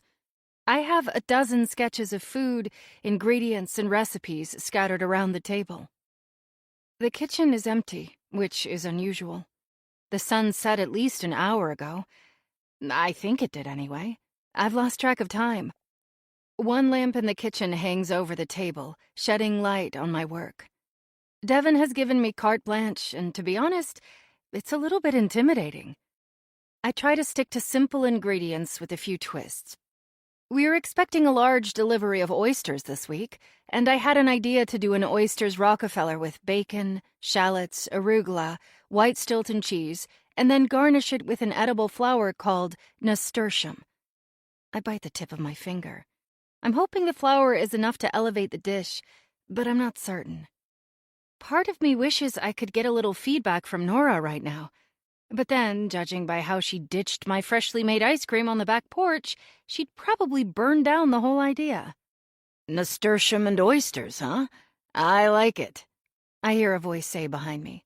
Devin must have come in the back door of the kitchen because I didn't hear him come in. I feel a little heat rise in my cheeks. Thanks, I say. I hope it's good enough. Devin pulls up a stool and sits next to me. I'm sure it will be fabulous. The team will be here to help you as well. He looks over my notes. It looks like you've made a lot of progress already. I nod. I have a good first draft. I'm trying to sound confident, but in truth, this could go either way. He may hate what I've put together, or love it. Well, I think it's time for a break, he says. Come on, follow me. Devin starts walking toward the dining room. I tuck a few strands of hair behind my ears and follow him. I'm sure I look like a mess. We walk for a few moments in silence, but when he opens the swinging door to the dining room, I catch my breath. Placed on a small white-clothed table is a bottle of wine and 2 plates of food. As I get closer, I spot a salad topped with nuts and some kind of crumbled cheese, toasted garlic bread, and a plate of lasagna. Devin pulls out the chair for me. I feel a little silly, sitting down in the quiet dining room with my black t-shirt and work pants. Devin takes a seat across from me. He reaches over and pours each of us a glass of red wine. There are a couple of small candles lit between us, and Devin has some music playing in the background. Did you make this? Yes, he says with a smile. He pours me nearly a full glass of wine. I notice he's showered and shaved. I feel slightly underdressed. I'm sure I could use a splash of lip gloss and a brush for my hair.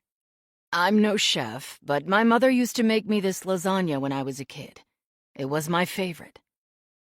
I'm touched that he cooked for me. I take a few sips of wine, which hits my empty stomach and warms my belly. Then take a bite of the lasagna. Oh, wow, this is really good, I say, and I mean it. It's really good lasagna. Devin smiles as he chews a few bites of his own, then swallows. That's a nice compliment coming from you, chef, he says with a wink. I shake my head. I still can't believe it. You'll get used to the title, trust me. This is what you're meant for, he says. It's better than working in a diner, that's for sure, I say. Devin laughs. As the two of us eat, we swap stories of our worst jobs. Me, working at Mike's Diner. Devin had a whole string of horrible jobs, like working in a marina shucking oysters and cleaning stalls at a horse farm. I'm impressed, to be honest. Even though he must have grown up wealthy, his parents still made him work. Oh, I love this song, he says as he gets up from the table. Dance with me? I feel a little flutter in my stomach. I know what it means when a guy asks you to dance in a room alone. and as I look at the earnest look on Devon's face as he holds his hand out to me, I know what will happen if I accept. The truth is that I've been attracted to Devon since the day I met him, but now we're going to be working together, closely. Traditional wisdom says mixing business with pleasure is never a good idea. But then, I've never been good at making wise decisions. Yes, I say, reaching out to accept his hand. We spend a few minutes dancing in the dining room of Thistle, our bodies intertwined. And before I know it, Devon Winthrop and I are kissing. Chapter 25. I wake up Wednesday morning alone in my bed. I stare at the ceiling, the rough-hewn beams staring back at me. The curtains are slightly split, with just a touch of light creating a soft glow in the room. I pull the sheets up to my neck, covering my naked body. I wasn't alone the whole evening. Devon came home with me last night. The dance in the dining room led to kissing, which led to the two of us stumbling back to the cabin together. I knew from the first kiss that the sex was going to be good, but Devon surprised me. It was even better than I imagined. Then again, it had been a while for me. I hadn't slept with anyone since Peter. I reach over and rub the sheets where he was lying last night. The spot is cold, which means he probably left in the middle of the night. I'm not sure how I feel about this. I'm sure he doesn't want the staff to see him doing the walk of shame from my cabin in the morning. Either way, it was worth it. I reach over to the nightstand and grab my phone. It's almost 8 a.m., which means it's time for me to head to the kitchen and prepare for the day. I get dressed and make my way to the bathroom, which is now in complete working order. As I do, something catches my attention. Hanging on the back of the dining room chair is a white chef's coat. I walk toward it. The right side has Thistle embroidered on it. Underneath is my name, Chef Sadie Jackson. I run my fingers over the embroidery. It's really happening. A few minutes later, I'm walking through the back door of the kitchen. Most of the staff are already there, chopping, basting, and baking. Business as usual. I practically run to my workstation, where all of my recipes are still spread out. I start organizing the menu when Ingrid suddenly appears by my side, towering over me. She has her signature sharp bun pulling back her temples. I can smell the faint hint of lavender on her skin. "Good morning, Sadie." She looks at me with her piercing eyes. "Devon has instructed me to assist you today. He says you'll be working on a new test menu that we'll be sampling tonight." "Where is Devon?" Ingrid clears her throat. "He was called away on some business." My shoulders slump. After last night, I assumed he would be here with me today. Or that he would at least say goodbye before he left my bed this morning. "Oh," I reply. I pull together my recipe notes and hold them up in front of her. "Here's the menu. I'm excited to share it with the staff." Ingrid looks over my shoulder, scanning my notes and sketches. I hold my breath, expecting her to respond in some way. Then she takes a breath. "I'll have everyone assemble in the dining room when they arrive. That way you can instruct them on the menu." She turns and leaves the room, her kitten heels clicking against the tile as she leaves. Ingrid's reception of my work was a bit cold, but I don't expect everyone to love the fact that I'm the new chef here. I hope they give me a chance. An hour later, the kitchen staff are assembled in the dining room. I take my place at the head of the table. Ingrid has made copies of all the recipes that I put together for the 5-course menu. I scan the room. The staff are scanning my menu. Some of them look concerned, whispering to each other. Others are already making notes on the papers they've been given. Ingrid clears her throat. "Good morning, everyone. Sadie has put together a new menu for us. She will be in charge of the kitchen at Thistle moving forward." There are more murmurs and even a few gasps that float around the room. I swallow. This might be more difficult than Devon thinks it's going to be. I'm young. I'm new. And I'm sure the staff is less than enthusiastic about me being their new boss. Ingrid clears her throat. I know that many of you may be skeptical about trying out a new menu. Or a new chef, I think. Devin couldn't be with us today, but he has prepared a statement he would like me to read to all of you. Ingrid pulls out a sheet of paper, straightens her back, and begins to read. I know many of you are apprehensive about a new chef, but I assure you that Sadie is talented, creative, and a rising star in our industry. She has put together a 5-course menu that I believe each of you can successfully execute. In order to help with the transition, I will be giving you each a bonus of $500 for the success of this new menu after the first weekend of service. I hope this shows you my appreciation as we transition to a new future here at Thistle. I watch as the staff exchange looks around the table. So that's how he's going to convince them. Of course, he knows that the staff are going to be skeptical of me, and incentivizing them with a bonus will motivate them to do a great job. It's actually a brilliant idea, and I can't help but beam with pride at the intelligence of my new boyfriend? At this point, I will leave it to Sadie to talk you through some of the recipes, says Ingrid. I stand up from my seat and take a deep breath. The notes in my hand are rattling like a leaf. Good morning, everyone.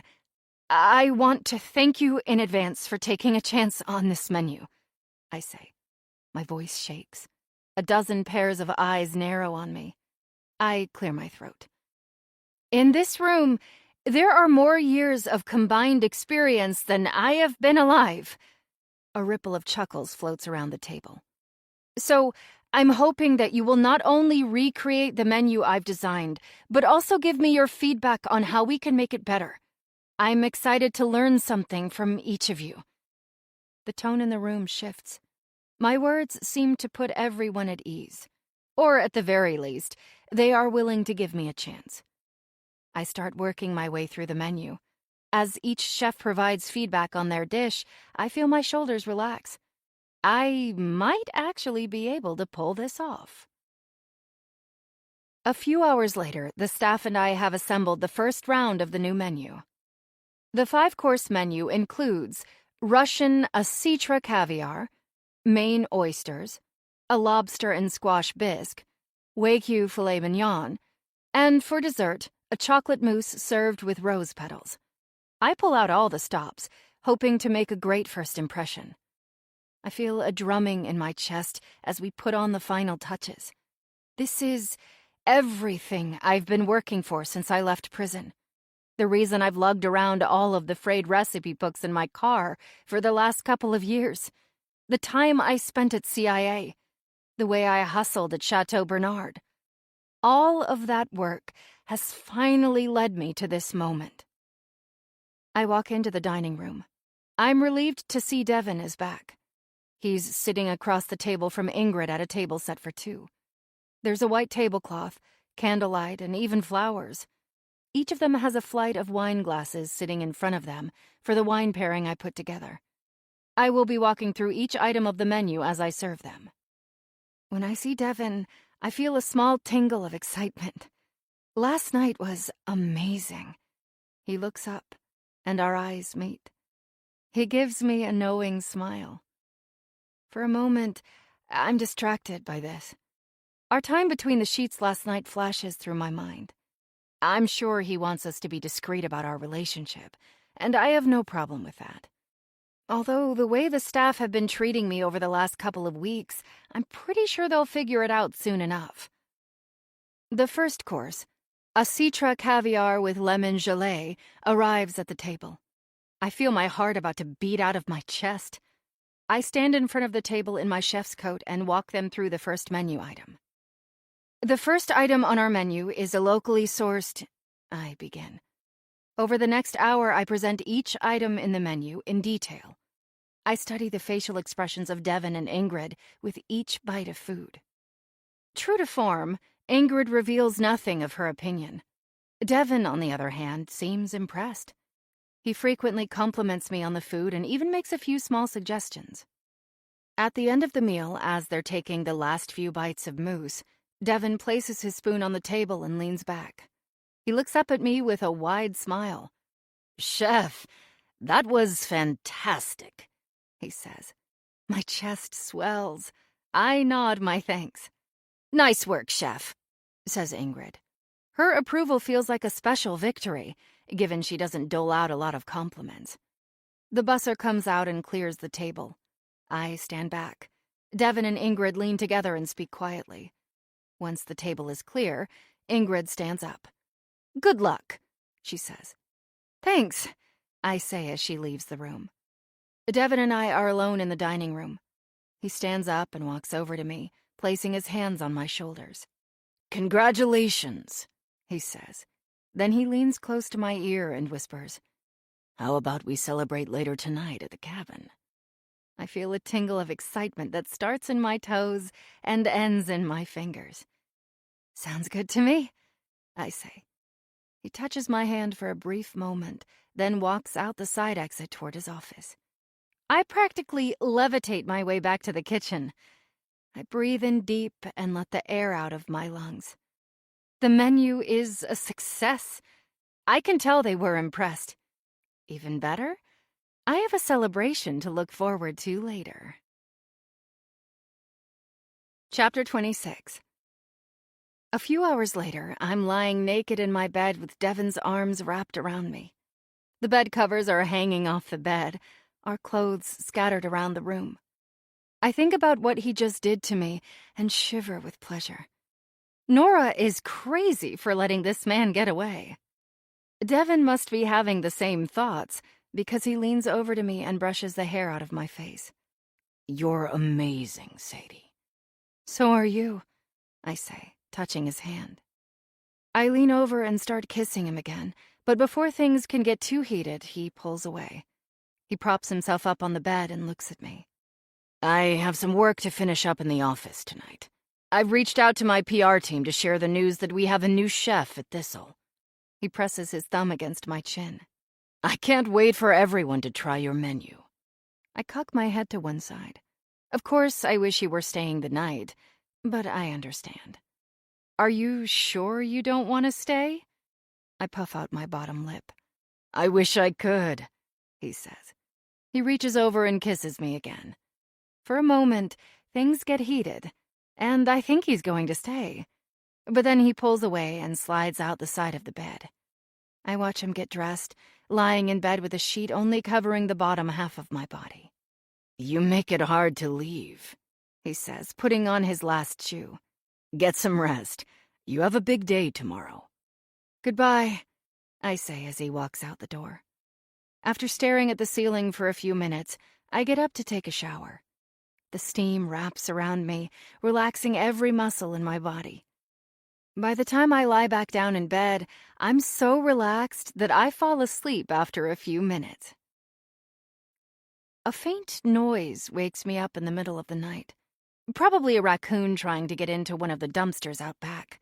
I realize I'm still wearing my shower robe. I fumble around in the darkness for the light switch, flip it on, and walk over to the small chest of drawers to find some flannel pants. As I do, I hear the sound again. Walking over to the window, I pull back the curtain and peer into the dark. My heartbeat picks up. I pull on a pair of jeans instead with a t-shirt and run to the window. I could have sworn I heard something, but when I look out into the inky darkness, I don't see or hear anything. At some point, I have to get this insomnia under control. I walk past the window again. This time, I see a light. The same light that I've seen half a dozen times coming from the cabin across the lake. With everything going on with my new position here at Thistle, I had pushed it to the back of my mind. It seems that I've learned most of the secrets of Thistle, but is there something else I don't know about?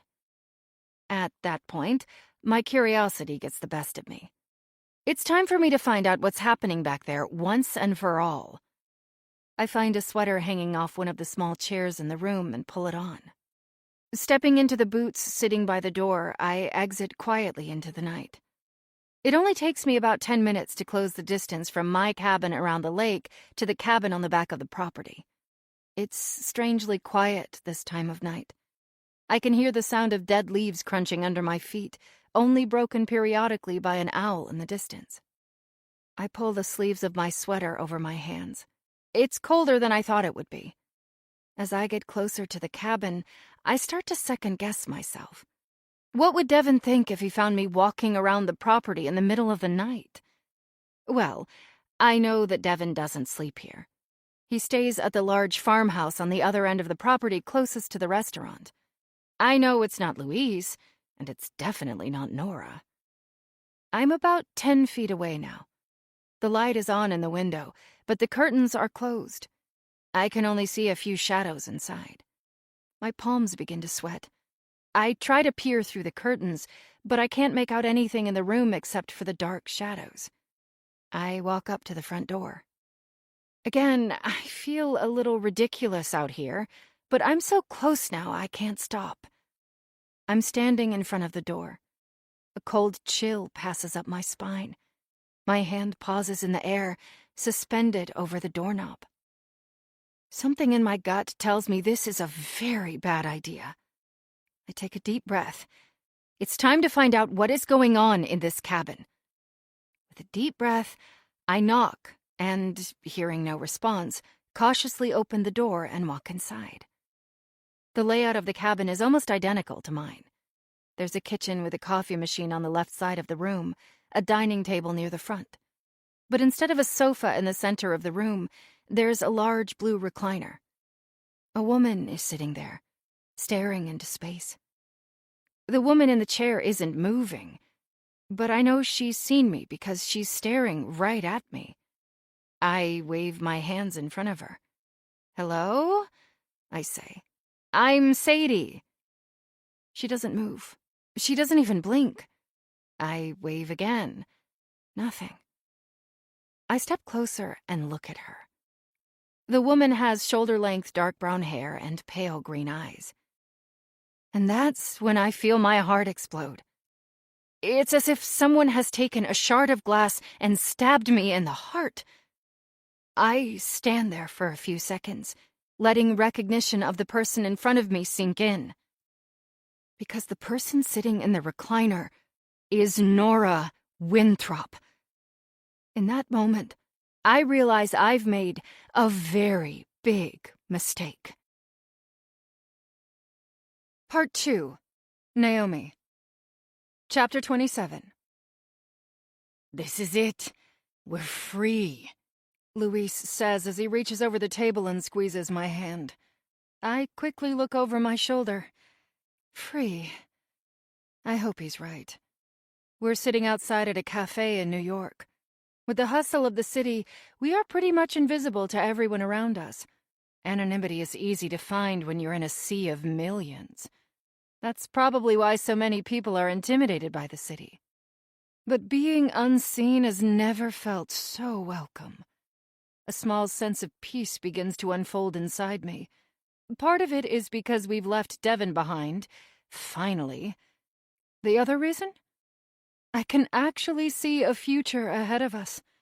A future that doesn't involve a restaurant teetering on the brink of bankruptcy and a group of debt collectors on our heels. A future free of the lie I've been telling everyone over the last couple of years.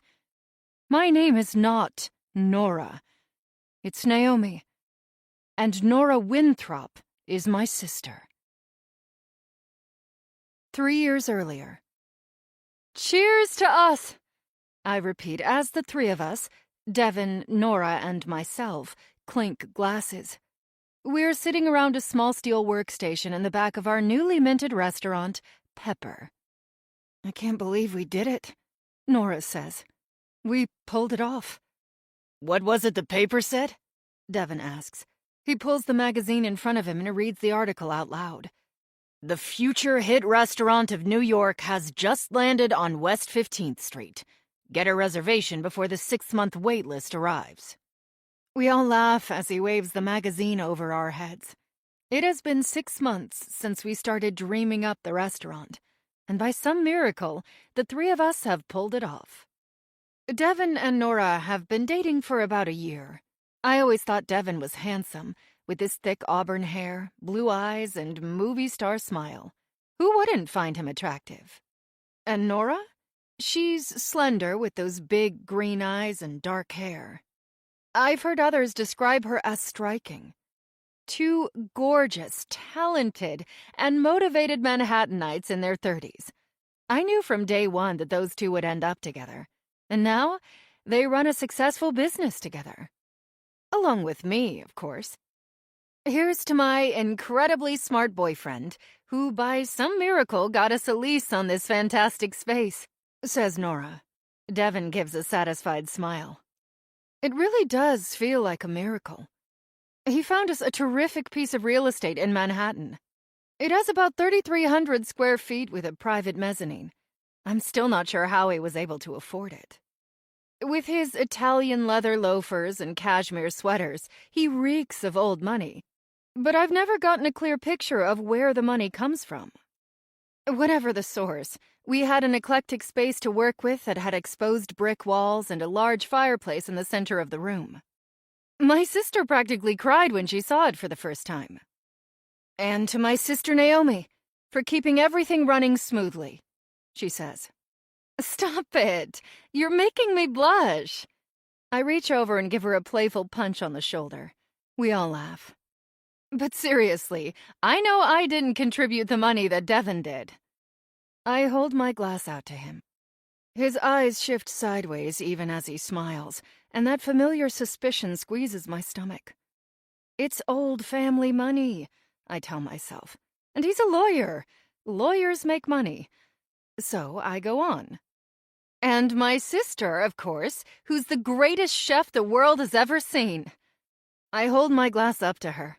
She rolls her eyes in a good-natured way.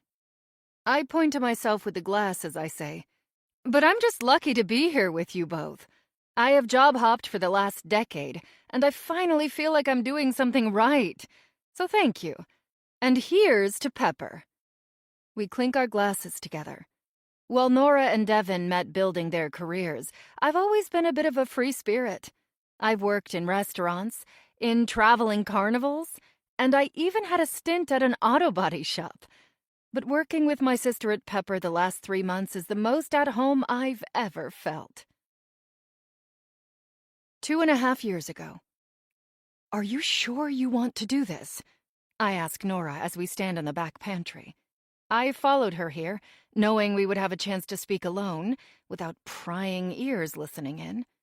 Do what? She asks, rummaging through a few sacks of flour. Marry Devin, I say in a loud whisper. She stops looking through the flour and stares at me. The love between Nora and Devin seems to have gone sour. The fighting has escalated to a physical level.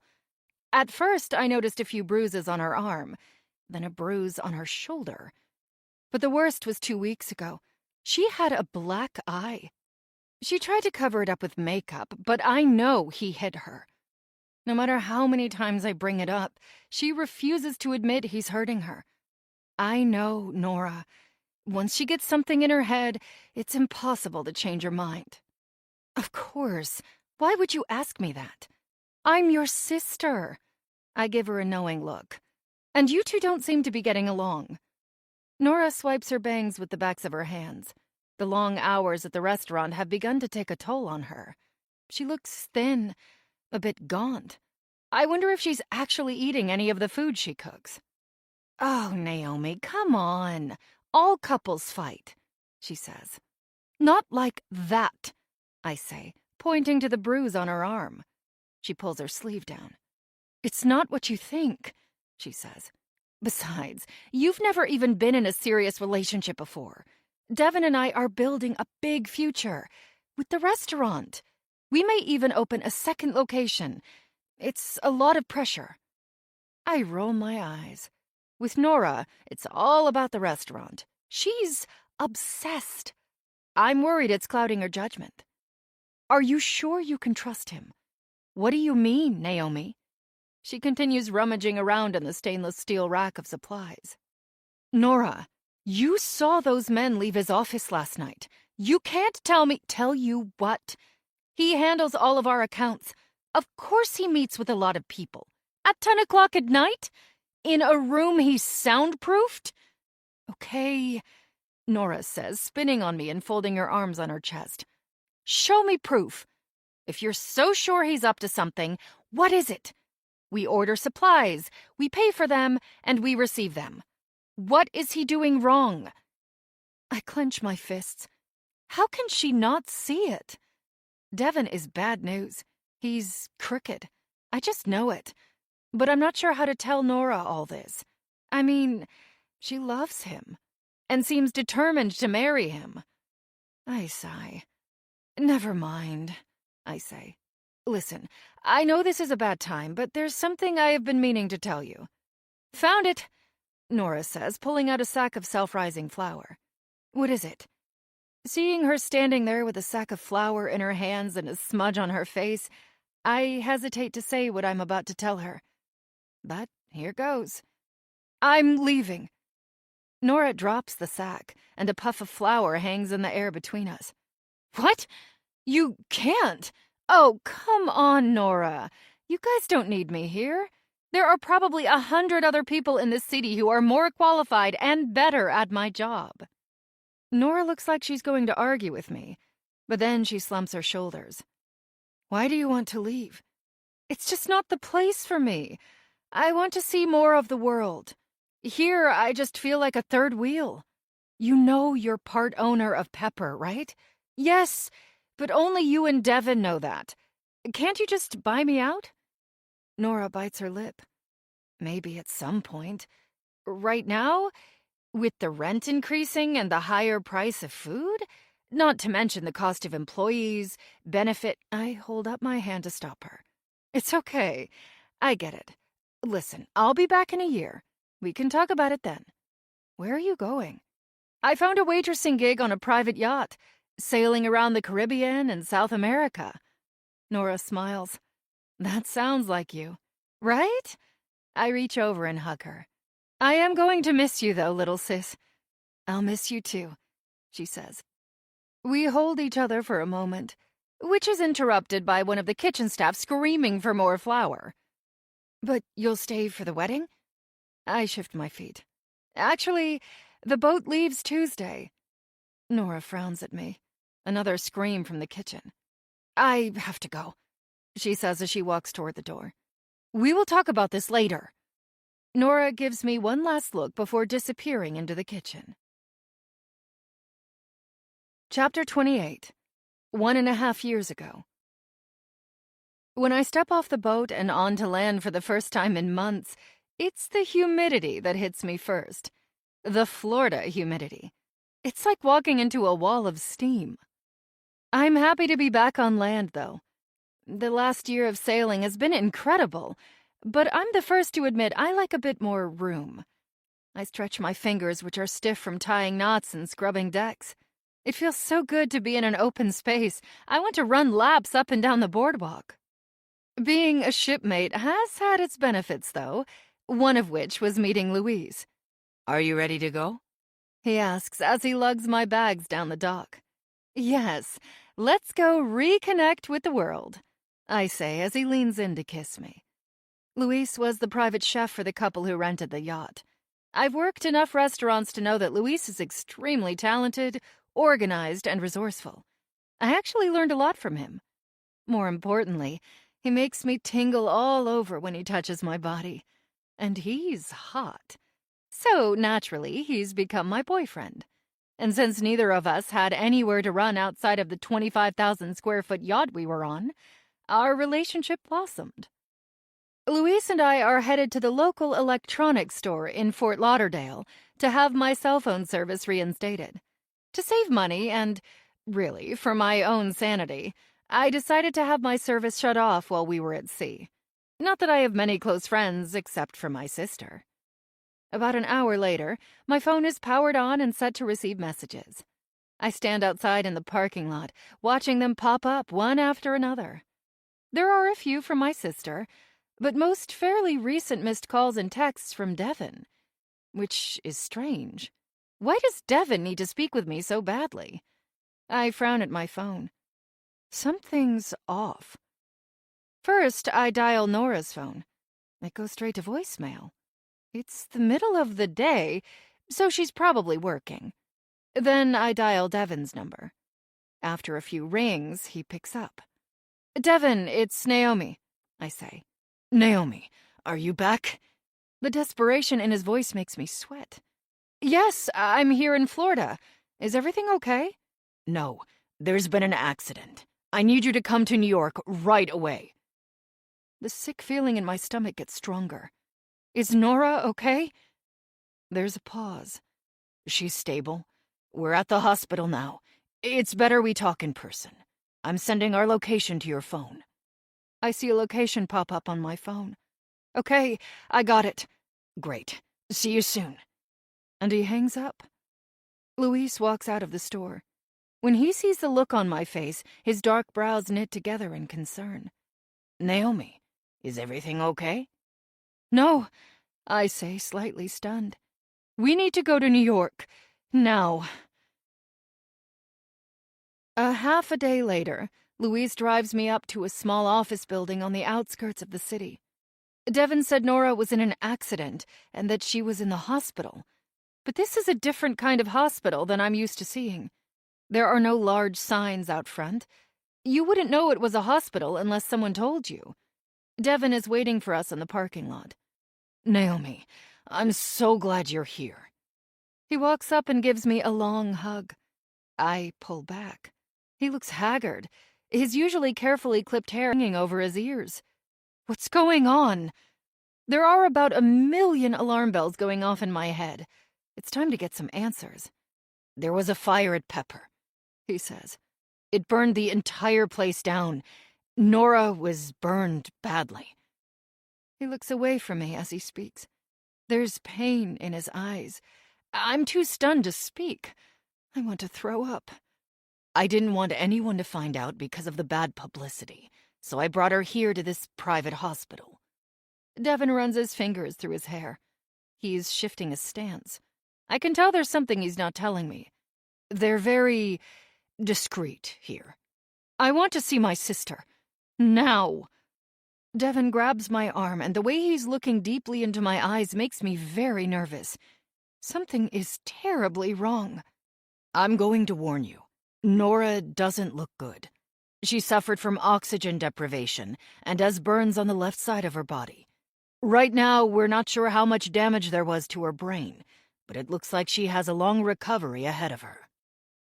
I haven't even seen my sister yet, and I already feel like I'm going to burst into tears. When I walk into the room, it's hard to believe that's my sister on the bed. There are about a half-dozen beeping monitors connected to her.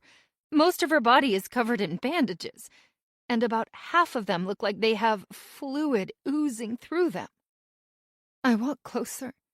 Her face wasn't burnt, but she's just staring at the wall.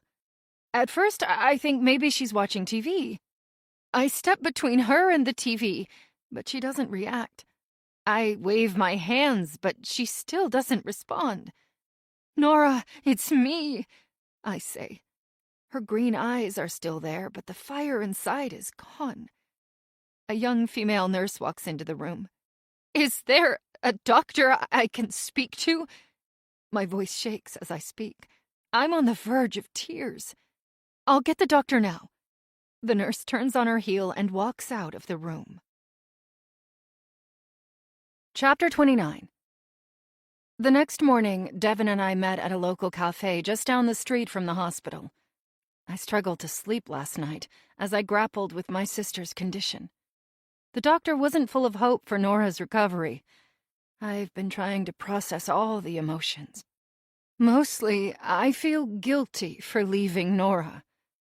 Would this have happened if I had stayed? When I'm not grappling with the guilt, I feel anger.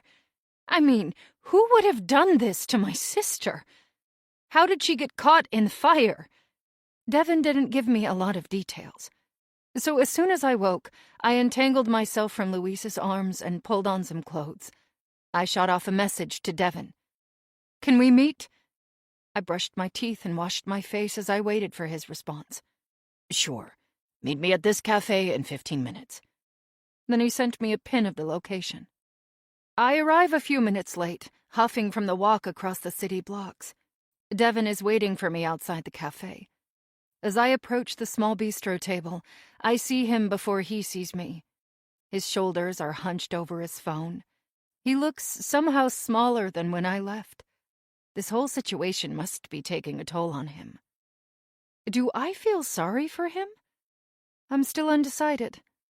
It depends how much he had to do with this whole debacle my sister is in. I sit down across from him. I ordered you a cappuccino, 2 sugars. Thanks. I gingerly take the cup. I'm surprised you remembered. He shrugs and attempts a weak smile. Devin is traditionally handsome. Blue eyes, a full head of hair, a strong jaw. But today he looks tired. He's lost weight, which emphasizes the dark circles under his eyes. His normally clean-shaven beard is long and scruffy. Has she really been like this for 3 months? He nods. The doctors have told me that, at this point, she has very little chance of recovery. I look down at my cup. It's the same prognosis the doctor gave me yesterday. So what? She's just going to stare off into space forever? I ask, looking back at Devin. From what the doctors are telling me, yes. He takes a small sip of his coffee. As he sets down the cup, I see his wedding ring catch the light. I never imagined this would happen. Devin, I'm sorry. Despite what I thought of Devin before I left, he seems to have stuck by my sister. Tell me more about what happened the night of the fire, I say. Devin takes a long breath, looks down. There's not a lot to tell. I was on my way home from the restaurant. Nora stayed behind. She wanted to try a new soufflé recipe. He brushes his hands through his hair. I took the subway. My cell service is patchy down there. By the time I arrived in the Lower East Side 20 minutes later, I had 6 missed calls. 1 from the fire department. I took a cab, got there as fast as I could. His eyes mist over. He swallows. They had pulled Nora out by the time I got there, but she was burned badly. I made a few calls. She went to the emergency room first. Then as soon as she was stable enough, we brought her here. My stomach twists and knots as he tells me the story. You don't know what started the fire? The fire marshal said it likely started near the oven, he says, looking at me. His eyes are clear again. But other than that, no. His expression changes. Naomi, there's something more I need to tell you. I stare at him for a moment, not sure if I want to hear what he has to say. Okay? What? After you left, the bills, they just kept piling up. They raised our rent at the restaurant, the building needed renovations, and we had to bring on new staff. Devin runs a hand through his hair. Even though we were successful, I was struggling to keep up with the bills. At that point, we had maximized all of the bank loans we could get. He clears his throat. So I reached out to a client of mine from the old law office. He connected me with some people who could loan us the money we needed to expand the space. Off the books. Devin looks down at his cup, fumbling with the paper sleeve.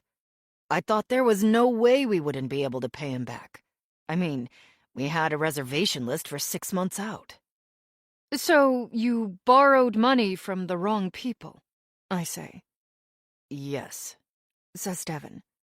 Our eyes meet again, and I notice a touch of shame in his expression. This is not good news. I remember Nora saying something about how Devin liked to play outside the rules. But the restaurant was successful. There was a reservation waiting list a mile long. Sure, we were busy, but we had so much debt from the building out, the lease, not to mention the rise in the cost of food. He shakes his head. We just couldn't get ahead. Or you're just bad with money. I chew the inside of my cheek. But this isn't the time to pick a fight. Clearly the money is already gone. What about the insurance money from the fire? Could you use that to pay them back? He pulls at the collar of his shirt, looking away from me. There is no insurance money. My mouth goes dry. Why? Devin shifts in his seat.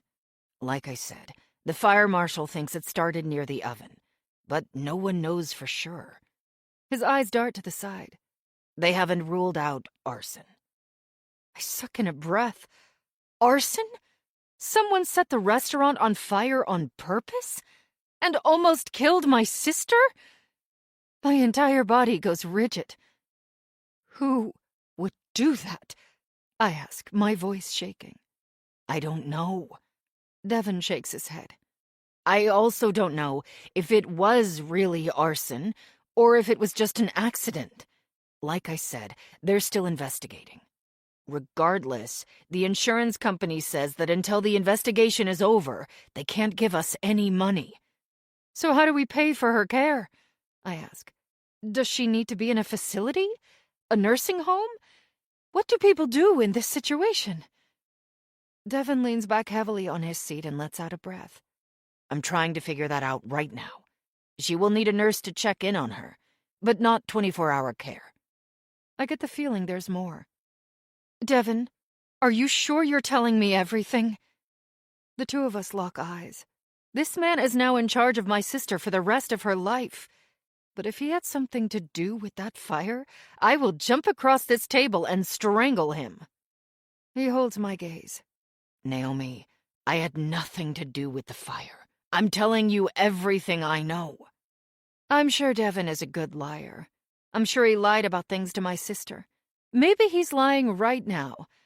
But I don't have much choice. I have to trust him. I sigh. Okay, I say. So, don't you just file for bankruptcy? Or call the police? Devin leans forward. The guys I owe money to? Those guys don't care if you're bankrupt or not. He pauses. And you definitely don't want to go to the police. They, know people who work for the police. A silence hangs between us for a moment as he lets that settle in. I'm speechless. It feels like a bad situation that keeps getting worse. There's one more thing I need to tell you. I sit in silence, holding my breath. What could possibly be any worse than what he just told me? If the guys I owe money to don't get the money from me, they may come after you. I feel my body go slack. Me? Why? Don't you remember? You're 1/3 owner of Pepper. So this isn't just about me and Nora anymore. This is about you, too. I could kill my brother-in-law right now, but that won't do any good. I shake my head. How much do we owe? Devin licks his lips. $750,000. My stomach drops. I'm speechless. That's why I need your help, he says. I push away my coffee. Well, I've got news for you, brother-in-law. If money is what you're looking for, I don't have any. The money I made on the yacht isn't going to put a dent in that. Devin places his elbows on the table, clasping his hands in front of him. He lowers his voice. It's not the money that I need. I need a new star. I need a new restaurant. And most of all, I need Nora. I furrow my brow. Nora is obviously not in any condition to cook. Devin sits back in his chair. Naomi, has anyone ever told you how much you and Nora look alike? Every day of my life when we were kids. Yes? Why? I bet if we cut your hair and dyed it dark brown, you would look exactly like her. You could even wear green contacts. Everyone would assume you were her. I feel stunned, letting the gravity of his suggestion settle in my belly. It's clear from the dark circles under his eyes, Devin hasn't been sleeping well. I think the lack of sleep might be affecting his logic. So, what? You want me to dress up as my sister and play chef? Devin, that's absurd. I know it sounds ridiculous, but these guys I owe money to, if I don't get a new up-and-coming restaurant together and make them believe I'm going to pay them back... His face goes slightly pale. I don't even want to think about what they would do to me. He looks deep into my eyes. Or to you, for that matter. I feel a sinking sensation settle in my stomach. What you're suggesting is insane. It would never work. Why not? No one knows Nora is here. No one but you, me, and Luis. I chew on my lip. He has a point, but there are so many details he's overlooking. What about the news? Did they cover the fire? Devin taps the table. I had some help keeping things quiet. So while the news ran with the story of the fire, Nora's injuries were not mentioned. Help from who? The investors we owe money to. I roll my eyes and slump into my chair. Clearly he's thought this through. Devin might be shady, but he's not anybody's fool. Okay, maybe I could pass for my sister. But what about cooking? I don't cook. I'm not a chef. I don't have the talent Nora has. I have all of Nora's recipes. He points to a briefcase leaning against his seat. Notebooks full of ideas. We just need someone who can work closely with you. Someone we can share our secret with. Someone who can make you look like a chef. And then together, we can launch a new restaurant. Immediately, I think of Louise. But before I open my mouth, I hesitate. Do I really want to bring him into this? Let's say this crazy plan would actually work. I make everyone believe I'm Nora. How are you going to find the money to launch a new restaurant? And where would you put it? You already told me that the places in New York are way too expensive. Devin pulls out his phone. Here, he says. The photo he shows me is of a quaint little farm surrounded by wildflowers. A large bank-style barn is in the background, with a small creek running around the front. That's a farm, I say. Have I ever told you about my family's estate that's located in Maine? It's about an hour outside of Portland, in a new up-and-coming area of restaurants. I think with the right publicity, we could make it one of the hottest destinations in the Northeast. Maine? Yes, trust me. I think this could really work. It's all I've been thinking about for the last few months. Once the insurance money comes through, we can pay our debts, and you'll be free to do whatever you want. That gut feeling returns again. The same one I felt the first time I met Devin. He scratches the stubble on his cheek, studying me. We're meeting with my investors tomorrow night. I'll pick you up at 9 o'clock, he says. I don't know. Devin reaches over and places his hand on my arm. I flinch at his touch. I need you to fully commit to this, Naomi. I know you're a free spirit. I know you don't like staying in one place for too long. He pulls his hand away and touches his temple. But if we don't pull this off, we'll both be dead. Chapter 30. Where are we going? I say to Devin as we pull off the interstate. We've been driving for about an hour, crossing from the city limits out to the suburbs. We pass rows and rows of housing complexes. And then, finally, we reach some open land. It's pitch black out here, and I suddenly feel unsure of my decision to come. We're here, Devin says as we pull up to a large security gate. I look out the window and see a large square sign that says, Providence Storage. What are we doing at a storage facility? I ask. My investors run a large storage operation, he says as he rolls down the window. The main income comes from storage facilities all along the East Coast. And, of course, they pursue other, more high-risk investments, like pepper. He reaches his hand out the window and pushes a metal intercom button. Devin Winthrop, he says. A few seconds later, I hear a beep, and the gates swing open. As we pull in, I see a long line of expensive vehicles, from Mercedes to BMWs. The storage business must be doing pretty well. Devin pulls into a spot near the front door of a gray warehouse building. As we step out of the vehicle and onto the concrete, I get an uneasy feeling that clenches my stomach. It's dark out here, and there are very few lights, casting long shadows along the buildings. There's a barbed wire fence that rattles in the wind as we walk to the front door. We're completely alone, and the only person I can trust is my not-so-trustworthy brother-in-law. Are you sure about this? I peer over at Devin in the darkness. I promise everything will be fine. He takes a step closer to me as we near the front door. Just follow my lead.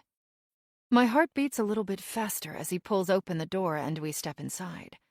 What I expect to see is a long hall with storage lockers on each side, just like the one where Luis and I stored our belongings during the yacht trip.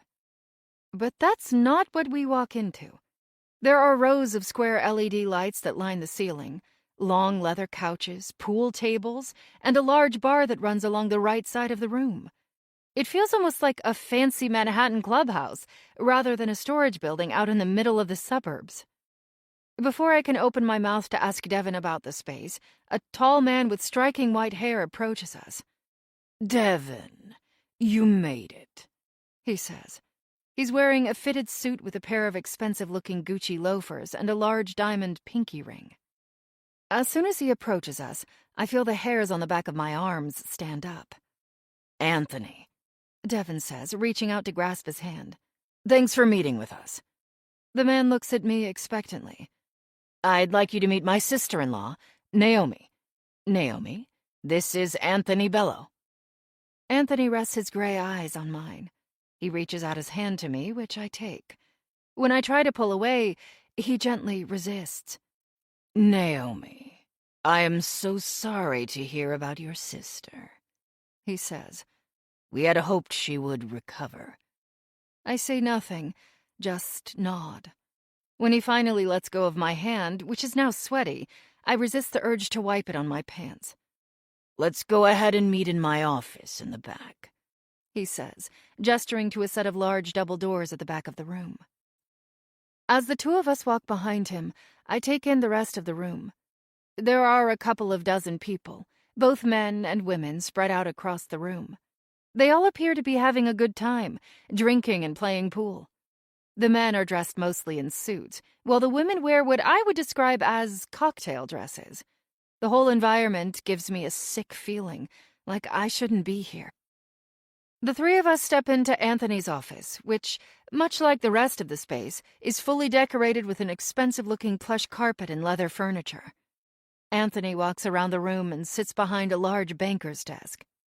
Please have a seat, he says, gesturing to the two leather chairs across from his desk. As we settle into the chairs, a woman enters the room and presents each of us with an ice-cold martini. Please have a drink, Anthony says. I hesitate for a moment, looking sideways at Devin. He raises his eyebrows at me and takes a sip. I follow suit, the liquid burning my throat. So, Devin, Anthony says, setting down his glass. Have you discussed with Naomi her role in launching the new restaurant in Maine? Devin takes a drink from his glass before answering. I have, he says. He looks over at me. She's open to the idea, but I don't think she's quite convinced. My mouth goes dry. I have to say, the resemblance between you and your sister is striking, Anthony says. I'm not sure what to say. This was a decision I had hoped to make in private. I confessed everything to Luis, and he was eager to help. But as I look around the room, I don't think there's any way I can bring him into this. What was my sister thinking? Did she know about all of this? Anthony leans back in his leather chair, which creaks under the weight of his body. The music from the clubroom behind us gently thumps into the office. But I hear another sound coming from a large door in the corner. It almost sounds as if someone is grunting during a hard workout. But then a sound comes from the room that makes my heart beat a little faster, my shoulders tense, and my stomach drop to the floor. It sounds as if somebody's being punched in the face. Anthony is watching me. I'm sorry, Naomi. We have some business that's being taken care of in the back room. He takes a drink from his glass, and the diamond ring on his pinky catches the light. Business? That doesn't sound like any business transaction I've ever been a part of. You see, when we invest in one of our more risky ventures, things don't always go as planned. He glances over at Devin. But as long as our associates are reasonable, we are reasonable. I hear a scream come from the room, and I nearly drop my glass. But when our associates are not reasonable, he continues, we have to take things to the next level in order to protect our investment. He takes another drink and looks at me with his cold, gray eyes. I'm holding my breath. Makes sense. I reach forward and set my glass down on the table. Yes, I croak. He smiles at me, reminding me of the Cheshire Cat. Good, He says. Now let's get down to business. Devin says that you are open to the idea of opening the restaurant, and that you'd be happy to. He pauses and looks up at the ceiling, then back at me. Fill in for your sister, Nora. Is there anything we can do to persuade you to say yes? Devin and Anthony are both looking at me. I shift in my seat. Sweat is pooling under my arms. Do I have a choice? I'm sure we could work it out, I say. I reach for my drink, taking a small sip. Excellent, He says, sitting up in his seat. You see, I was thinking that your friend Luis would be a great sous chef. At this point, I choke on the martini, coughing. I spill a bit of it down my front and on my lap. Anthony puts down his glass, pulls a blue pocket square from his jacket and hands it to me. Here, take this, he says. I dab the liquid on the white blouse I'm wearing, and then the corners of my mouth before handing the pocket square back to him. No, you keep it, he says. I fold it in my hand, noticing it has his initials embroidered on the corner, then take a breath, clearing my throat. How do you know about Louise? I ask. My eyes flicker to Devin. Oh, Devin mentioned his name. In fact, we met Luis outside your hotel just an hour ago. One of my men was passing by and recognized him from a photo that Devin shared with us. I give Devin a sharp look. He simply takes another sip of his martini. It's all I can do not to reach over and scratch his eyes out. How could he? We also took a look at his excellent resume and realized that Luis doesn't have his green card yet, which is a shame. Did you know Luis comes from a very dangerous town in Guatemala that's run by a drug cartel? I swallow. Luis mentioned he came from a dangerous place, and he swore he'd never go back. Yes, I say. Well, it would be terrible for him to return, but I know some people who can help us. I'm so angry at Devin right now I could scream. I grip the arms of the chair until my knuckles are white. As for you, well, you know when we signed on to invest with Pepper, your name was on the list of guarantors, he says. So you are already indebted to us.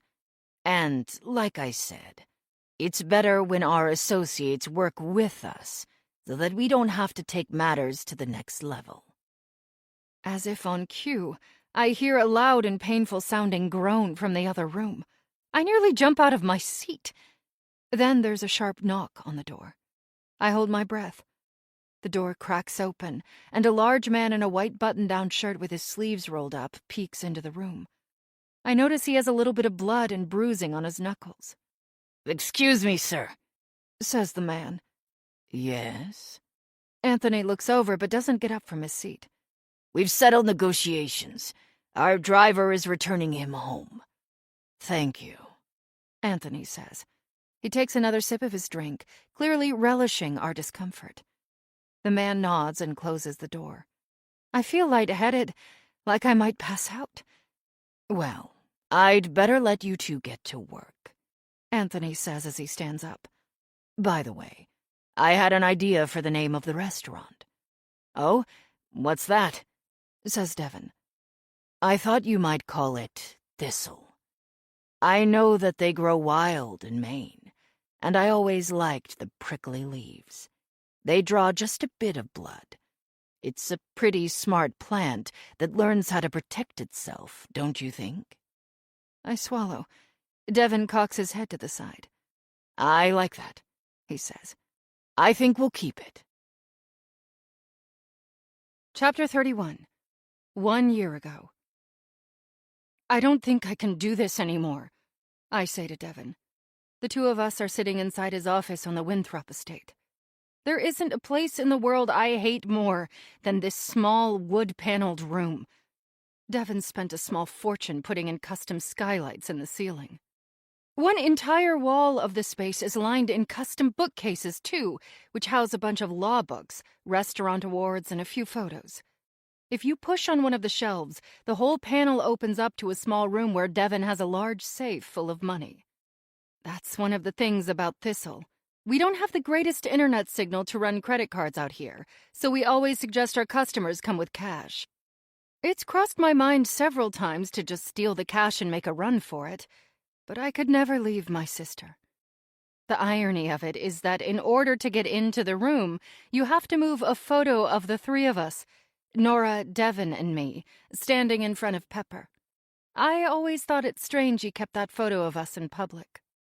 But then no one has any reason to believe I'm not Nora Winthrop. What do you mean, Naomi? He says, stroking his chin. You're doing great. Everything is going just as we planned. It's going great for him. He's the one making bank. Supposedly, he's building a fund for Nora's care. But lately, with the way he's been spending money on this place, I doubt there's anything left. The other thing he has? Maybe the thing he covets the most? Control. He has complete control over me and Louise. He's made that clear. If I leave, he turns me over to his investors. And if Louise leaves, Anthony has already made it clear that any chance of getting his green card will disappear. And then Luis will be on a direct flight back to Guatemala. So yeah, it's going great for Devin Winthrop. The restaurant is running so well now, I say. Why can't you find someone to replace me?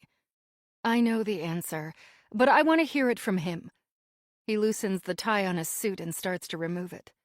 Because people come here to see Nora Winthrop, former owner of Pepper, chef extraordinaire. He sets the tie on his desk. If there's no Nora, there's no business. And if there's no business, that means no money. And if there's no money, you know what that means. All the muscles in my body tense. I slam my hand down on his desk. What? So I'm supposed to just spend the rest of my life pretending to be my sister? No, Naomi, he says, his expression neutral. Just until we pay them back. It will take another year, tops. I can't last another year. He purses his lips together. We don't have a choice. We're in too deep now. Where's all the money going anyway? And where do we stand with the insurance? I'm still waiting to hear back. It could be any day now. He shrugs. But I wouldn't count on them. Besides, as soon as we finish renovating the cabins and open the boutique hotel rooms around the lake, the money will really start rolling in. I roll my eyes. I've heard this song and dance about the boutique hotel before. I don't think you want to pay off Anthony and his goons. I think you like working with him. Like I said, we don't have a choice. He glowers at me. We could run. We could start over somewhere else, I say, leaning forward. Now why would we do that? We have everything we need here. I stare at him, trying to think of what to say. There has to be a way out of this. I let the breath leave my chest. He's right. I don't have a choice. Neither does Luis. After I told Luis about the meeting at the storage warehouse, I begged him to leave and go back to Florida. But he refused to leave me. Now we're both stuck. Okay, 1 more year. But after that, I'm gone for good. Devin leans forward. You know this isn't just about the money, right? He says, staring at me intently. This is about her, too. If there's no money, then there's no nurse and no place for her to live. What you have to understand is, if I go down, there will be no one to care for her. Of course, I feel terrible for my sister. I can't believe the position she's in. And the worst part? She hasn't gotten any better. She still just sits there all day, staring, while we bring her food to feed her. The nurse comes in through the back road of the property each day to care for her. But what kind of life is that? What kind of life is it just to do nothing? What about the experimental trial? The one I found in Florida? I talked to the doctor, and they said they could take her. I've told you before, Naomi. We can't afford it. Not yet. I throw my hands up. I don't get it, Devin. How can you afford top-of-the-line equipment here at Thistle, but you can't afford to give my sister a chance for the future?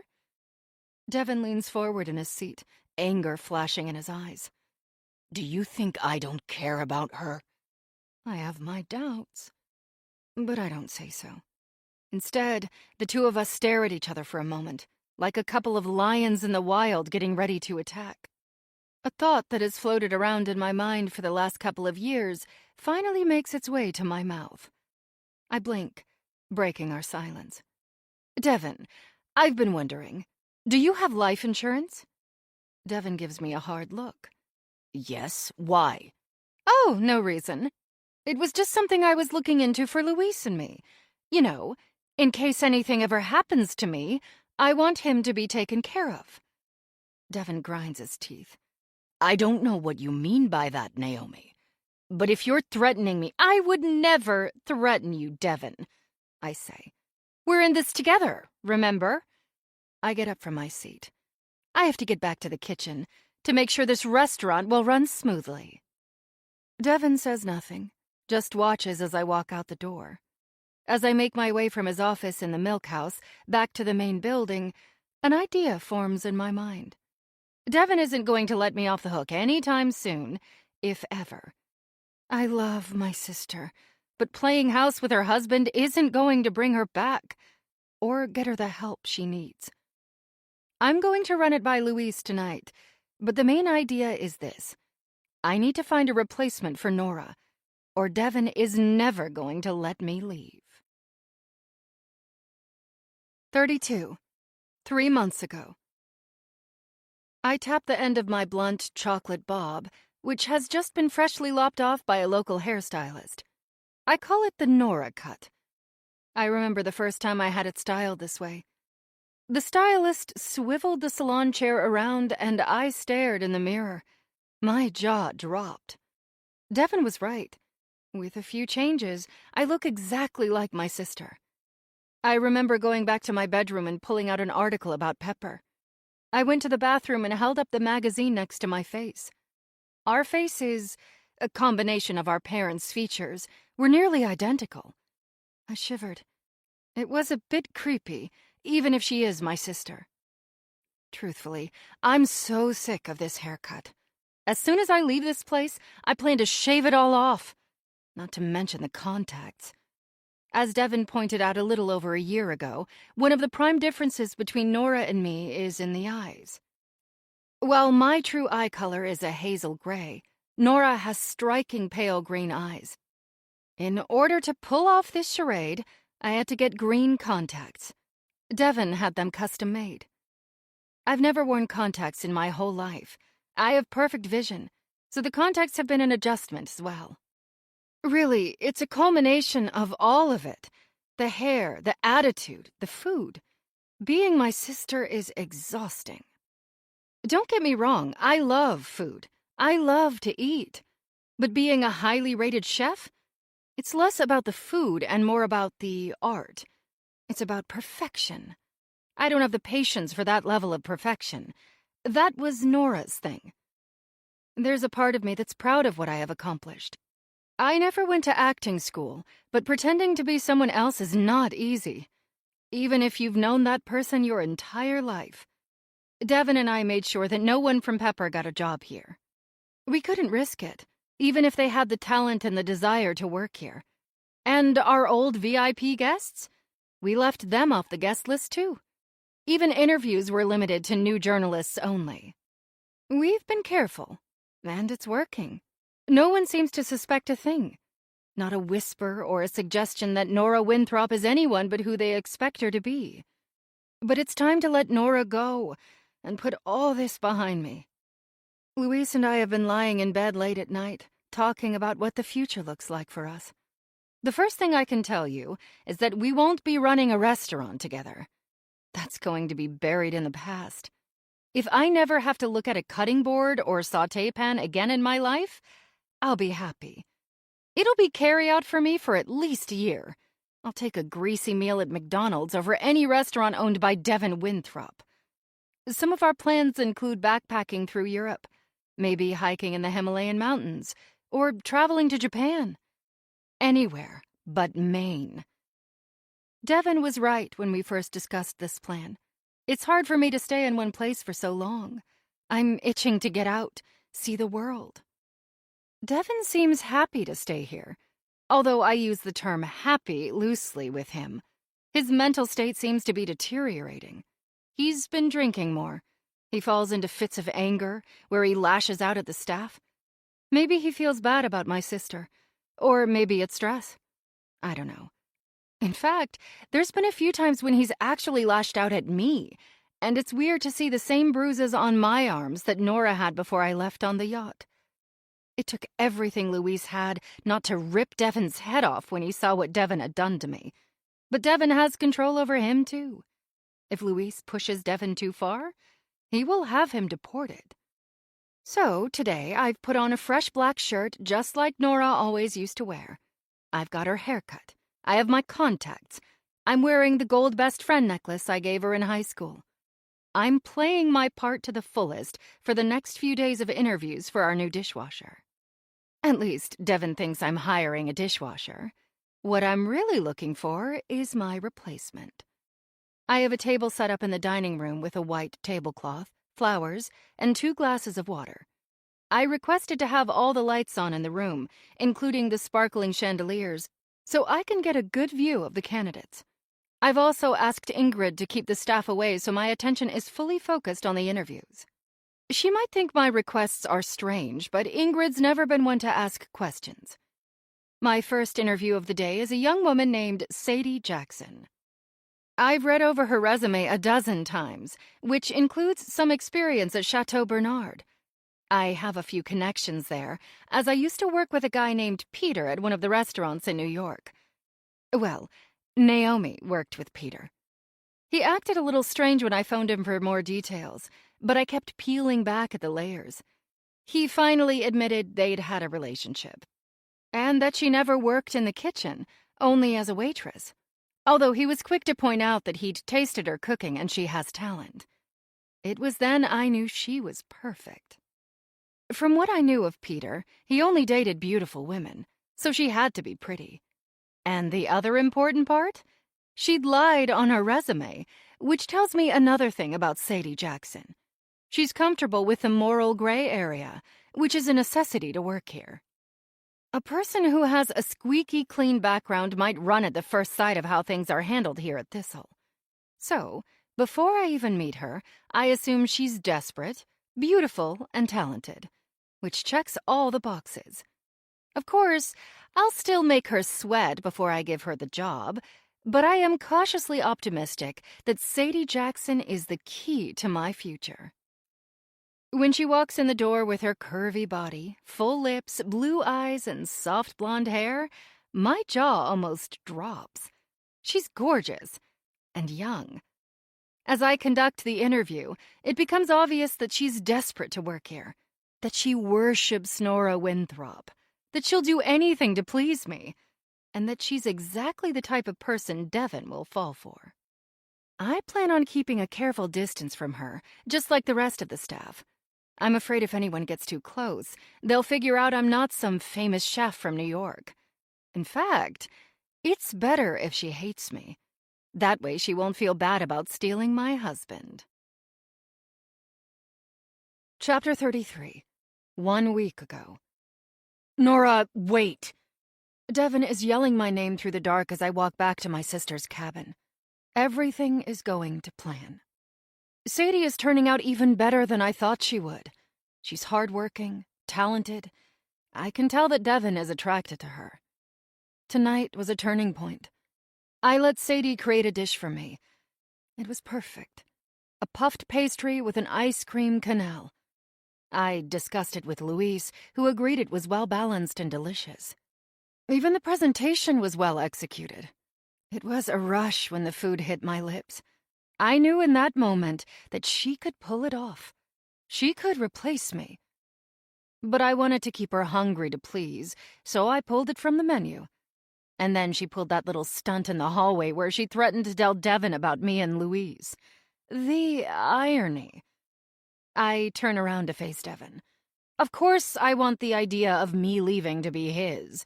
So, initially, I can't act like I'm happy that Sadie is taking my place. So, she's my replacement, huh? You think she can hack it? Make you enough money to pay back those mobsters you're working with? Keep your voice down, he says, trying to catch up with me. If I go, you know Louise will follow me, I say. I wouldn't be so sure about that, Nora. Not everything is about money, Devin, I say in a harsh whisper.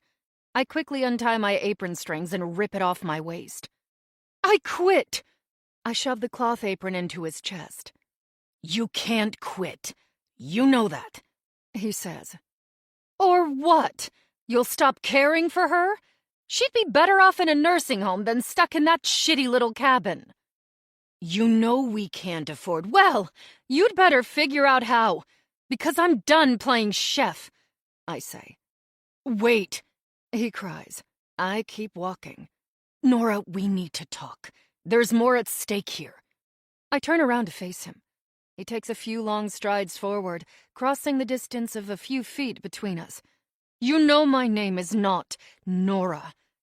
We're standing on the crushed limestone path between the restaurant kitchen and some of the farm buildings on the east side of the property. I shiver from the cold air. Come on, please. Let's talk in my office. He nods his head toward the old barn where he keeps his office. I roll my eyes. Fine. We walk in silence toward the office building.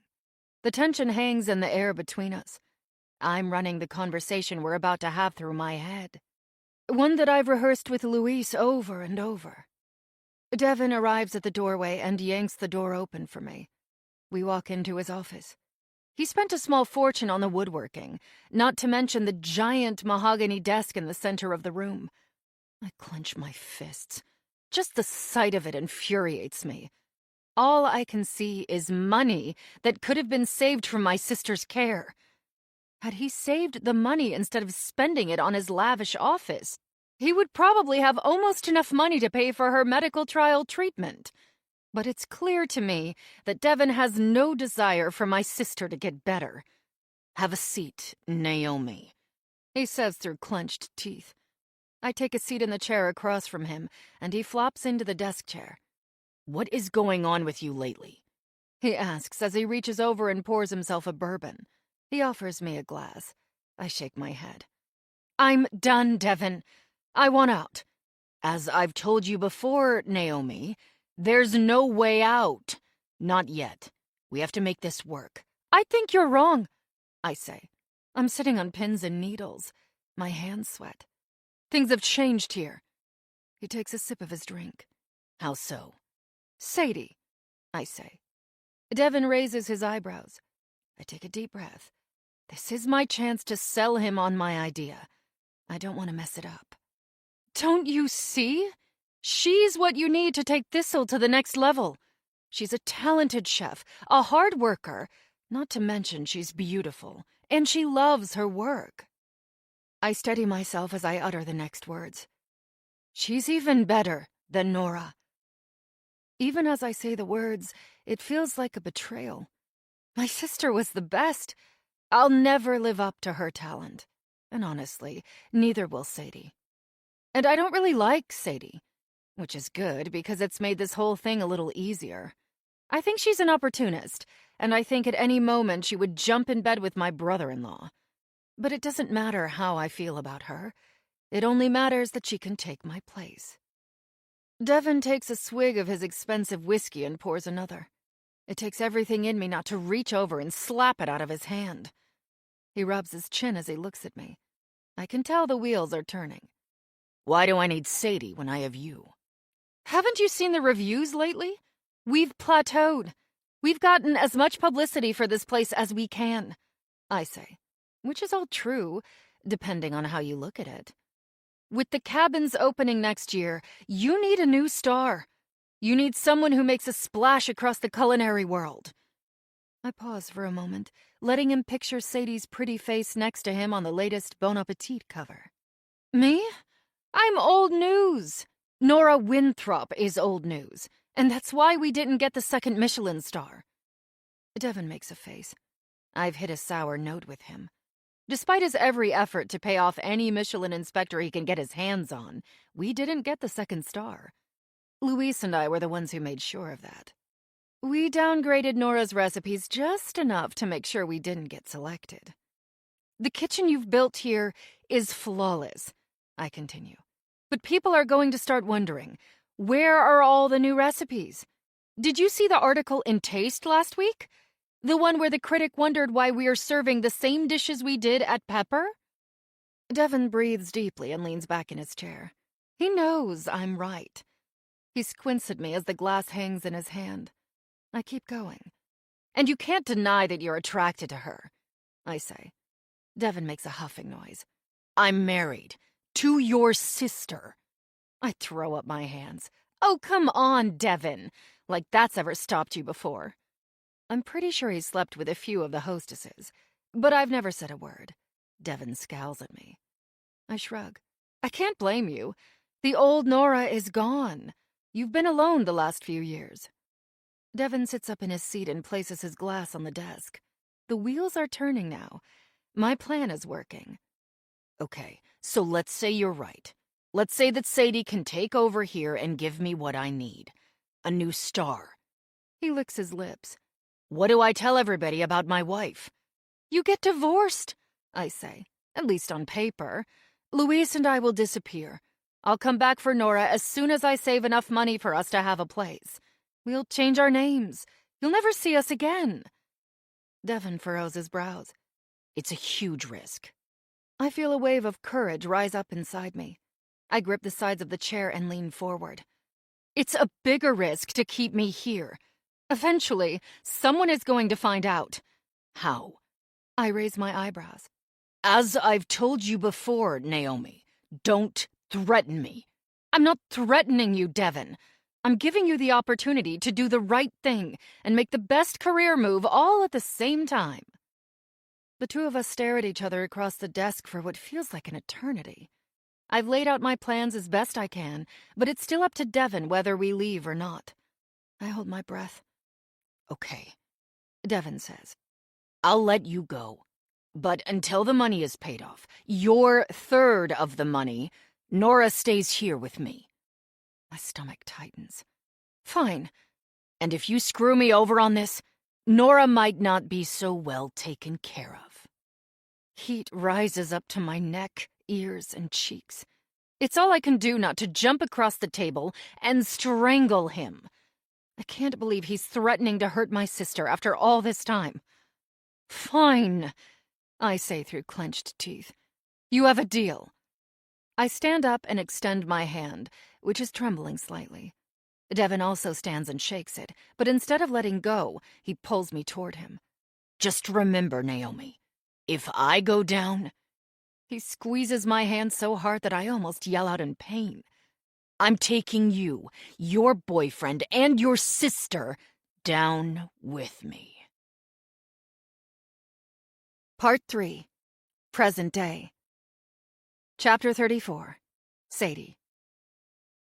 It's Thursday morning, my first day as head chef. I find myself staring in the mirror, barely able to move.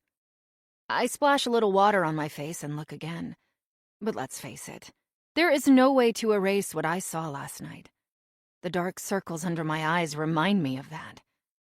After I saw Nora, or whatever version of Nora that was, I ran. I ran like a terrified child through the dark, all the way back to my cabin. When I arrived safely inside, I shut the door and locked it, then crawled into bed under the covers.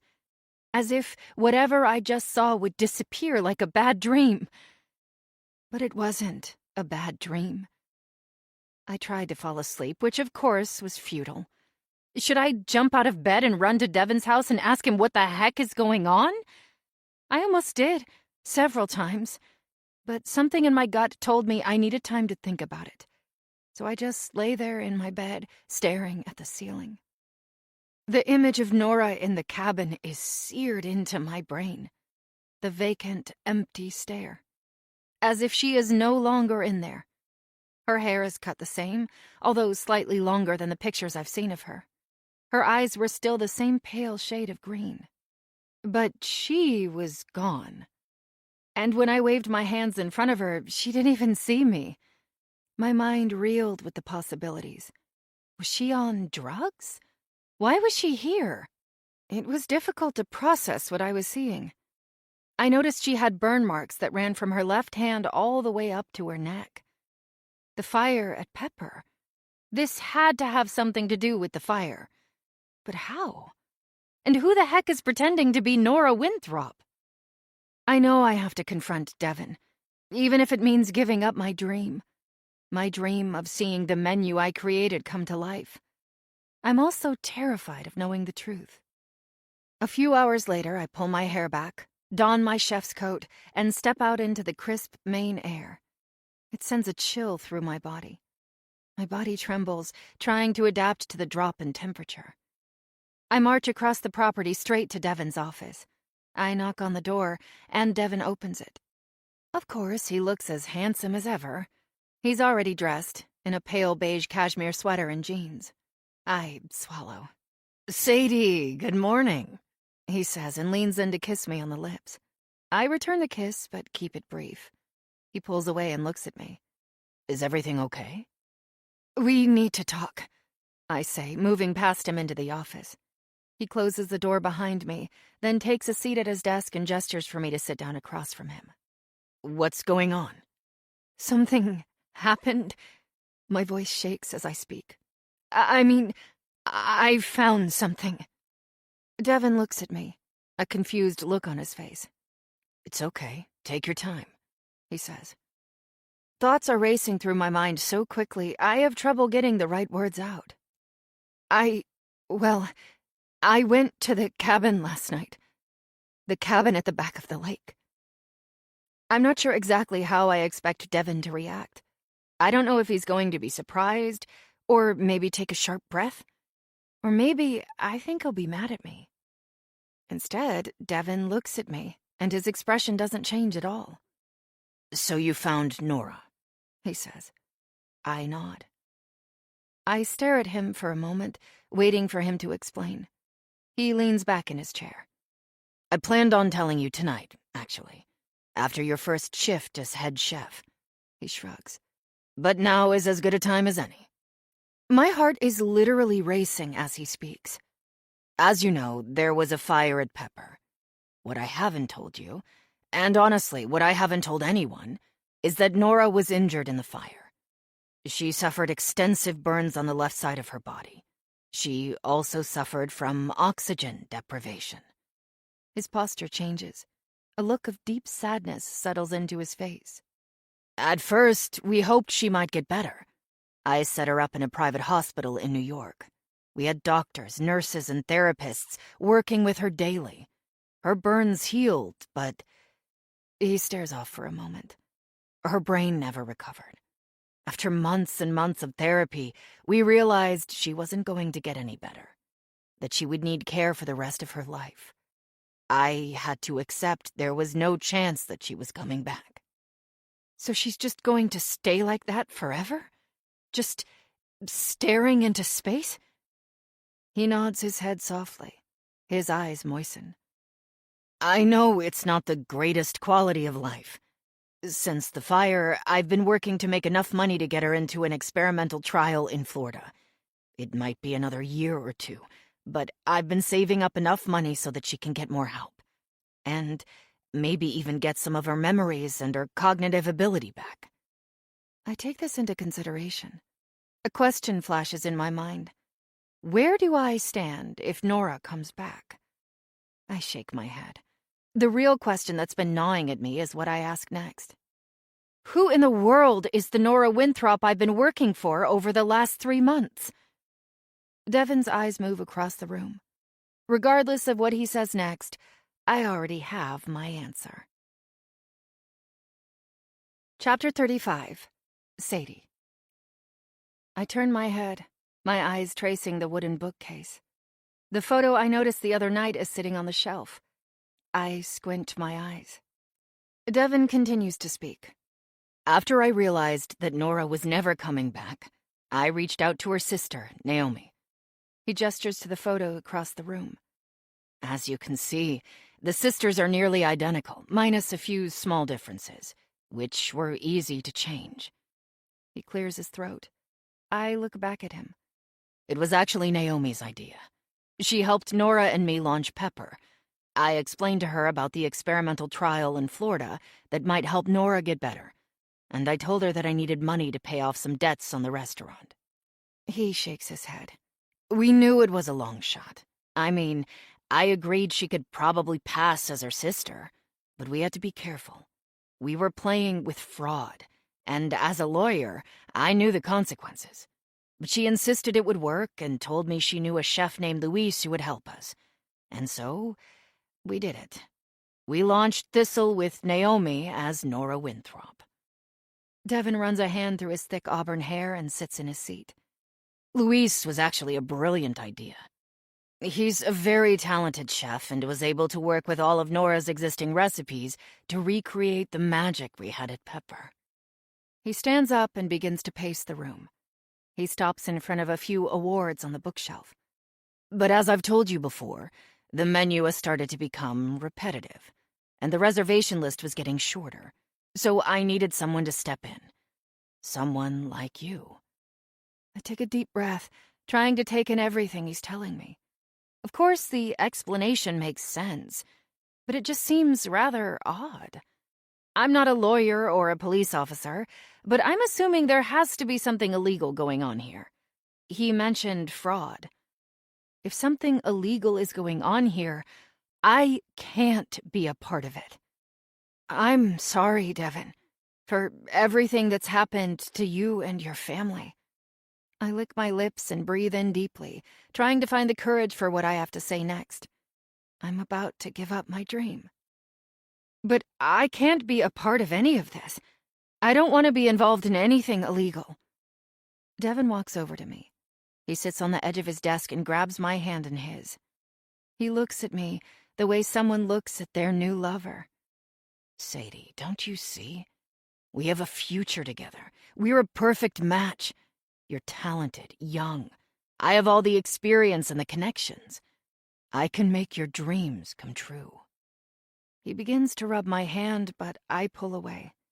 But this, it just feels wrong, I say, standing up from my seat. You lied to all those people about who Nora Winthrop was. But don't you see, Sadie? That's all in the past. We won't be doing anything illegal. All anyone will know is that Nora left, and you've been promoted. He clasps his hands in front of his waist and leans back. It's only a couple of years before I can get Nora into the trial, and then she'll get the help she needs, and we can focus on our future together.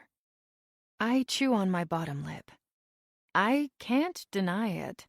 The offer is tempting, but Devin has no idea who I really am or what I've done. He doesn't know about my time in prison. And what if there is something in this situation that might violate my probation? I shake my head, thinking of what that means. I'm sorry, Devin. I can't do this. I get up and walk toward the door. Devin doesn't move, but as soon as I put my hand on the knob, he speaks up.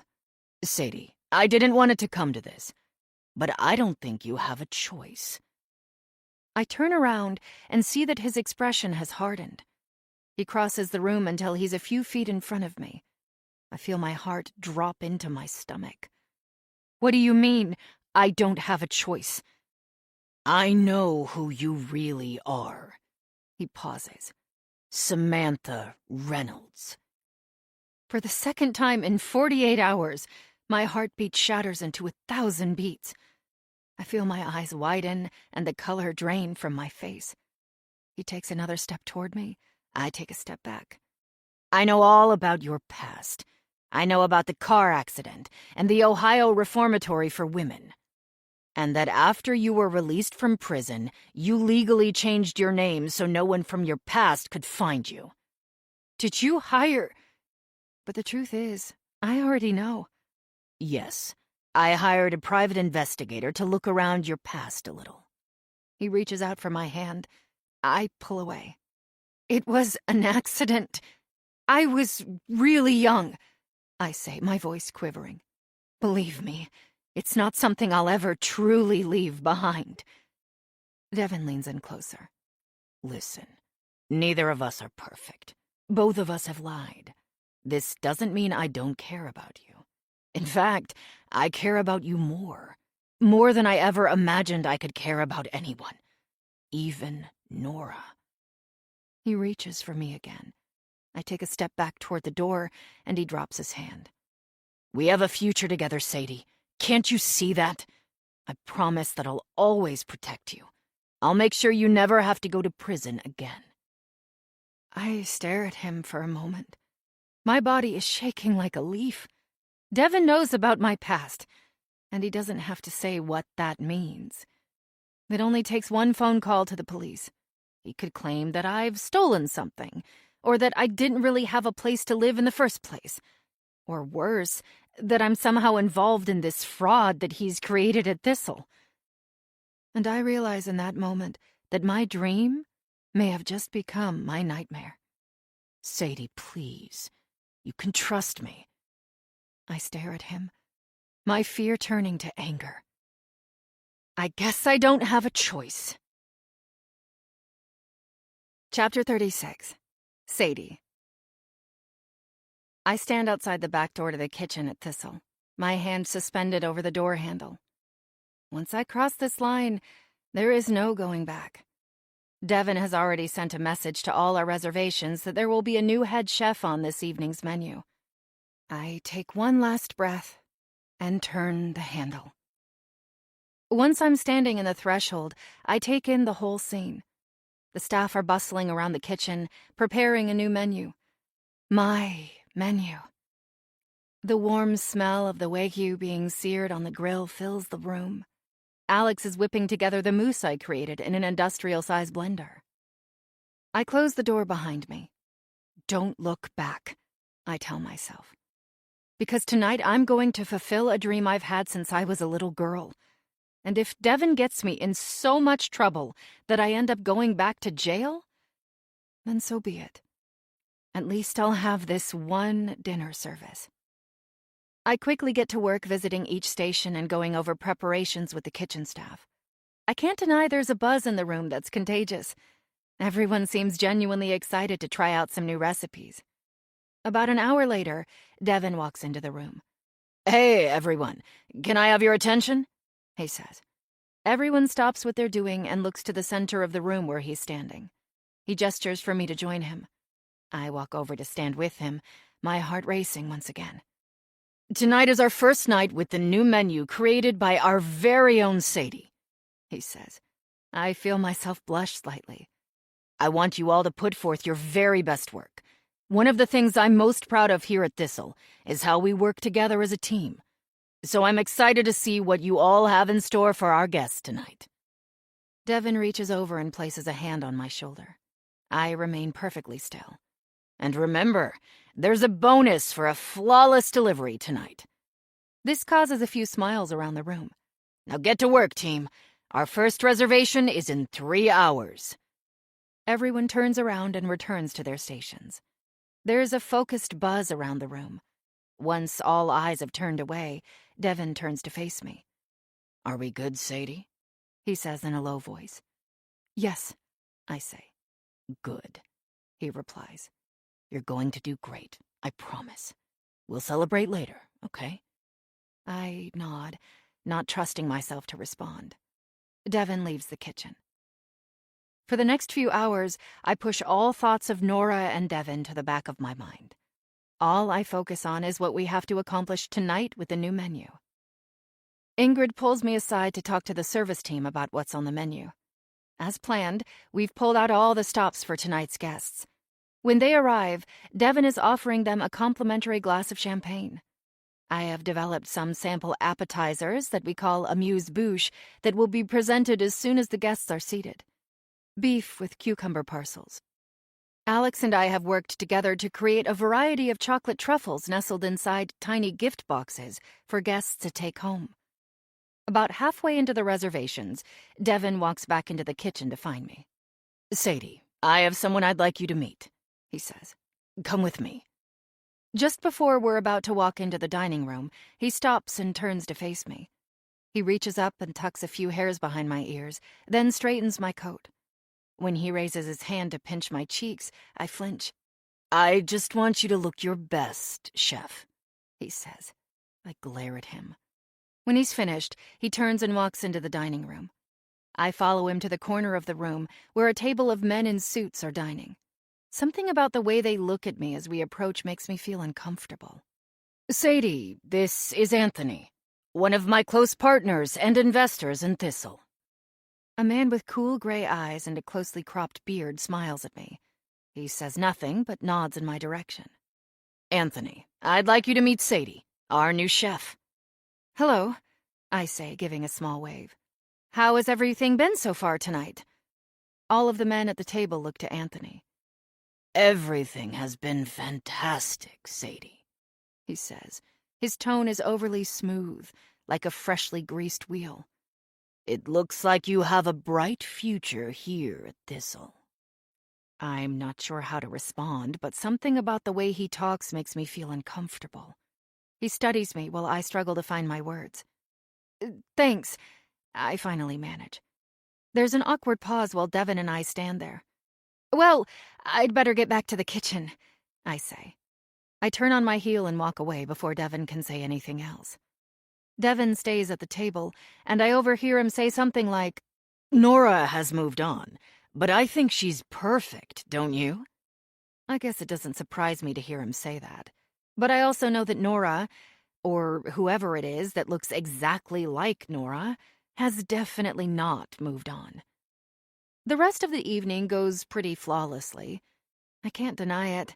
Being in charge of the kitchen and seeing all of my ideas come to life is absolutely exhilarating. It's actually more thrilling than I even thought it would be. I've only been to one rock concert in my life, but I imagine this is what it must feel like to have the entire world at your feet. Devin comes into the kitchen after our last reservation is complete. He carries with him a bottle of champagne and 2 glasses. He picks up a fork and taps it against the side of the champagne glass. I have an announcement to make, he says. He pours a glass of champagne and holds it in his hand. I'm happy to report that tonight's service was a success. I am so proud of each and every one of you for flawlessly executing Sadie's vision and bringing your own talent to the table. Not only will I be providing each of you with a bonus, but also a bottle of Dom Perignon to share with your family. The staff cheers. Devin pours me a glass and hands it to me. Now, I'm going to raise my glass to Sadie, he says. Congratulations, chef. At that moment, everyone in the room starts clapping for me. I feel my face turn red hot. Once they're done clapping, everyone goes silent. They look at me expectantly. Thank you so much for everything you've done tonight. I tuck a strand of hair behind my ear. You took a chance on a new menu, on me, and I am beyond grateful. I raise my glass. So I thank all of you for making tonight a success. There are more cheers and clapping around the room. For a moment, a brief moment, I'm floating on a cloud. It's a moment I never thought would actually happen. I mean, I always imagined what it would be like to run a highly esteemed kitchen, what it might feel like. But never at this point in my career. And I never knew it would feel this good. I take a sip of my champagne and set it down on the table. Devin leans over and whispers in my ear. He's so close, I catch a hint of his cologne. You're amazing. It's in that moment I start to second-guess my anger from earlier. All the rationalizations start tumbling through my head. I mean, Devin is right. We both lied. He lied about Nora in the fire. I lied about my prison time in the accident. Those things can be overlooked, right? Because I don't know if I can give up the way I feel right now. Like I'm on top of the world, Like I can do anything. It's like a drug. And despite what happened with Nora, maybe it's time for me to look forward instead of looking back. Chapter 37. Sadie. The next 2 nights of service go pretty flawlessly. The lamb is cooked perfectly. The moose receives rave reviews from the guests. Everyone from the kitchen staff to the service crew are all smiles. It's as if we infused the whole restaurant with a new burst of positive energy. I've been smiling so much, my mouth is sore from it. Devin keeps a professional distance from me. I assume he's giving me space to adjust to our new circumstances and enjoy my role as head chef. It's given me time to process everything that has happened to this point. But after our final Saturday night service, he tells me to meet him in his office so we can talk. I walk into his office and see him sitting behind his desk with his laptop open. He looks up when I walk in. There's a bottle of wine and 2 glasses sitting on his desk. "Have a seat," he says. He reaches over and pours me a glass of wine. I hesitate for a moment, wondering if I can trust him. But a few seconds later, I grasp the glass in my hand. As I let the cool liquid stream down my throat, I feel my whole body relax. "Well, what do you think?" "About the wine?" He chuckles. "No, Sadie. About the last 3 days. Your first full shift as head chef. Is it everything you imagined?" "Yes," I say a little breathlessly. "It's more than I imagined." I could go on and on about the entire experience. It's been a dream. Truly the best 3 days of my life. But I hold my words, waiting for Devin to speak. "I have a gift for you," he says. He pulls a red box from his desk drawer and sets it in front of me. We make eye contact. "Go ahead, open it," he says. I pull off the satin ribbon and pry open the box. It's a pair of pearl earrings with small diamonds on top. "They're beautiful," I say. "Thank you." I don't think I've ever had a piece of jewelry this nice before. I run my thumb over the cool surface of the pearls. "Listen, Sadie, I want to talk to you about the other night," he begins. "Okay." I put the box down and pick up my wine glass. "I know I came on a little strong." He tips his head to the side. "I shouldn't have brought up your prison history," he says. The look in his eyes seems earnest. "I just get a little stressed when I'm under a lot of pressure. I'm really sorry. I didn't mean for it to scare you." He takes a deep breath and lets it out. His chest falls. "If you want to leave, you can go." I take a sip of wine. My eyes graze the lovely earrings. I could go. I could get back in my car, drive back down the coast, find another job. I could start from scratch again.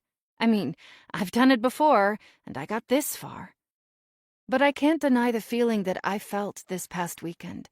The feeling of utter and pure joy. The feeling of being in the place I'm supposed to be. Running the kitchen, creating menus. If I'm being honest with myself, it's a drug I don't think I'm ready to give up. "I understand," I say. "I'm sorry, too. I shouldn't have lied to you. I was just so determined to get a job here. I thought if I got a chance to show you and Nora what I could do, it wouldn't matter what I did in the past." Devin gives me a hopeful look. "So you'll stay?" "Yes." I look him in the eyes. "I'll stay." Devin's muscles relax. "I can't tell you how happy that makes me." He pulls some papers out of his desk. "I have the ingredients list for next week. Do you want to start planning the menu? Or take these back to the cabin with you?" I bite my lip. This is a crazy situation. A situation I've never been in before. Not to mention the fact that I'm 75% certain I can't trust him. But I can't deny it. I'm still attracted to Devin despite our encounter the other night. Why don't you come back to the cabin with me instead? Chapter 38. Sadie. Devin and I spend the next few days together, either working in the kitchen, going for walks around the garden, or traveling to meet with different local vendors. The week flies by, and before I realize it, it's already Thursday. I've brought a couple of new items to the menu, as well as some of the favorites from last week. After the usual staff meeting, the kitchen staff get to work preparing for tonight's menu. Everyone falls into a rhythm. I'm silly with happiness as I walk around the room, making adjustments to each dish. The night is nearly half over, and we've had flawless service. When I see Jessica approach with a half-eaten plate of food in her hand, my blissful state falters. "Chef," she says, "one of the guests at table 44 sent back this dish. He said it had way too much salt, and the sauce was cold." I take a look at the dish. It's one of the preparations of lamb I created. "Thanks, Jessica." I place the plate on the table. "I'll take care of this right away." I make my way over to the station and work with the chef to have a hot dish created in just a few minutes. I decide to take the lamb out to apologize in person. Once I have the dish in hand, I smooth the front of my white chef's coat and twist one of my pearl earrings back into place. Pulling my shoulders back, I walk into the dining room directly to table 44. As I step closer to the table, I realize it's the white-haired man Devin introduced me to the other night. He's with a young woman. My shoulders tense. "Sir, I am so sorry about the lamb," I say, placing the plate down in front of him. "I hope this is more to your liking." "Good evening, chef," he says in his overly smooth voice. "Do you remember me?" "Yes, Anthony, correct?" He nods and places an arm around the young woman. "You know, we have some high expectations for you here." "Of course," I say as I feel a little heat rush to my cheeks. "But this lamb," he says. He picks up his steak knife and stabs the center of the lamb. I jump in spite of myself. The table shakes. A few of the other diners look over at us. "Nora would have never served us crap like this. In fact, this is the kind of food they serve in prison." The last words sting. Now my cheeks are burning hot. I can't believe he just said that to me. Everyone else has loved the lamb. Is he taunting me on purpose? And why would he say prison? Unless Devin told him about me. I'm so embarrassed at this point that my hands are trembling. I fumble with what to say and finally blurt out, "I'm sorry. I promise I'll do better next time." "You'd better," he says in almost a whisper. Before he can say anything else, I turn and walk briskly back to the kitchen. I spend a couple of minutes looking for Devin, but he's nowhere to be seen. So I continue working with the rest of the staff to finish the night's list of reservations. The rest of the evening goes fairly smoothly, but I'm rattled. I can't get the man's face out of my head. At the end of the night, Devin walks into the kitchen right as we're cleaning up. "Sadie, can you come to my office?" "Of course," I say. A few minutes later, the two of us are sitting across from each other at his desk. But this time, there's no glass of wine waiting for me at the end of the shift. Not to mention the way he's looking at me right now makes me feel extremely uncomfortable. His body is so tense, I can see the vein throbbing in his neck. "Sadie, what happened tonight?" Of course, my thoughts immediately go to the customer at table 44. "I don't know." "What do you mean you don't know? Table 44, the lamb?" It's as if the man who was in my bed last night is gone. His eyes have turned cold, vacant. He stares at me. The person I see across the table is someone I don't recognize. I stare at him for a moment, trying to decide what to say next. What was I thinking? I mean, everybody makes mistakes, right? Nothing comes out perfect from the kitchen every night. Every kitchen has a margin of error. Devin is staring at me, waiting for my answer. "I'm sorry, Devin. I made sure to bring him out a fresh rack of lamb right away." "Sorry doesn't cut it, Sadie." He stands up from his desk and starts to pace the room. When he comes toward me, I actually flinch. Do you have any idea what is at stake here? I've put my entire career on the line for this restaurant. My time, my money. He points at his chest. If I don't make this work, it's over for me. He's standing over me now as I'm sat on the chair. My palms start to sweat. I'm sorry. Everybody makes mistakes, I say, my voice slightly shaky. Not at my restaurant. Honestly, Sadie, are you a complete idiot? Why would you send the lamb out cold? I feel a little bit of anger light up inside me. I get up out of the chair. You can't talk to me like that, I say.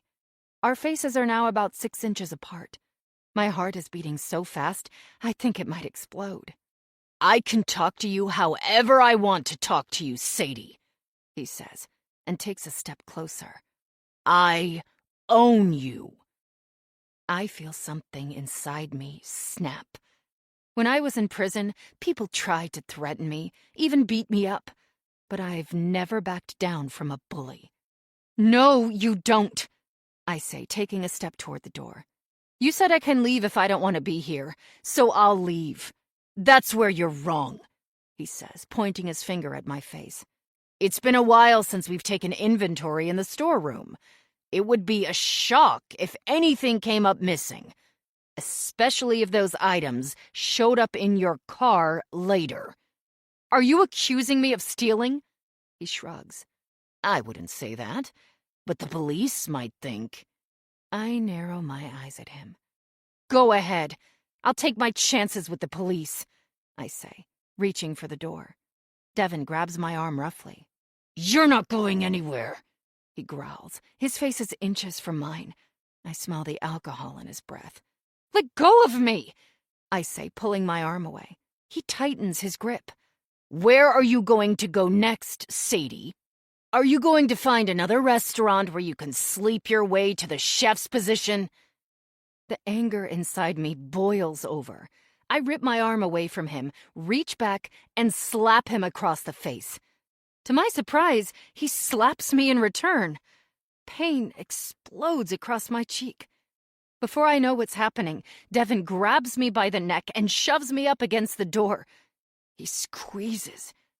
Suddenly, the room starts to blur. I slap my hands against his arm, trying to get him to release me. I can't breathe. My chest burns. If he doesn't let go in a few seconds, I'm afraid I'm going to pass out. Then things start to go black. Suddenly, he lets go. I slump to the floor. I thought we could work together, Sadie. Do this as a team. But you keep making the wrong choices, he says, standing over me. So it looks like we're going to have to do this the hard way. I sit there for a few seconds, holding my throat and staring at the floor. My face is burning, my eyes stinging. I feel tears come to my eyes, but I try to hold my breath, refusing to cry in front of this man. Devin hovers over me. When I finally stand up again, holding my hand to my face, he takes a step back. Go back to the cabin and think about what you did tonight, he says. And don't even think about running away. Anthony, the man you botched the lamb for tonight, he's very well connected. In fact, not only does he know what prison you stayed at, but he also knows who you really are. So don't try to run, because we'll find you. I manage to make it to the doorway. I'm shaking like a leaf now. I rip open the door and run as fast as I can back to the cabin. Once Devin is out of sight, I let the tears flow. My face is burning, the tears running down my cheeks. As I careen through the darkness, stumbling over the gravel pathway, I catch a light from the cabin at the back of the property. And I can't help but wonder, is this what it was really like to be Nora Winthrop? Chapter 39. Sadie. When I wake up on Sunday morning and move my body, it aches. Most especially my face. Before I even go and look in the mirror, I gently touch the skin on my cheek. I can already tell it's swollen which is horrible timing. Why? Because today I need to meet with Brian, my parole officer. I was going to mention it to Devin last night, but obviously we didn't get to that. After the meeting, I feel utterly miserable. I still can't believe what happened last night. Devin is like two different people, like Jekyll and Hyde. On the one hand, he's this successful restaurateur and caring lover. But on the other hand, he's a monster. A monster who now has complete control of my life. When I was in prison, I would often hear stories of women who went on parole only to find themselves back behind bars just 6 months later. I swore when I left that would never be me. I would never do anything so stupid as to get put back in prison. But now I understand. Being an ex-con is full of nearly impossible decisions. Once someone knows you've been in prison, they can hold that over you forever. It would only take one phone call to Brian or the police from Devin with the surveillance video he has of me. The police would take one look at my record, and just like that, I'd be going back to jail. When I do finally make it to the bathroom and look in the mirror, my left cheek is puffy and swollen. I gently apply a little bit of makeup and mascara and find some ice in the freezer to hopefully quell the swelling before I meet with Brian at Mike's Diner. I send a text message to Devin and let him know that I have a meeting. I have to meet with my parole officer Brian this morning. A couple of seconds later, a message pops up. Where are you meeting? Mike's Diner. A minute goes by. My stomach churns. What if he doesn't let me go? I mean, I'm sure he wants me to keep working here. Wasn't that the point of threatening me last night? Before my mind spins out all the possibilities, I get a message back. Don't go far. When I see the message, I feel a pit in my stomach. I climb into my car a few minutes later and make my way out of the driveway of the Winthrop estate. One thought keeps tumbling through my mind. I've left one prison behind, only to be locked up in another. I practically jump when I hear the cling of the entry bells slapping the door as I walk into Mike's Diner. I manage to dig into the back of my trunk and find a hat. I pull it down as low as I can to cover my face. Not only do I want to avoid being recognized by any of my old customers, but I also want to hide the fact that I have a swollen cheek. As I step into the diner, I quickly scan the room. Brian is in the back, already digging into his favorite sugar cream pie. I make my way in his direction. As I do, I catch Sally serving customers out of the corner of my eye. I avoid making eye contact with her. I settle into the seat across from Brian. He puts his fork down and looks at me. Good morning, Sadie, he says. Good morning. So I hear you have a fancy new chef job. Congratulations. Yes, I say. It's a dream come true. My voice sounds robotic. There's a fine line between dream and nightmare at this point. Everything is going well with the Winthrops? No issues? I look at Brian for a moment. I honestly debate whether I should just tell him the whole story. About Naomi and Nora, about the fire, about Devin blackmailing me, then choking me. But I stop myself. What good would it do? It's Devin's word against mine, and I'm a convict. No one will believe me, especially Brian. Everything is going fine, I say. I reached out to your boss, Devin Winthrop, for residence confirmation. He pauses. I'm still waiting to hear back. Just hearing Brian say his name out loud makes my skin crawl. I'll talk to him, I say, chewing on my lip. Residence confirmation? From Devin? No chance that's going to happen now. I needed it yesterday, Sadie, he says. He gives me a pointed look. I know, I say. I'll handle it. What happened to your face? He asks, pointing his fork at my cheek. I subconsciously touch the side of my face. Oh, I was running some dishes out to the dining room and I ran into the wall. I made a weak attempt at a laugh. It happens more than you think when you're running around the kitchen. Oh, he says. He tips his head to the side and squints his eyes. For a moment, he acts like he might ask more questions. But just as he's about to speak, Sally shows up at our table. Good morning, you two. she says. Hey, Sally. I hope that because of my hat and the angle from where Sally is standing, she can't see the swelling and bruising on my face. Sadie, what happened to your face? I feel my cheeks burn. Too late. I make direct eye contact with Sally. Oh, you know me. Clumsy as ever, right? It only takes her a split second to catch on. Good Lord, child. I've never met anyone as graceless as you. There are still stains on the ceiling from when you tripped and threw the jug of mayonnaise into the air. I look at Brian and shrug. He rolls his eyes. All right then, you guys. Let me know if you need anything. I'll be around, she says, giving me a little wink. Brian takes the last bite of his sugar cream pie and then pushes the plate away. Well, he says, I think I have everything I need here, Sadie. Unless there's something you want to tell me. He pauses for a moment, looking me in the eye. I stay completely still. I realize this is my last chance to tell him about what's going on at Thistle, but I just don't see how that scenario could ever work out in my favor. So I simply shrug my shoulders and give him a thin smile. No, everything's great. Okay, then. Brian gets up from the table. I'll see you next month. He throws down a $5 bill on the table to cover the pie and the coffee, then heads toward the door. I sit in the booth for a few more minutes to make sure that he's left before I get up to leave. As I'm walking out the door, Sally comes up next to me. That mark on your face? I don't think you ran into a door, kiddo.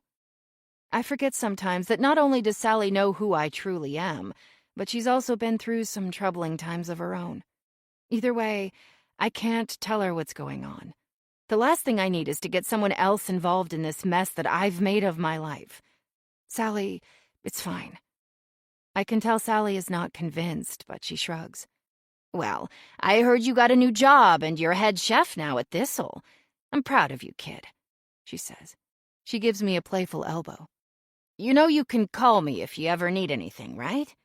Right, I know. Thanks. I have to go, I say. Sally turns and heads back to her customers, who are all calling for more coffee and more eggs. I walk out the front door into the parking lot. As I do, I look over and catch sight of an older man walking toward the front door of Mike's Diner. The way he holds his shoulders, the slight limp, he looks really familiar. And then it hits me. It's Charlie, the pastry chef from Thistle. Even though I'm trying to avoid anyone seeing me in my current state, I call out his name. Charlie, is that you? Charlie looks up, and I see that it really is him. He walks a few steps toward me, and we meet in the middle of the parking lot. He's wearing a sweatshirt and jeans. I realize I've never even seen him in his street clothes before, only in the white chef's uniform. Hi, Sadie, he says. How is it going over there at Thistle? It's going well, actually. I've been promoted. I was actually able to create my own menu, which Thistle has been serving for the last 2 weekends.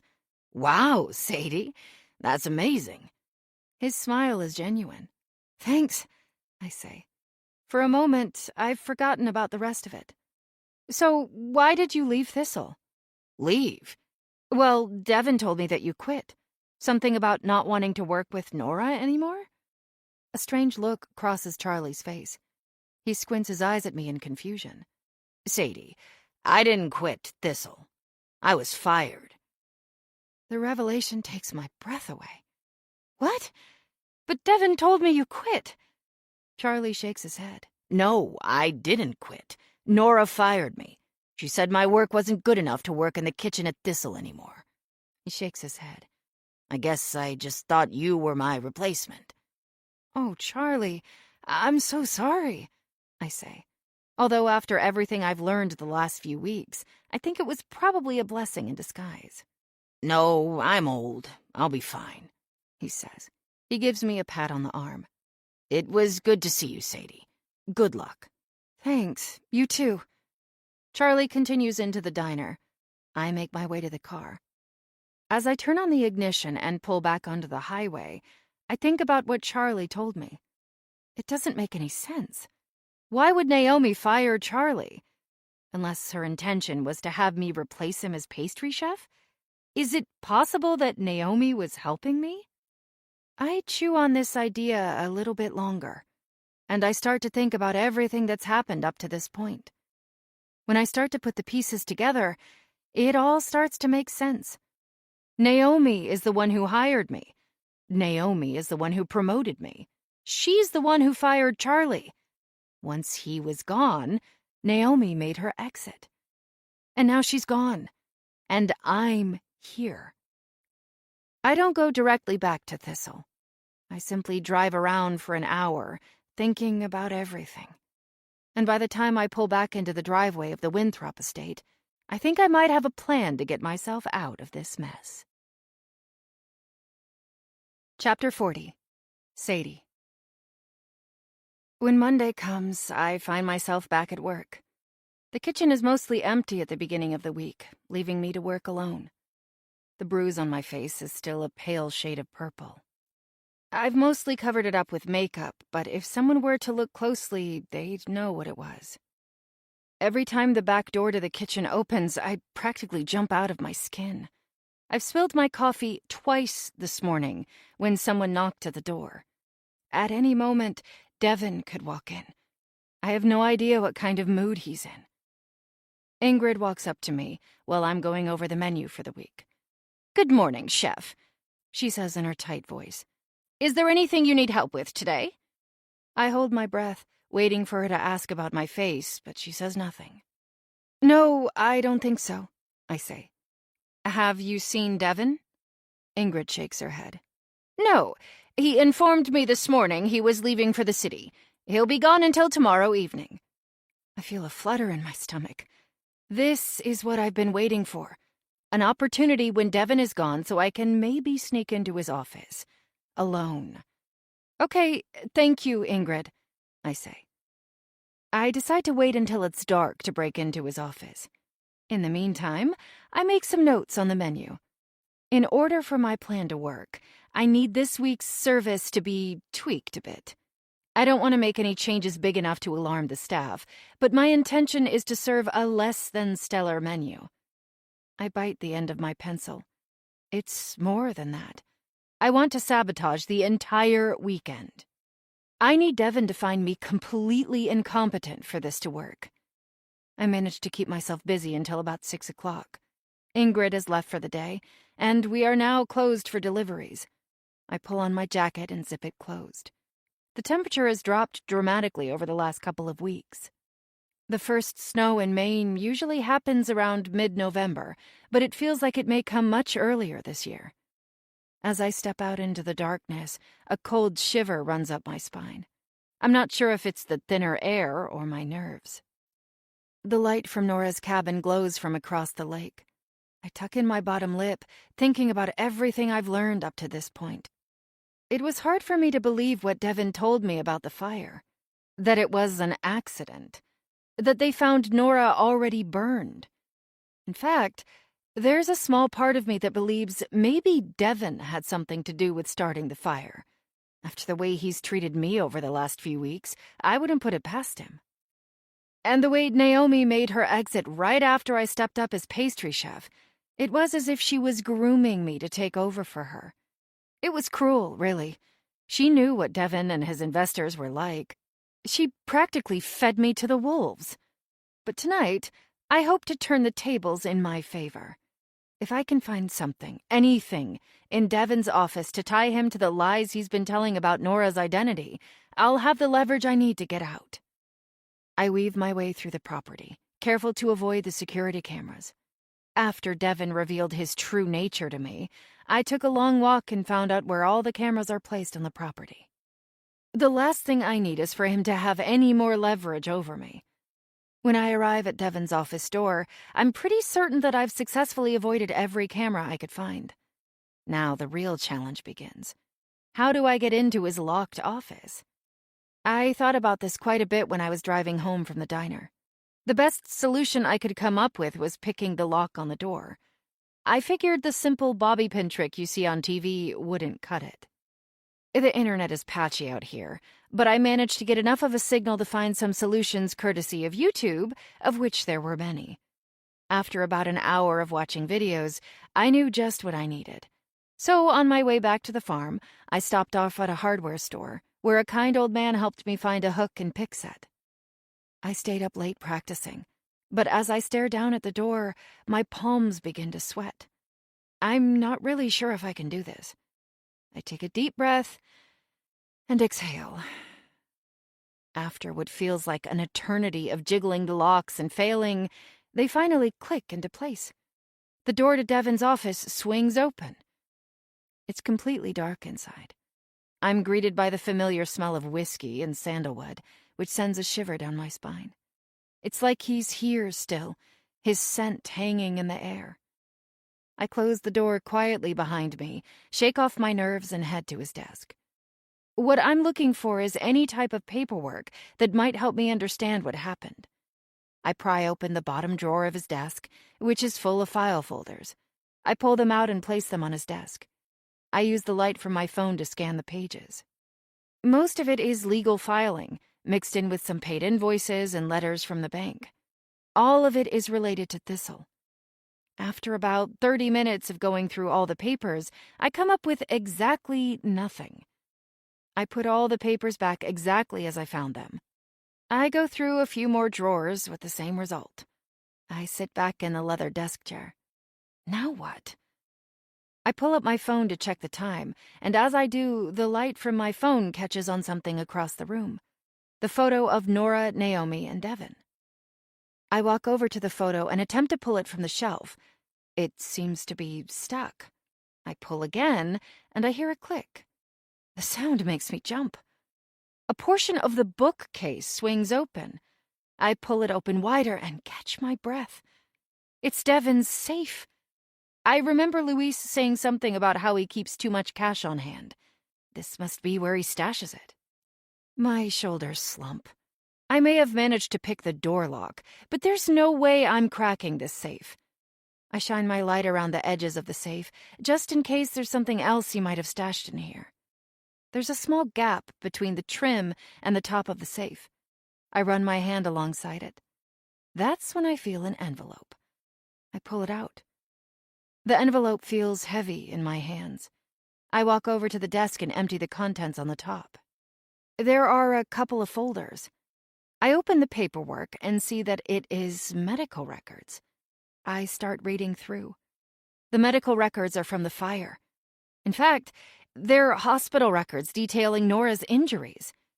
As I read through it, it states that Nora is completely incapacitated from the fire. Underneath this stack is another set of papers that are nearly identical. But when I look at the names and the Social Security number, they've been changed. The name and the injuries of this record are listed under Naomi. I bite my lip. So that's how he did it. He fudged records so that if anyone asked questions about the woman in the back cabin, he could provide evidence that it was Naomi. And now I have evidence that they both committed fraud. I eagerly flip through the rest of the pages, my heart pounding. My fingers pull out a letter from Hammond Insurance. The first line surprises me the most. We are pleased to inform you that your claim for fire damage has been processed. Please find the attached enclosed check for $800,000. I stare at the page. So he did get the insurance money. But where did it go? I hear an owl hooting outside, nearly causing me to jump. I know Devon is gone, but I need to get out of here. There are a couple of pages left in the folder. I quickly scan them and realize they are police reports. Just like the medical records, there are two sets. One with Nora listed as the injured party, and one with Naomi. Not to mention, the last document removes any reference to arson. I quickly stuff the pages back in the folder, tuck it into my jacket, and make my way toward the door. I manage to lock it quietly behind me. The cold air bites my cheeks as I step into the darkness, but I hardly notice. All I can think about is how I'm going to use these papers under my jacket to free myself from this prison. Chapter 41. Sadie. Devon returns on Thursday evening, about an hour before our first reservation. I'm in the middle of reviewing the menu with the staff when he walks in. The room goes silent. He makes eye contact with me, and with a few strides, we are standing side by side at the head of the table. Hello, everyone. he says. He steps up next to me and places a hand on my back. I stand perfectly still, even though I want to smack his hand away. Sorry I'm late. Traffic from New York was thick. He clears his throat. I trust Chef Sadie has done a good job of prepping for tonight's service, but if you need anything, I'll be in my office. He gives a curt nod and turns on his heel. When he leaves the room, my body sags with relief. His absence from the kitchen will make this so much easier. The reservations begin at 6. We have a full roster of guests, and the food goes out like clockwork. I personally inspect each dish before it goes to the table. I make some changes. I add a teaspoon of salt to the mousse, destroying the flavor profile. I drizzle the lamb with a little chocolate sauce, masking the perfect seasoning that's already on the meat. I make the tweaks subtle, under the guise of creating a unique flavor, but I know exactly what I'm doing. By 7 o'clock, the entire kitchen is in chaos. Nearly every single plate comes back to the kitchen barely touched. There are numerous complaints from customers. I let up on my changes at the end, just so we can finish the service. Devin storms into the kitchen at 8. His face is red, jaw clenched. Good evening, everyone. I just got off the phone with the fire department. We have a gas line leaking near the property. For the safety of our staff and guests, we are closing the kitchen for the rest of the night. Please clean your station and go home for the night. Sadie, he says, gritting his teeth, please see me in my office. I thought he was going to hit me right then and there in front of the staff, but he doesn't. He balls up his fists and storms out of the room. So far, my plan is going well. When I arrive outside his office, I hesitate and lightly touch my face, which is mostly healed from the other night. My hand shakes as I reach out and knock on the door. Whatever happens next, I know it's for the best. If he beats me, it's a necessary evil. Or else I'll never get out of this place. Come in, I hear him say from the other side of the door. I barely set a foot in the room before he starts berating me. Sadie, what the heck were you thinking tonight? This is a disaster. Do you know how much money it's going to cost me to keep this quiet? Devin, I'm sorry. I was just trying to make each dish unique. The best chefs take risks, so I thought unique. A couple of customers called your lamb with chocolate sauce downright disgusting. He points a finger at me. You'd better pull your head out of your ass, Sadie, or I'm going to make it extremely difficult for you. Tomorrow night will be better, I promise, I say. Devin shakes his head. We're closing for the rest of the weekend. Now I'm confused. Why? Devin exhales. Haven't you heard your staff talking about it? There's a massive snowstorm coming, beginning tonight. We don't want anyone driving out here and getting stranded. Or worse. I stare at him for a moment, processing the news. I may need to rethink my plan. Now please get out of my sight.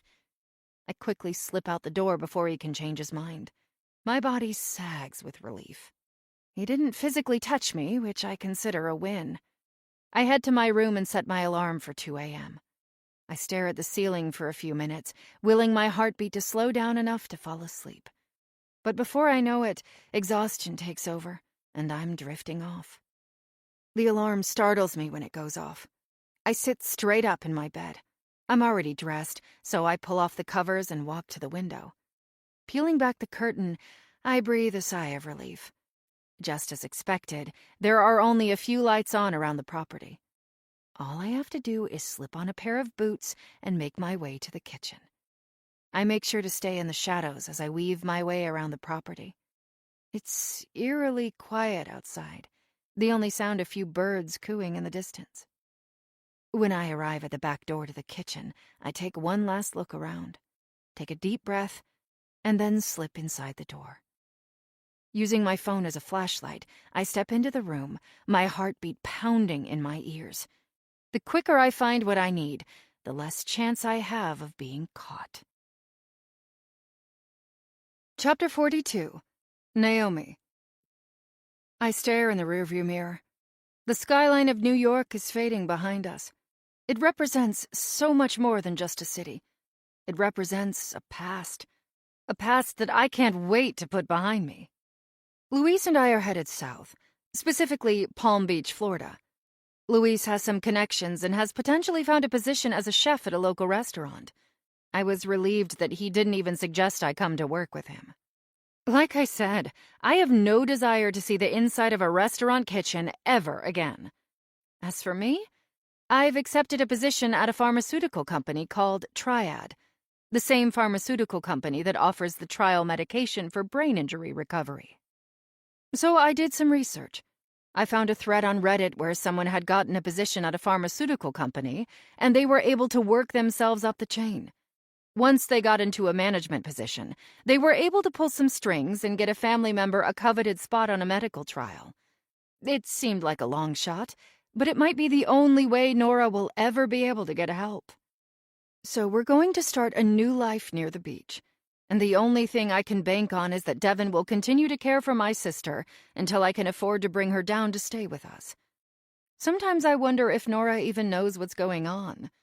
It's been a couple of years since she's had a scan for brain activity, and I could swear there's been a couple of times when she blinked and maybe even recognized me. I know I don't have forever to get her the help she needs.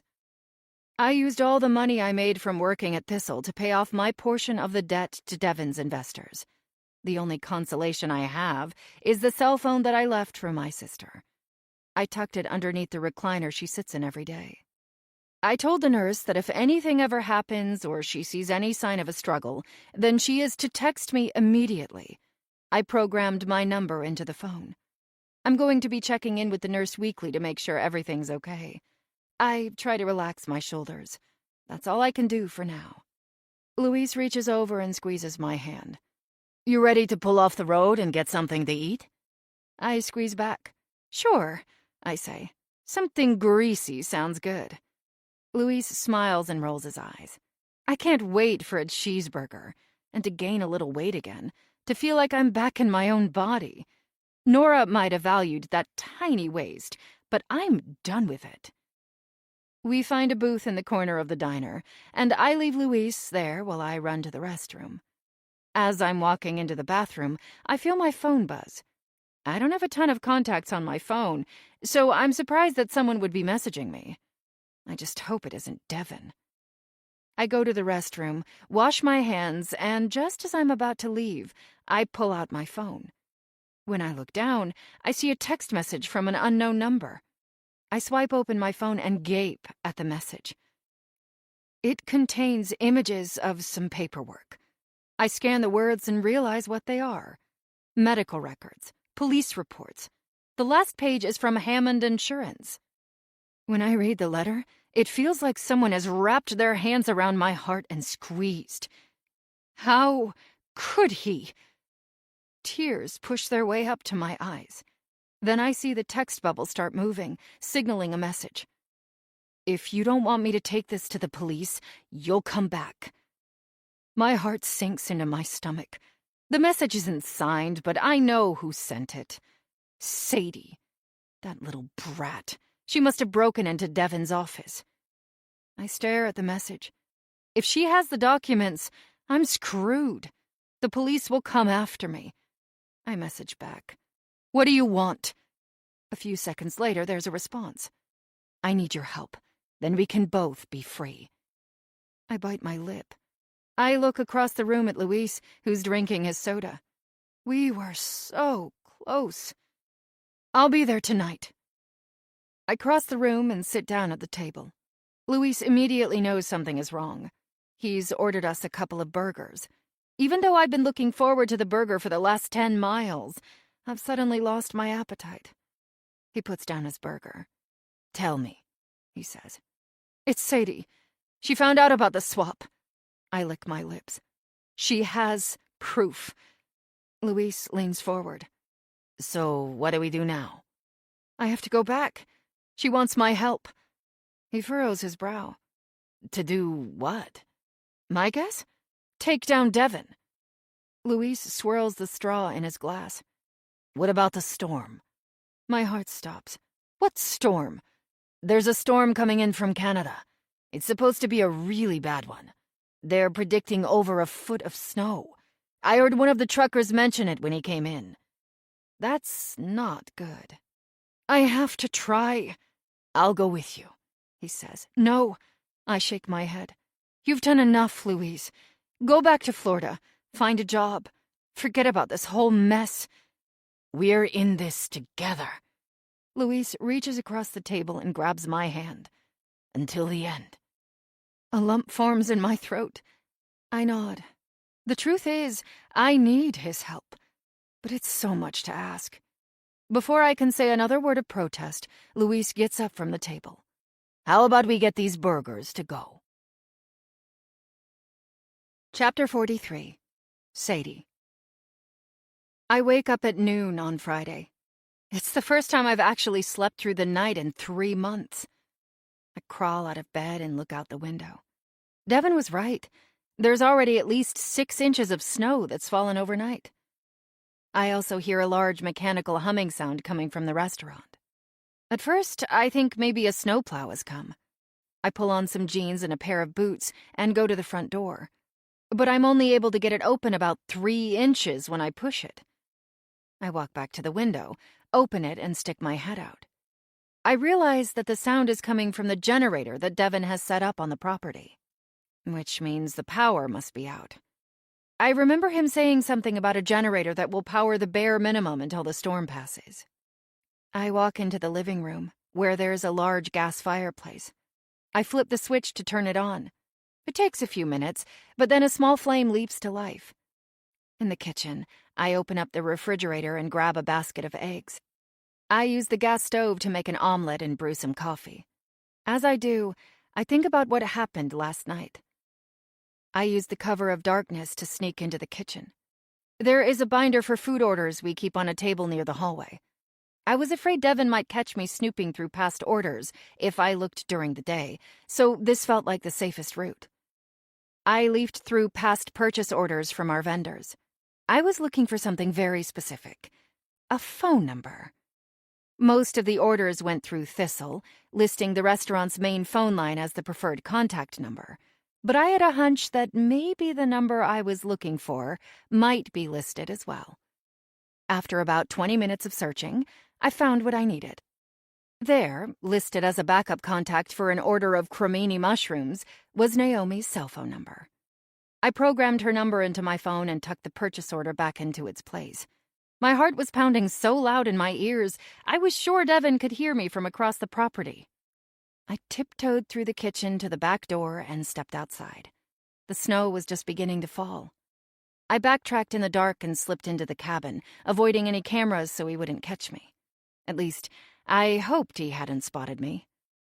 It took me about an hour before my heartbeat settled back to normal after I'd climbed into bed, but I must have fallen asleep. Now, here I am. The smell of burnt eggs wafts up my nose. I must have gotten lost in my thoughts, burning my omelet. I pull it off the oven and slide it onto a plate. Now I wait. Of course, I feel extremely anxious because there is a chance that Devin may just show up at my door today and beat the crap out of me. But I don't think he'll do that.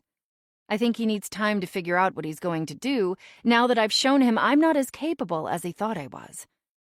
I sip my coffee at the small dining table and watch the snow continue to fall outside. My thoughts drift back to my father. I wish he were here to help me, but at least I made his dream come true. It's just, the dream didn't turn out exactly the way I had planned. If I do make it out of this situation alive, I might need to rethink my career path. Maybe this work isn't for me. Hours pass and still no visit from Devin. It's a relief in some ways, but as day turns into night, an uneasy feeling builds in my gut. The sky continues to dump loads of snow on the ground. The generator continues to hum outside, but there's no sign of a snowplow. It's just me, Devin, and Nora on the property. If he decides to come over to the cabin, I'm pretty much a sitting duck. At about 9 o'clock that night, I decide to open a bottle of red wine to calm my nerves. I alternate between sitting by the fire and pacing around the room. When I hear a knock on my door, I almost leap across the room. Then I notice how quiet it's become. The generator seems to have weakened. The cabin has gone dark except for the light flickering from the fireplace. I put my glass of wine down on the table and make my way to the door. My hands tremble as I slowly reach for the knob. I open the door. The person standing in front of me is not Devon. "Hello, Sadie," says Naomi. I step aside and let her into the room. Chapter 44. Naomi. "How did you find the papers?" I ask.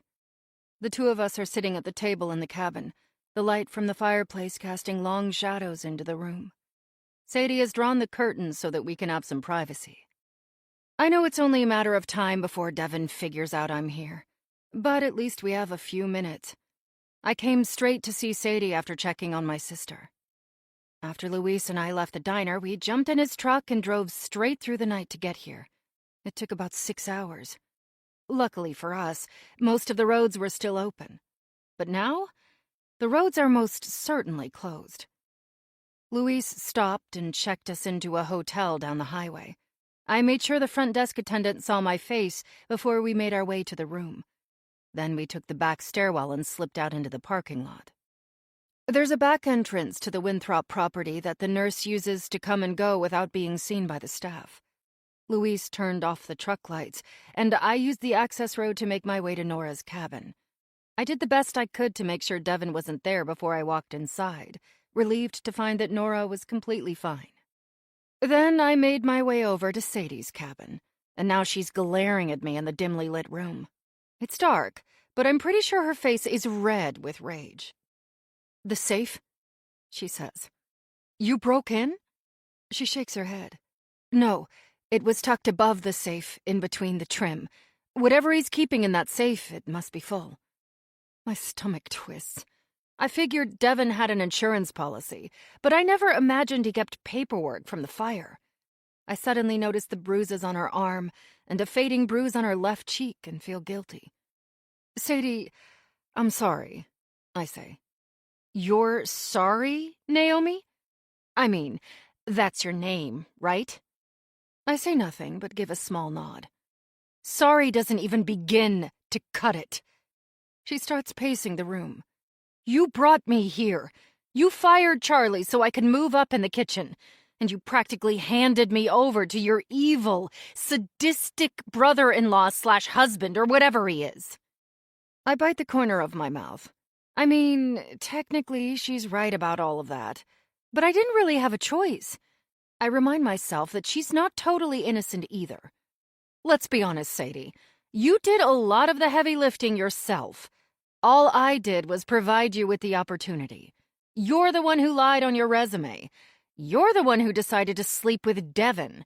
And you were the one who was desperate enough to work here even after you found out how things are run. Sadie sits back in her seat. She looks gaunt. In just the few days I've been gone, she looks like she's lost 10 pounds. There are dark circles under her eyes. I can tell this whole situation has taken a toll on her. But I am sorry. I glance away. I just didn't think it would go this far. Sadie glowers at me from across the table. I'm not sure what she's going to say. She could hand me over to Devon, and then we would both be stuck here. "I've heard Devon's side of the story," she says. "But why don't you tell me what really happened between the three of you?" So I walk her through the last 3 years. How we started Pepper together. How I left. The fire. The plan that Devon hatched up to pay back the investors. The meeting. "He said that was your idea," she says. I let out a puff of air. "My idea? No way. Devon didn't give me a choice. And once he found out that Luis was a talented chef, knowing that he was my boyfriend, he pretty much told us that if we didn't do what he said, he was going to turn us over to the guys who loaned him the money. Not only that, if Luis didn't go along with it, he'd find a way to get his green card application delayed indefinitely." I let all of that sink in with Sadie. Hopefully she starts to see the whole picture. "And the medical trial? The one that Devin promised me he would get my sister into to help her get better? He never had any intention of doing that.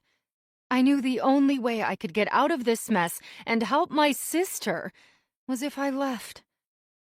I smoothed the hair from my eyes.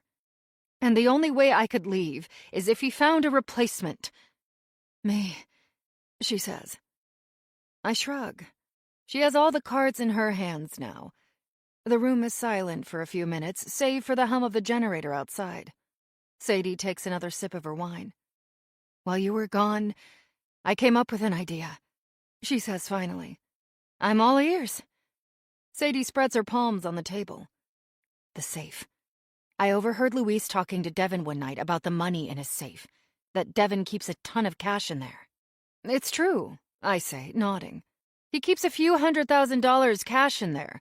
I walked in one time and found him standing in front of it with the door open. He told me it's our insurance policy against Anthony. The safe opens with a fingerprint, she says. I narrow my eyes. I can see where this is going.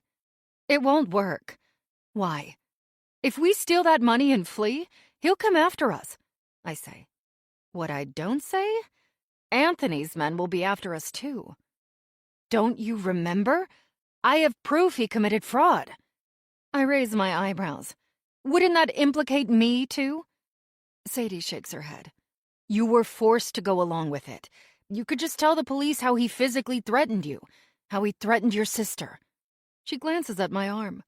I'm sure the staff could testify that you had a lot of bruises over the years. I rake my teeth over my bottom lip, considering this. Sadie continues. But from what you've told me, you could give the police something better. You could give them Anthony Bello. That's your insurance policy. I sit back in my chair. She's right. I'm sure the police would be happy to arrest Anthony for fraud. Not to mention the money they've been pulling in from the restaurant, which I presume they're laundering through the storage facility. I swallow. I was trying to get away from those guys, though, not piss them off more. I'm not sure that's the best decision for my own safety, I say. Sadie waves a dismissive hand. It won't come to that. Devin doesn't want to go to jail. Trust me, he's not going to call your bluff. I'm not sure. I put my elbows up on the table and rub my forehead, trying to find any fault in our plan. I have to admit, she has surprised me. The girl is a survivor. Think of what you could do with the money. Think of Nora. I look over at her. The thing is, she's right. Okay, I say. Okay, I'll do it. Great, she says. Now, here's what I was thinking. We spend the next couple of hours going over a plan in more detail. And for the first time, I feel like this could actually work. I message Louise, who's waiting back at the hotel. We're going to need his help. Sadie picks up her phone and takes a seat next to me. The two of us huddle together as she types out a message to Devin. Can you meet me in the kitchen? I'm really sorry about what happened last night, and I want to make it up to you. The two of us hold our breath. A few minutes later, I see the bubbles pop up on her phone. He types back. See you in 30 minutes. Chapter 45. Sadie. Sadie, I'm glad you finally came around, Devin says as he walks through the back door of the kitchen. He's wearing a pair of snow boots and a large parka, which he pulls off, sending snow flying all over the back of the room. I'm sitting on a small stool at one of the chef stations. While I waited for him, I put together a small charcuterie board with caviar, aged cheeses, figs, and a small loaf of bread. I arranged it on the table, alongside a bottle of wine and 2 glasses. I just feel terrible for how I messed things up, I say. Devin makes his way across the room, stopping at my table and picking up a glass of wine. I pulled out 2 stools for us to sit down. He takes the one across from me. Even though the generator puts off some heat, it doesn't bring the heat back to full power. Despite the chilly temperature in the room, I am sweating profusely. The long-sleeved sweater I'm wearing clings to my skin. I try my best not to let Devin see how nervous I am. I know it's a lot of pressure working in a new restaurant, he says. I nod. I guess I wasn't as ready as I thought I was, I say. I hope we can work things out. He smiles and reaches over to touch my hand. He's taking the bait. I have about 10 minutes to keep him busy until Naomi gets back, and so I play right into his hands. It's sort of disgusting, really. This is the same person who smacked me across the face a week ago. Now he's acting like nothing happened and playing my mentor. Devin reaches over and grabs my other hand. I hope so too, Sadie, he says. I resist the urge to flinch at his touch. I have to keep this going. I've been under a lot of pressure as well. I just feel terrible that I lashed out at you. I hope you can forgive me. I promise it won't happen again. He rubs his thumb across my hand. I still believe we have a bright future together. He releases my hand for a moment, reaching for his glass of wine. In fact, he says after he takes a sip, I was speaking with some of my investors, and we're actually looking at opening the cabins in the spring. It'll bring in more customers, and we can serve dinner 6 nights a week. The thought makes my stomach turn. I can't imagine working with him 6 days a week. I play along, picking up my own glass. With your talent and my vision, he continues, we can turn this place into a multi-million-dollar business. It's funny how a few weeks ago I would have bought all of his bullshit. I would have seen the future too. But now, I see it all so differently. I pull up my glass for a toast. To the future, I say. Devin clinks my glass and finishes the wine. I pull the glass to my lips, then set it on the table. There's a sound at the back of the room. Naomi walks in. Devin nearly jumps out of his seat. What the hell are you doing here? I told you I would be back for my sister, remember? Says Naomi. He puts down the glass and stands. His back is facing me. I thought you never wanted to see this place again, Devin says. That's what you told me when you left.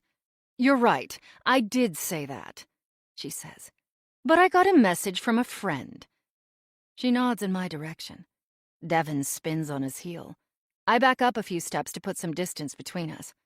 Naomi is standing in the doorway. I step over to the side of the table and grab one of the knives just in case. I've always wondered what my sister would tell me if she got her memory back, Devin. Devin starts to walk toward her. He stumbles. Nothing you don't already know. Maybe. Or maybe she'd tell me who really started the fire. I've told you 1,000,000 times, Naomi. It wasn't me. You're lying. Her voice is shaking as she speaks and she's trembling. Just like you lied to me about the insurance money. I know about the check, Devin. Sadie told me. He glances over at me. I've made my way around the kitchen to stand next to Naomi. How did you know? I found the paperwork you hid above the safe. The police reports, the medical records. The color drains from his face. It's pretty straightforward fraud, Devin. Enough to send you to prison. You wouldn't do it, he says. Devin tries to take a step toward me and stumbles. He reaches over to the table to steady himself while I point the knife toward Devin. He looks at me. Stay put, I say. My voice is shaking. Or what? You'll stab me with a knife? His words are starting to slur. His expression changes. I'm not feeling so good, he says. His eyes go wide as he looks at me. Sadie, what did you do? Just a little extra spice in your wine, I say. You little... He lunges toward me but trips and falls sideways before he can reach me. As his body falls to the floor, his head slams into the side of the counter. Naomi and I stay frozen for a moment. After a minute or so, we creep over to him. His eyes are closed. Is he breathing? I ask. Naomi kneels down and places her hand on his chest. It rises and falls. Yes, he's just unconscious. There's a 2-inch gash on his head that's dripping blood onto the floor. His head, I say, pointing at the cut. Should we clean it up? Before she can answer, the lights flicker in the room. What was that? I say. She looks up. The generator. It must be running out of gas. Quick, pick him up and let's move him to his office. Naomi grabs him under the arms. I grab his feet. He's heavier than he looks. We make our way to the back door. As we step into the snow, the cold bites at my cheeks. Devin has cleared a path from his office to the kitchen, which helps, but it's still difficult to carry him through the snow. And you're sure the cameras are out? I ask as we push through the darkness. Yes, Naomi says. They don't run on the generator power. We're almost there. The door is unlocked. With some effort, we push him in and prop him up on his office chair. Then we roll it over to the bookcase. Naomi picks up the frame and pulls on the lever. It swings open. I use Devin's finger to open the safe. It pops open easily, and I stare at the contents. Wow, that's a lot of cash, I say. There's an overhead light in the room. It flickers. Naomi hands me a backpack. We'd better hurry. The two of us fill the backpacks until the safe is empty. Naomi closes the safe door and replaces the frame just as Devin begins to stir in his chair. We need to keep him locked up somewhere until we're gone, she says. Otherwise, he'll try to follow. Where? The freezer has a lock on it, she says. Isn't that too cold? She shakes her head. The temperature rises to 40 degrees while the generator is on, to conserve power. It won't be too cold. Okay, I say. We pick him up again and head back out into the cold. He moves a couple of times, but to my relief, we make it back into the kitchen. I step over the pool of blood from his fall, and we carry him to the walk-in freezer. Inside, we drop him on the floor and close the door. Naomi pulls the keys out of his pocket as we step out. She closes the door and locks it. That should hold him, she says. Her eyes dart over to the table where I had set up the charcuterie board. Your wine glass, she says. Wash it and put it back. I do as she says, taking it over to the dishwashing station. As I run hot water over the glass, the irony hits me. This is where I started at Thistle. And this is where it will end. Come on, says Naomi. Luis is waiting for us. We make our way out the door and through the thick snow. Luis is waiting for us with Nora in his truck. Naomi crawls in the back with her sister, and I sit up front. As we plow through the snow toward the highway, something in the rearview mirror catches my attention. The lights have come back on. Naomi sees it at the same time. The power's back, she says. We have to go back. Won't the freezer... She shakes her head. We can't. The security cameras. They'll see us. But won't Devin freeze to death in there? Naomi pauses, chewing on her lip. I'll come back in the morning, but... She places a firm hand on my shoulder. We make eye contact. I'll come back in the morning, Sadie. The look in her eyes. I know what she means. I touch the bruise on my face and turn my eyes to the highway. And I don't look back. Chapter 46. Naomi. Mrs. Winthrop, let's go over this again, says the police officer sitting across from me in the dining room. As I told you before, I say, smoothing the tablecloth in front of me. I was coming back from a meeting in New York with Louise, my sous chef. The roads were a disaster. We couldn't make it out here to the farm, so we stopped off at a hotel for the night. I didn't get here until this morning. And the blood? He says with a skeptical look on his face. I swallow, acting as if the words are upsetting for me. It was here when I got here. The inspector looks at me and squints his eyes. I don't know if he can tell if I'm lying or not, but it doesn't matter. I know enough to know that there's no way he can pin it on me without evidence. It's pretty simple. Devin bumped his head while he was in the freezer. He must have passed out. A terrible accident. When Louise and I arrived this morning, the power was out again. I didn't know what to expect. I used the opportunity while the cameras were down to grab the keys and unlock the freezer. Devin was already dead. I cleaned up the blood on the floor in the kitchen, slipped the keys into his lifeless hands, and closed the door. I walked around to make sure there was nothing else the police could use against us. Then I made the call. To be fair, Sadie and I had never planned to kill Devin, but when the power came back on last night, I realized fate had dealt me a hand of cards, and I played them. "Can you come with me, please?" says the police officer. I follow him across the room, stepping around the broken glass on the floor. There are little yellow tents with numbers all over the crime scene. I take a deep breath and follow the officer to the doorway of the freezer. "Ma'am, is this your husband?" he asks, pointing to the body on the ground. It's hard for me to see him this way, even after everything he did to me and my sister. His eyes are lifeless, his jaw slack. I let all the memories, all the pain of losing my sister come to the surface. The tears finally come, and as the curtain closes on my final act as Nora Winthrop, I say my final line. Yes, that's my husband, Devin Winthrop. Chapter 47. Sadie. 3 months later. Thanks, Hallie, I say, pulling the piece of sugar cream pie underneath my nose. I'm back at Mike's Diner for the first time in 3 months. It's been a journey. I owe Sally a lot more than just a thanks. The night I left the Winthrop estate, Louise drove me to Mike's Diner, where I stayed in the RV that was parked in the back. Sally was also there. She always told me that if I ever needed anything, she would be there for me. I've had a lot of people let me down in my life, but surprisingly, Sally actually came through. When the police came to Mike's to speak to me about what had happened to Devin, Sally provided me with an alibi. She told them that I had been here in the RV since before the storm began. With my testimony and Naomi's, it was enough for them to close the case. The newswire sent out the message: Devin Winthrop dies in a tragic accident. I pushed the pie around with my fork.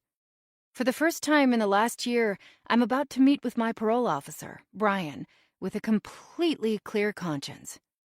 I see Brian walking in the door. He looks about the same as the last time I saw him, with one small difference. It looks like he's lost a little weight. Must be a new girlfriend or some diet his wife has put him on. Brian sits down across from me. I ordered you some pie. He raises his eyebrows at me. He's never been particularly friendly, but I knew I could butter him up with some pie. "Thanks," he says. He takes a bite of the pie. "So, how are things?" I have a part-time job right now, I say as I cut into my pie. And a place to live, but I actually went back to school, at a local culinary institute in Portland. Brian digs into his pie. "Well, as long as you can provide evidence that you're in school, that works for me," he says. He looks up at me. "By the way, do you know anything about what happened over at the Winthrop estate?" My stomach twists. I still feel a little uneasy talking about what happened. At least I know Devin can never hurt me again. I have no idea, I say, taking a bite of my own pie. I was gone before the accident. I've lost more than a few nights of sleep thinking about how it all happened. It's true, I hated Devin, but I didn't necessarily want to see him dead. In the end, it was Naomi's choice, not mine. She has to make her peace with it, and I have to make mine. I burned the evidence of fraud and deleted the photos. Only the two of us and Luis know what really happened, and we'll take it to our graves. The whole situation taught me a valuable lesson about honesty. I was never honest with the Winthrops in the first place. I lied on my resume. I lied about prison. Now, I've decided it's better to just go into any situation and tell the truth about my past. Not just because it's the right thing to do, even though that feels good, but because telling the truth frees you from the burden of keeping up a lie. "Well, Sadie," Brian says, finishing his pie. "I have to admit, I'm a little surprised you made it this far. You've been on parole for 3 years now and no issues. I wasn't sure what was going to happen, especially when you started working over there at Thistle." I'm just full of surprises, I say, smiling back at him. Epilogue. Nora, the real Nora. Today they've moved me in front of the window. It's raining outside. Although the rain is brief, I can see palm trees surrounding a small lake. The doctor says I'm on a medication that helps my brain heal, which will help me remember. My memories are coming back slowly. But in the last couple of weeks, a lot of it has come back to me. Some of the memories have been good, and some of the memories, well, not so good. Naomi has been to visit me here every day. She's been telling me stories about what happened after the fire. Something about she and Devin starting a new restaurant at the farm that belonged to Devin's family. I believe she said the name was Thistle. She said there's more that she needs to tell me, but that I wasn't ready to hear it yet. But out of all the memories that have returned, most are of Devin. After Naomi left, things at the restaurant began to deteriorate. I remember a lot of fights between the two of us. Devin has always ridden the line between right and wrong. Even when he worked at the law firm, there was an investigation into some of his unethical behavior. But for me, I was so obsessed with making Pepper a success, I was willing to look past all that. But then he did something really stupid. He took money from the wrong people. We were so deep in debt, it would take us a decade to climb out. And the worst part? The restaurant wasn't doing as well as it did in the first year, which meant we were about ready to go bankrupt. I did what I had to do. Unfortunately, it didn't work out so great for me. I don't know if I'll ever cook again. I know they say never burn your bridges, but I think my go-to saying might be, never burn down your own restaurant. This concludes One Last Bite by Leah Cupps, narrated by Stephanie Kay. Copyright 2024 by Leah Cupps. This unabridged audiobook is published by arrangement with Incubator Books and was produced in the year 2025 by Tantor Media Incorporated, a division of Recorded Books, which holds the copyright thereto. Please visit tantor.com for more information on our growing library of unabridged audiobooks.